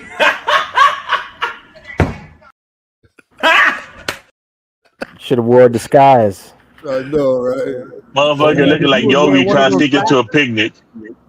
Well, I would have said wear the glasses with the mustache or whatever, but he got the mustache and the beard already. Remember that sunglasses and the cap. Remember that disguise back in the days? The glasses with the nose. Yeah, just sunglasses and the cap, bro. That's true. You could have did that. So my man here said, what's the name? My guy. Let's be real, is it? He mentioned somebody's strengthening. Let's be real, yeah. 7. He said, isn't that Regis strength and conditioning coach? Nah, I don't think that's him. That wasn't him. He's thinking about Evans Tobler. That's a different guy. Yeah, it's a totally different guy. Cause Regis, I was training Danielito Zorrilla when he fought Regis. And that motherfucker, they kind of look alike too. They do. But Coach Tobler is bigger. He's got a bigger front. That motherfucker surprised the fuck out of me because he knew Spanish fluently. And he said he went to school in Puerto Rico and he lived out there. Yeah, Coach Tobler? Yeah. Regis coach. Which, hey, actually, let me give Regis a shout out. I grabbed his book, and it's pretty good, man. Yeah, his book is pretty good. Got some good jewels in it. So whoever want a good read, it's not just about his life, but like, whenever he go through a little bit of stuff in his life, he got like a jewel for it, a lesson. It's a good book. What's the name of the book? What's the title of it? Can you? Yeah. I'm like, okay, I'm waiting for the title of the fucking book. My bad. Let me get it. Hold on. Fuck. You trying to promote his book? You ain't showing us the book or the title or whatever, man. But don't nobody read. Don't nobody read. I hope it's more than 200 pages. But I will tell you, man. Money, show him the book, man, by my man Ryan, man. I know you got that shit right next to you, man. Right there, bro. The martial art of boxing, man. On Amazon, man. We got it here. Stories and lessons from Regis Progress. Okay. Got it. No, we see it. Yep. Oh, okay, good. Yeah, and he signed it, for me. And this motherfucker signed it. He just signed his name. Like, what the fuck is that? What you want him to do? And he was making sure if you ever fall hard times, you can resell it, coach. So this dude, everybody know Larry Wade, right? Yeah, Coach Wade. Yeah, Coach Wade. He signed the book, and he's, He wrote another chapter. Yeah, he gave me a shout out. But Regis is like just signed his name. Like, what the fuck is that? Could have kept that. I'm grateful. Y'all got to get this one from a legend, bro. Jim Lampley, right here. Yeah, I didn't read that one. It happened. You didn't read it either. You got the book and you didn't read it. Look, I got this book. Hey, put the book up. Put the book up. Let me see what the marker is. I got this book a week before I had him on the show. Look, boom with the autograph, baby. He just wrote his name. He didn't write your name. No, he said to Johnny. That's it. Well, what else you want him to say? To Johnny. Johnny, great podcaster. This is well, listen, we had him on for an hour and 45 minutes.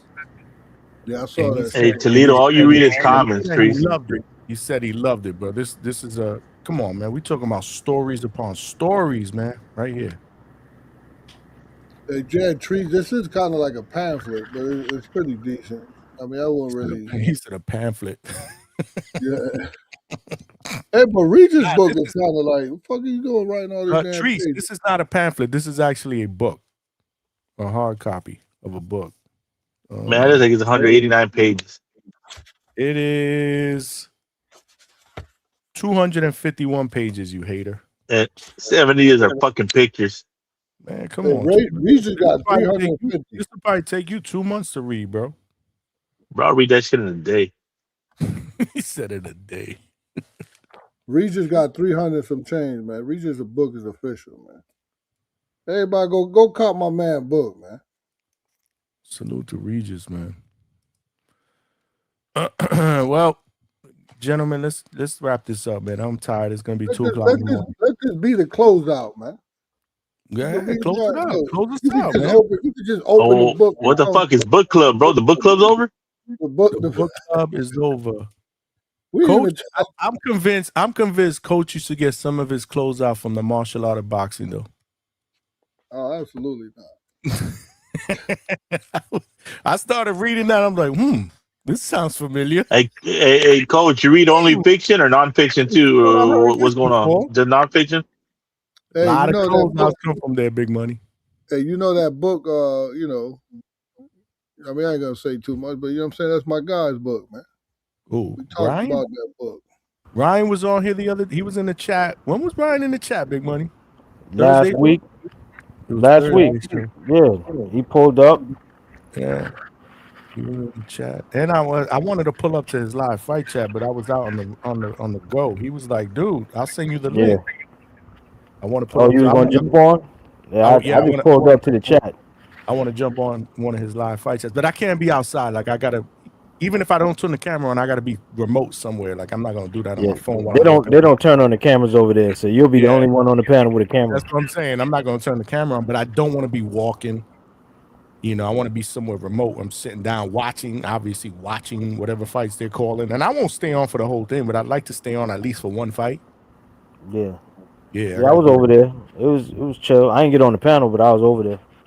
Ryan be breaking Ryan the man, bro. He be breaking shit down, bro. Shout out to Ryan, man. Shout out to Boxing Gyms. And there's a dude on there. There's a dude on there that's always on there. I think his name's Ali. He's pretty good on those vets.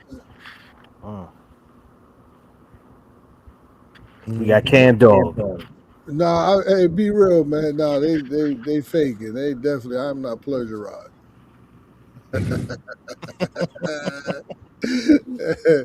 See how you put that smut on my name real quick, man? That's crazy. That's smut. They say you just quoted Bush, Coach. They say you stole the whole damn flow. That's nasty word. He says smut. They put that smut on my name. AB, Pro Box is in LA, California, man, this weekend. I'm not flying to California. I'm actually gonna be on PTO next week. I'm taking PTO. Me and the wife are going on a little cruise. A cruise? Yeah, man. Vacation, man. Yeah, them super chats coming in, Johnny. Okay. Where? Right here? Nah. Hey, Money. Cruise, man. Yo, you say you were into shoes. Did you read that Shoe Dog book, the Phil Knight book? I heard about it. I didn't read it. Before we go, we got somebody that wants to jump on real quick. It's a The good Real book. Boxing, what's good? What's up, Johnny? What I'm is gonna check it out. poppin'? Man, I was gonna see if y'all had read Championship Boxing by Jack Dempsey. That's my favorite boxing book. I have not. Yeah, no. There's actually some pictures in there if you want to take a look at that book.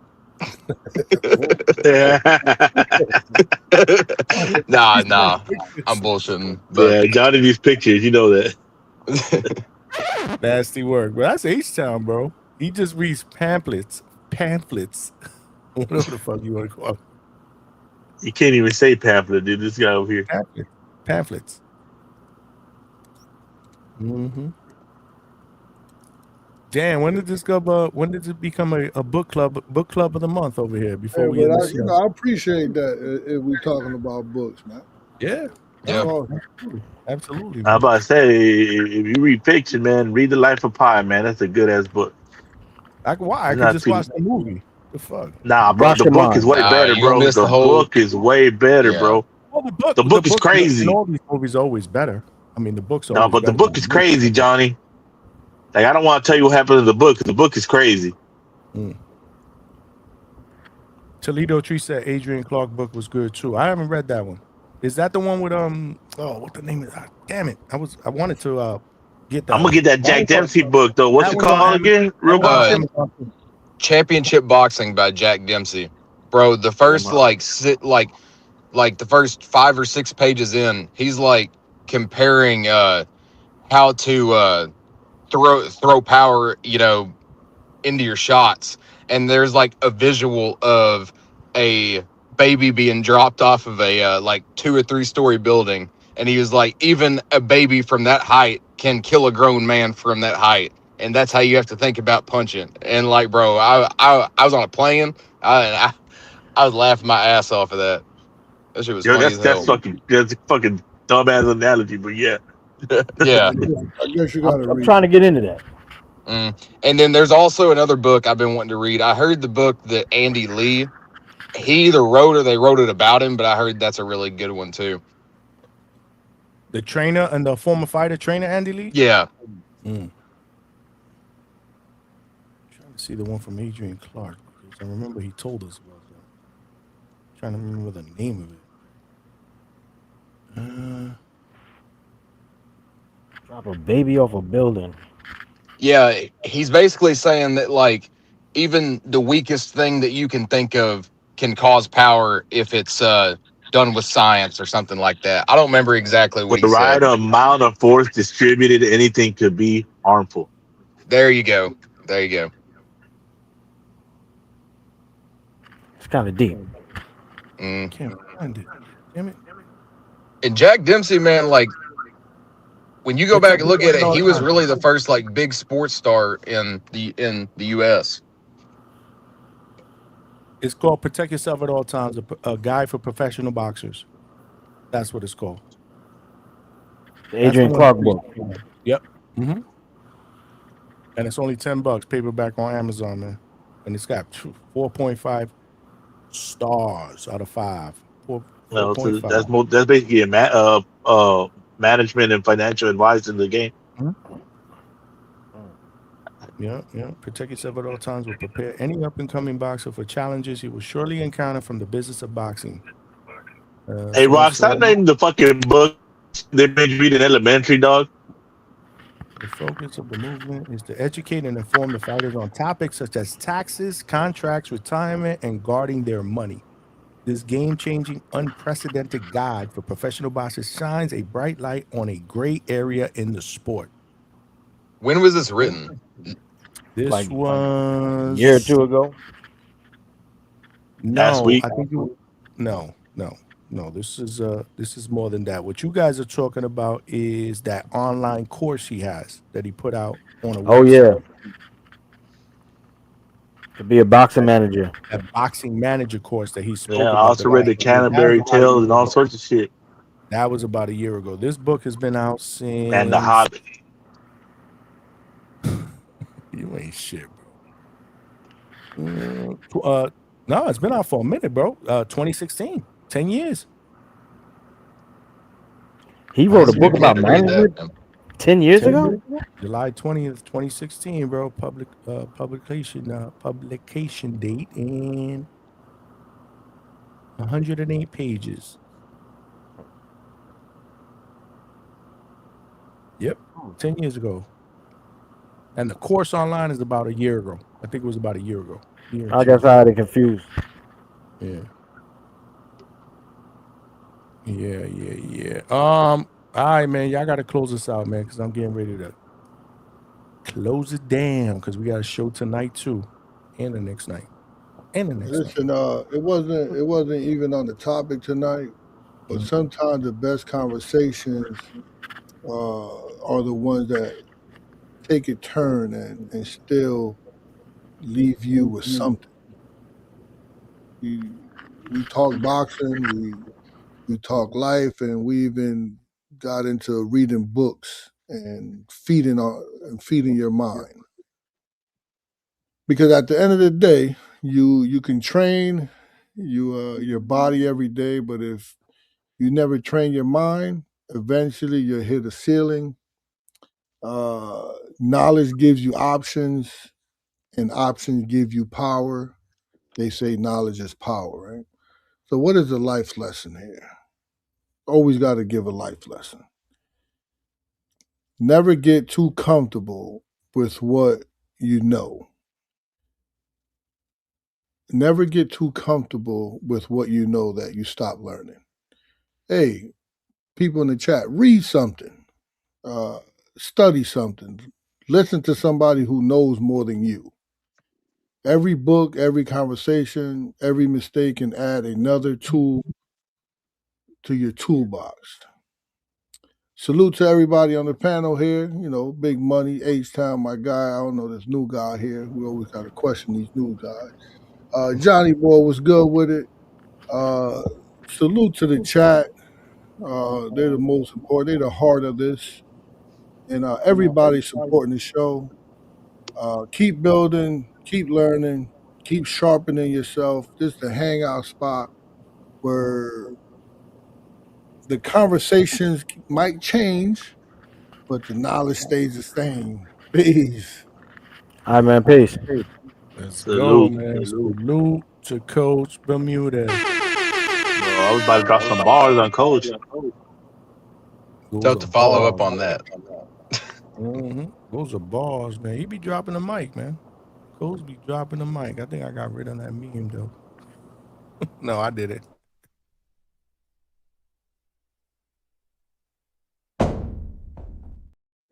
Yes, sir. Salute to Coach Bermudez, man. Yeah, man. Amazing show, man. Another good one in the books. And we are back at it tonight, man. So I appreciate y'all, man. Salute. All right, Johnny, man. Well, salute, guys. Once again, for my dog that ain't here, you know, Christ is King. And for all the fathers out there, take care of your children. Love your children. Remember, that is the reward. I'm out. Peace, All right, Real Boxing. I appreciate you, bro. Until the next one. Is he gone? Guess so. All right. Great show. Another great one, man, in the books, man. Good news as always. Same bad time, same bad channel. We are back at it tonight, man. All right, man. Peace. All right, brother. Appreciate you. All right, y'all. Yeah, man. Salute, man. Damn, I've been tired for about the last 40 minutes, man, but you know how it goes, man. Great show. We did 4.5 hours. Okay, so nothing to sneeze at. We did 4.5 hours tonight. Definitely nothing to sneeze at. I just want to give everybody a shout out that rocked out, man. We had great panel members. Yeah, we had great panel members, great conversation. You know the deal. We love to talk that boxing shit. This was the thumbnail for tonight. However, we may double back again on tonight's show. What we're gonna do is we're gonna talk about the Pro Box card. We're gonna talk about the Pro Box card that is going down on Saturday, August 29th. Same day as the Itauma and Hrgovic fight. That's gonna be during the day since that's over in the UK. That's on the DAZN pay-per-view. If you guys wanna get a DAZN subscription, if you get the ultimate package, man, listen, I know it's steep, but you don't have to worry about paying for anything other than your subscription. You get all the fights, all the pay-per-views every single month. To me, I think it's a good value. That's just me. But of course, people gonna say, well, Johnny pushing that shit because, you know, he down with DAZN and whatever. Listen, bro. It's realistic, man. I'm just trying to build something, but I'm also trying to make it easier for y'all. Y'all know the deal. For new customers, last week on the T.O. Rolly fight, I was able to give y'all 20%. Take advantage of that stuff, man. But if you get the ultimate subscription, use the link that I just provided in the chat, man. And you could just knock that out the park, man. And you don't have to worry about it. Peace of mind. You don't have to worry about getting no fire stick, finding a link. Fuck that. We adults, man. We love boxing. Support the sport, man. But again, I can't tell everybody how to spend their money. You know what I mean? So if you want to get a DAZN subscription, use the DHS link below. And if you don't, I'll try to get you guys a discount code for this fight and future fights. You know the deal. This is what we do. This is what we do. Coach Bermudez, man, who kicked it with the closeout. I actually put a timestamp on that because I'm going to start clipping Coach Bermudez's closeouts because he be dropping fucking bars, man.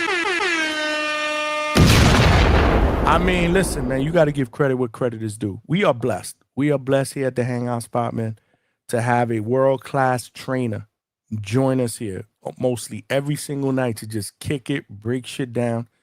It's amazing. Like I said, I am blessed. I love Coach Bermudez. That's my brother. Got nothing but love for him. Got nothing but love for all of y'all. Y'all know the deal. I preach this family shit, and it's not because I'm bullshitting, bro. This is what I firmly believe. We are building something special here at DHS. Coach Bermudez said, feed your mind like you feed your body. Read more, learn more, listen more, because the man who stops learning starts falling behind. Salute with the books emoji and the boxing glove emoji. Drop the bomb. He's absolutely right, man. He's absolutely right, man. Absolutely right, man.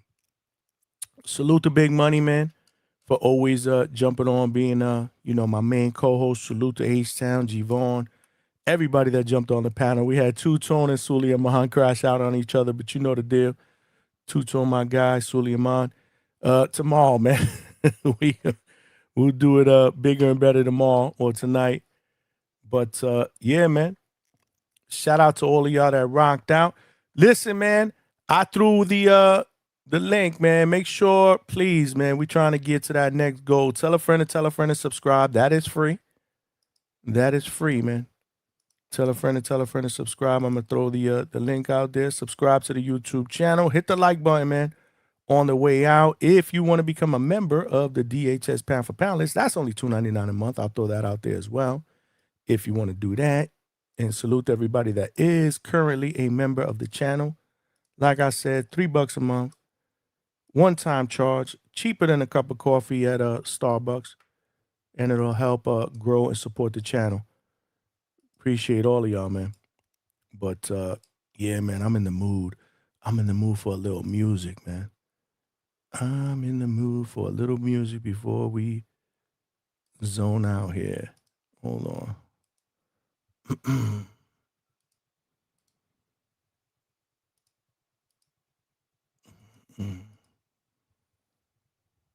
Yeah.